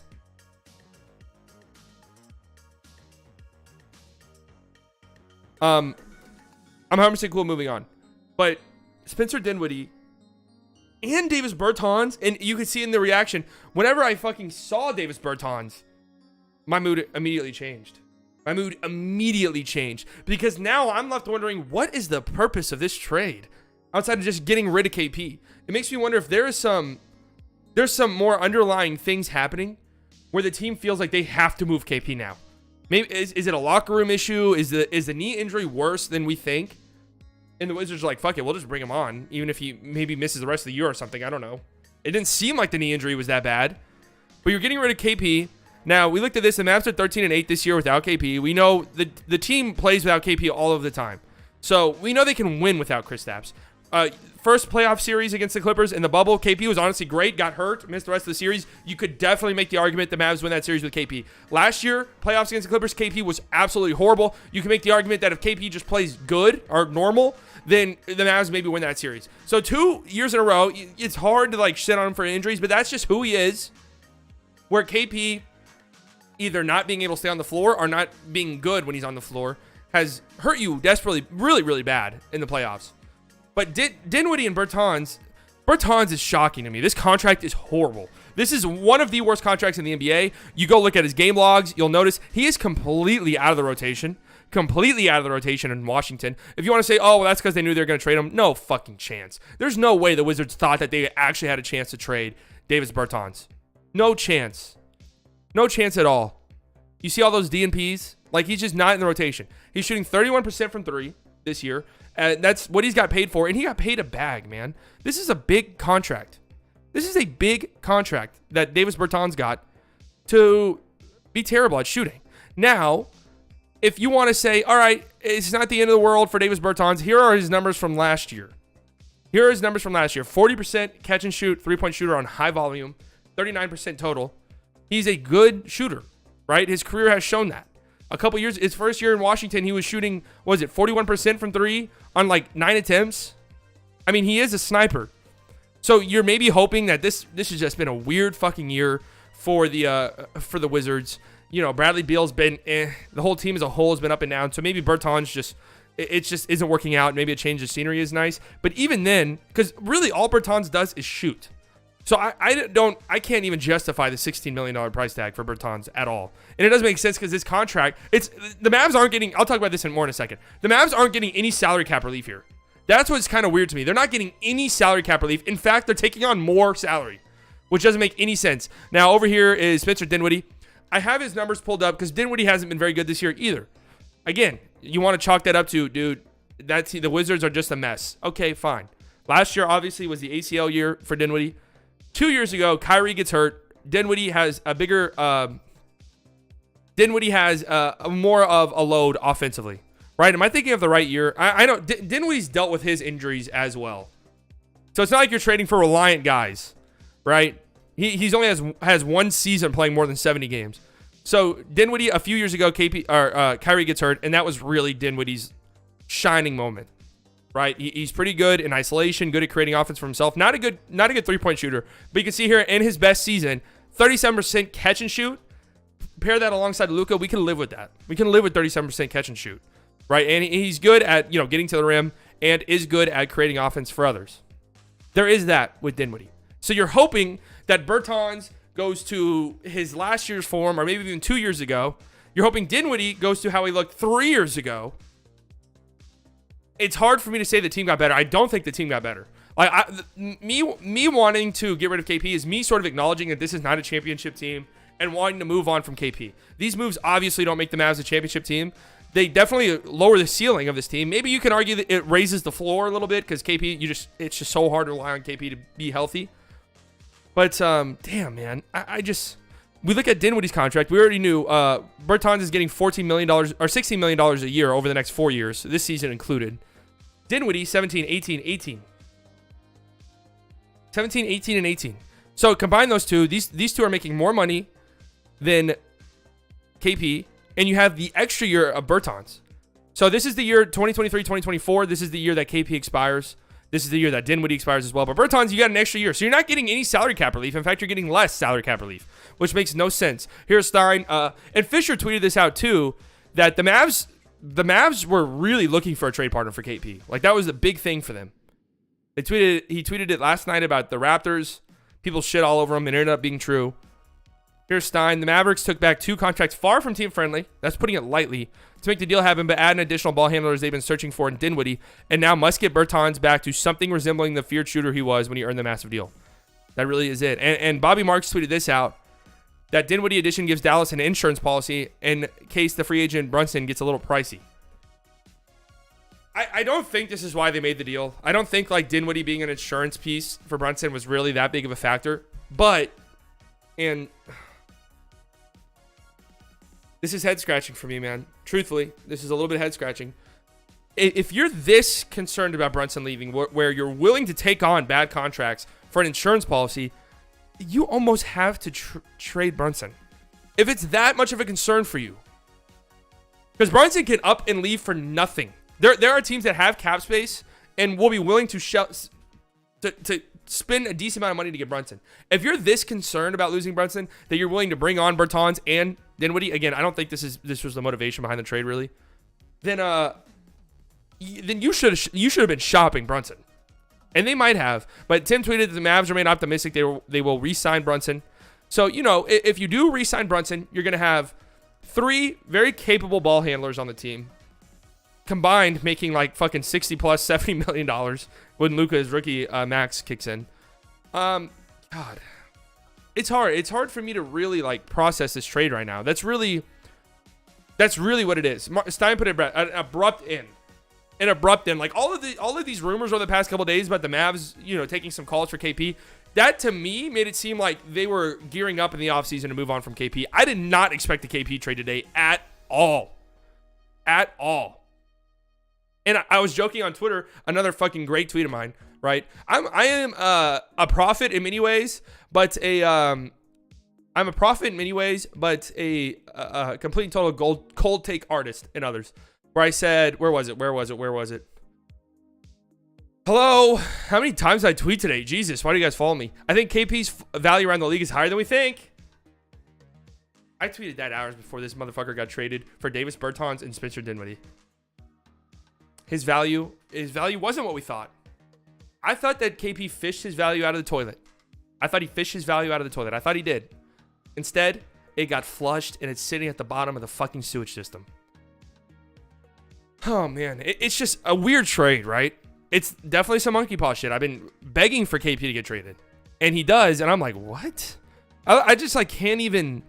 Like, me wanting to trade KP was not really me. I know I've said in the past I would trade KP for anything. But I have backed off of that take. Instead, mainly because I thought KP had some value. So it's like, trade KP if we get some solid role players. Like a Russell Westbrook type return. Where you get Kuzma, you get a KCP, you get a Montrezl Harrell. Some solid role guys, right?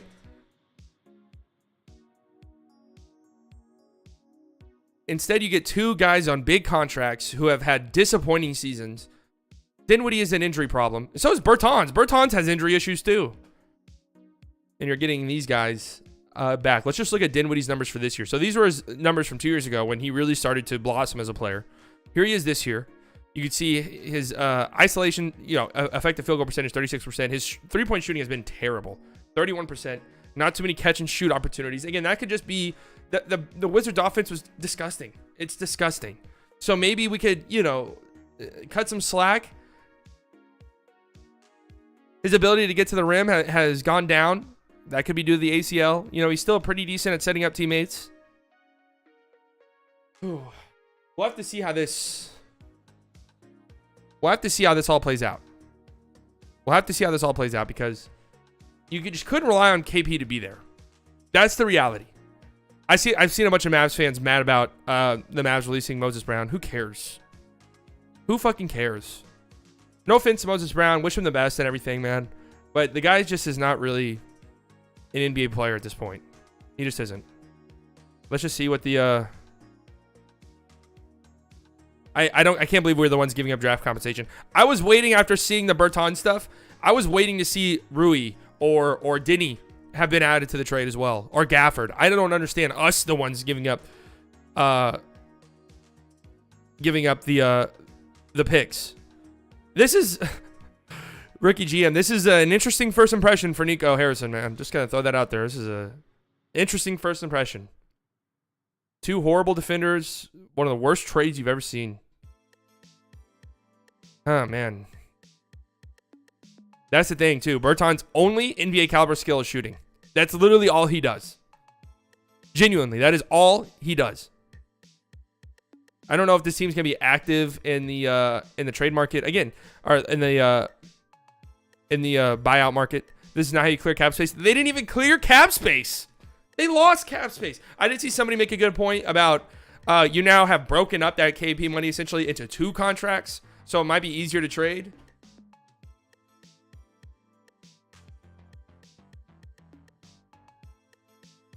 I mean, do you even raise your floor here?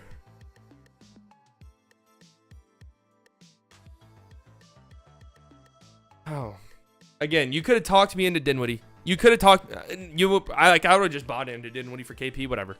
Let's do it. But Bertans, man, 3 and no D, and the 3 hasn't even been there.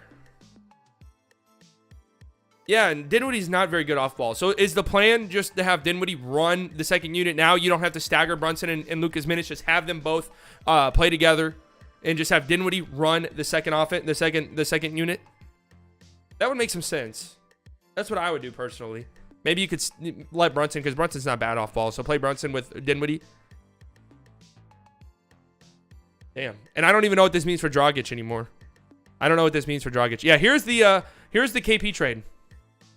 Dennis Smith Jr., Wes Matthews, DeAndre Jordan, first round pick, second round pick. In return, we got Tim Hardaway Jr., who's now on a brutal contract the team desperately wants out of. Trey Burke, bad contract now, doesn't play. Spencer Dinwiddie and Davis Bertans. First pick became Quentin Grimes. Yeah, these picks haven't even happened yet. And Quentin Grimes looks like a pretty solid player.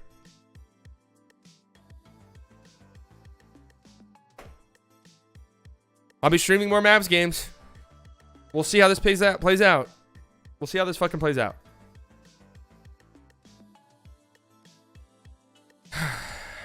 If KP's value is this bad, then like...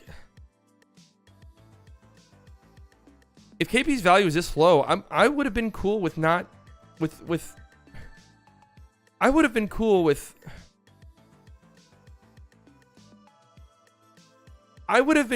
not trading him.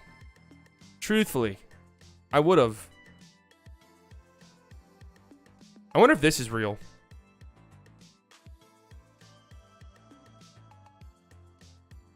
You think this is real?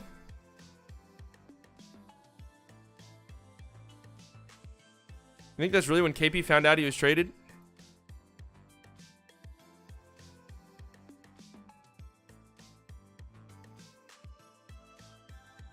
Will Dinwiddie and Bertans play the next Clips game?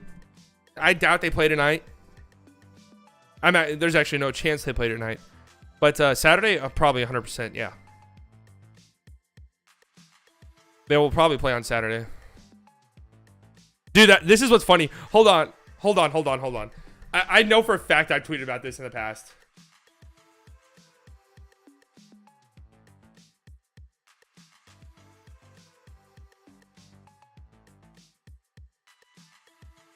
I know for a fact I tweeted about this.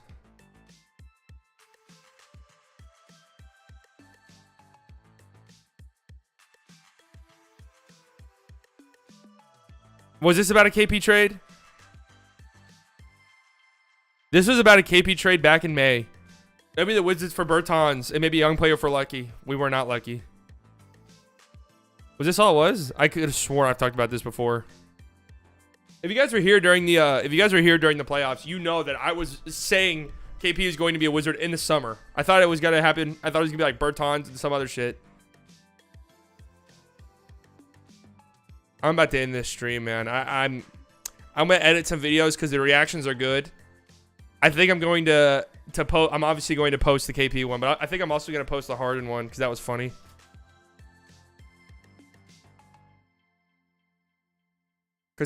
But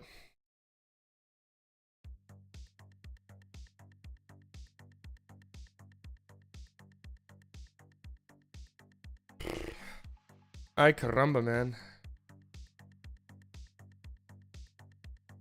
Who didn't get? Was the other half sent to Washington? I don't feel they got enough in this trade. Who didn't get enough? Washington? When do you think Spurs will buy out Dragic? I'd have to imagine it would be sooner rather than later. They have until March 1st to do it, but I can't imagine it takes that long.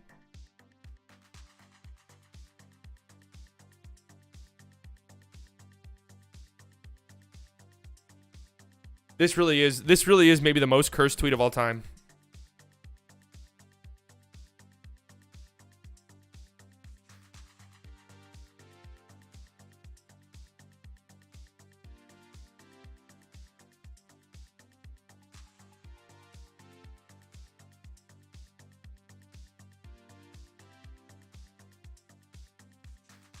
Do we? You bring Dragic in as just a veteran presence at this point? Oh yeah, we're probably trading Tim in the offseason too.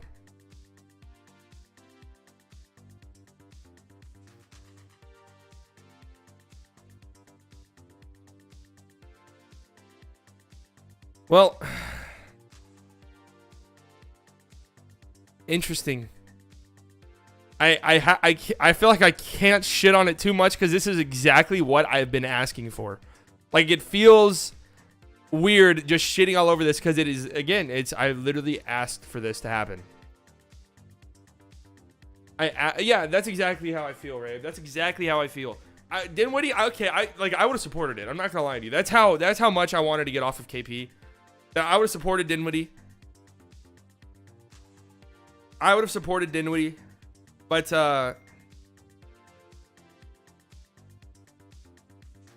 Bertans makes it very questionable. Very, very questionable. To the point where I'm wondering almost like, did they have a fucking plan?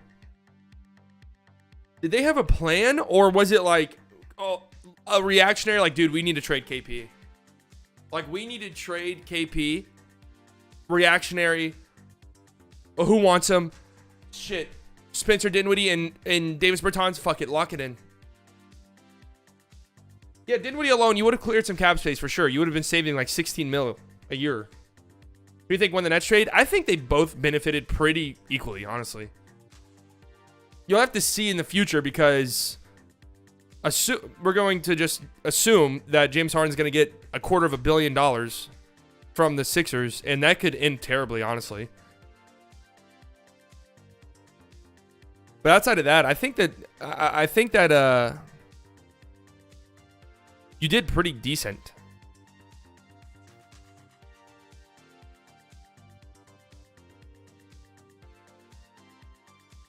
Like you gave up Ben Simmons, who wasn't even playing for you. You gave up 2 picks and Seth Curry and Drummond. You can replace Drummond, right? Drummond's been good for you, I get that, but you can replace Drummond. Seth is, we know who Seth is. Good offensive player, terrible defender. I've seen Sixers fans honestly seemed a little fed up with Seth. But you basically replaced Seth with James Harden this year. You have to find a replacement for Drummond. You got way better if you're the 76ers. And if you're the Nets, we'll see how this fit looks, because in the end, you might have gotten better too. Truthfully. Yeah, I sort of thought that there would be a move, maybe Tim for like a center or a big or something. We'll see how the buyout market goes. I can't imagine the Mavs are going to be too enticing for that many guys, honestly. Usually we're not. But, we've been active in the past in the buyout market. So we'll see. If we get Dragic, he's probably not going to play much now.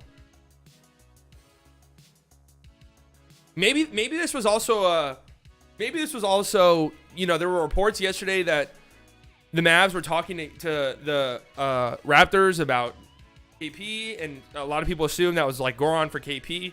Maybe the Mavs were starting to feel as if Goran would not come here if he got bought out. Maybe he'd go somewhere else, like a legitimate championship contender.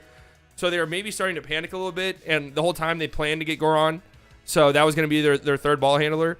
But last minute, they were like, oh shit, I don't think we're going to get Goran. Let's pivot.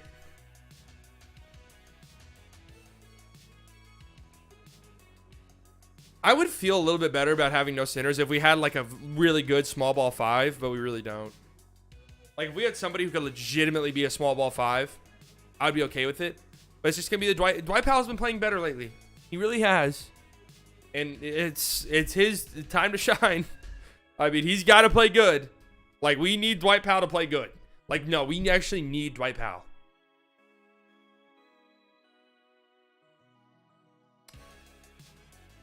It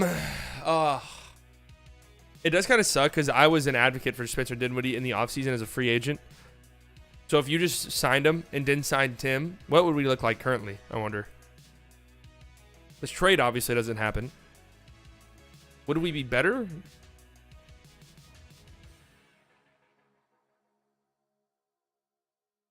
Maybe they can plan on letting Bertans play center? Dude, that shit's not happening.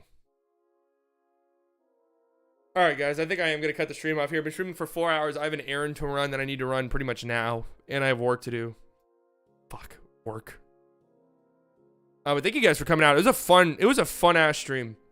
I know the Mavs play tonight. I'm not going to be able to stream that game. I doubt it. There is a small chance I do, but we'll see how it all plans out. They play at 7:30, so it is possible, but we'll see. We will see. And then, obviously, they play again on Saturday. I'll definitely be streaming that game.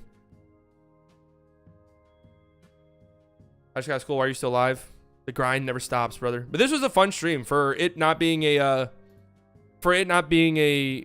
game. I thought it went really well, and I enjoyed it. And should probably do this more often. Obviously, the trade deadline being a big thing, right? I had the trade deadline as a backdrop, but we'll see. I do want to stream in the day more. Just talk and shit. Don't have to worry about focusing on a game and stuff. But I could possibly, I'll be going live in a few hours, but I honestly doubt it. But Saturday I will definitely be going live. I'll be posting my reaction to these trades. Make sure you guys, when those videos come out, if you guys can like it, so comment on it, all that stuff. It really, really, really helps. Really, really, really helps. Thank you guys very much for coming today. It was a lot of fun, man. All the OGs, you guys know I love you very, very much. Everybody who donated, thank you very, very much. Never feel like you have to donate. I do appreciate it if you do, but never feel the pressure to donate or anything like that. OGs, thank you guys very much. Could have spent your, what the fuck is today? Thursday. Anywhere in the world. Anywhere in the world. You could have spent your Thursday anywhere in the world. But you decided to spend it here watching an insane trade deadline. It was a crazy, crazy, crazy trade deadline. New people to the channel, I promise you, you will not subscribe it. Or, fuck. New subscribers, I promise you will not regret it. I promise you will not regret it. We're going to churn out more and more content, man. That's the goal. I think my original goal is to get 10,000 subscribers by the end of the season. I came off that, but I actually think it could happen now. Really, I do. I think that it could actually happen now. Truthfully. I just got to grind a little bit more. Thank you guys very much. I love you guys very, very much. Enjoy the rest of your day. Enjoy your Thursday night. And if I don't see you later tonight, enjoy your Friday. And I will maybe talk to you guys later tonight, but we'll definitely talk to you guys on Saturday night. Talk to you later. Bye.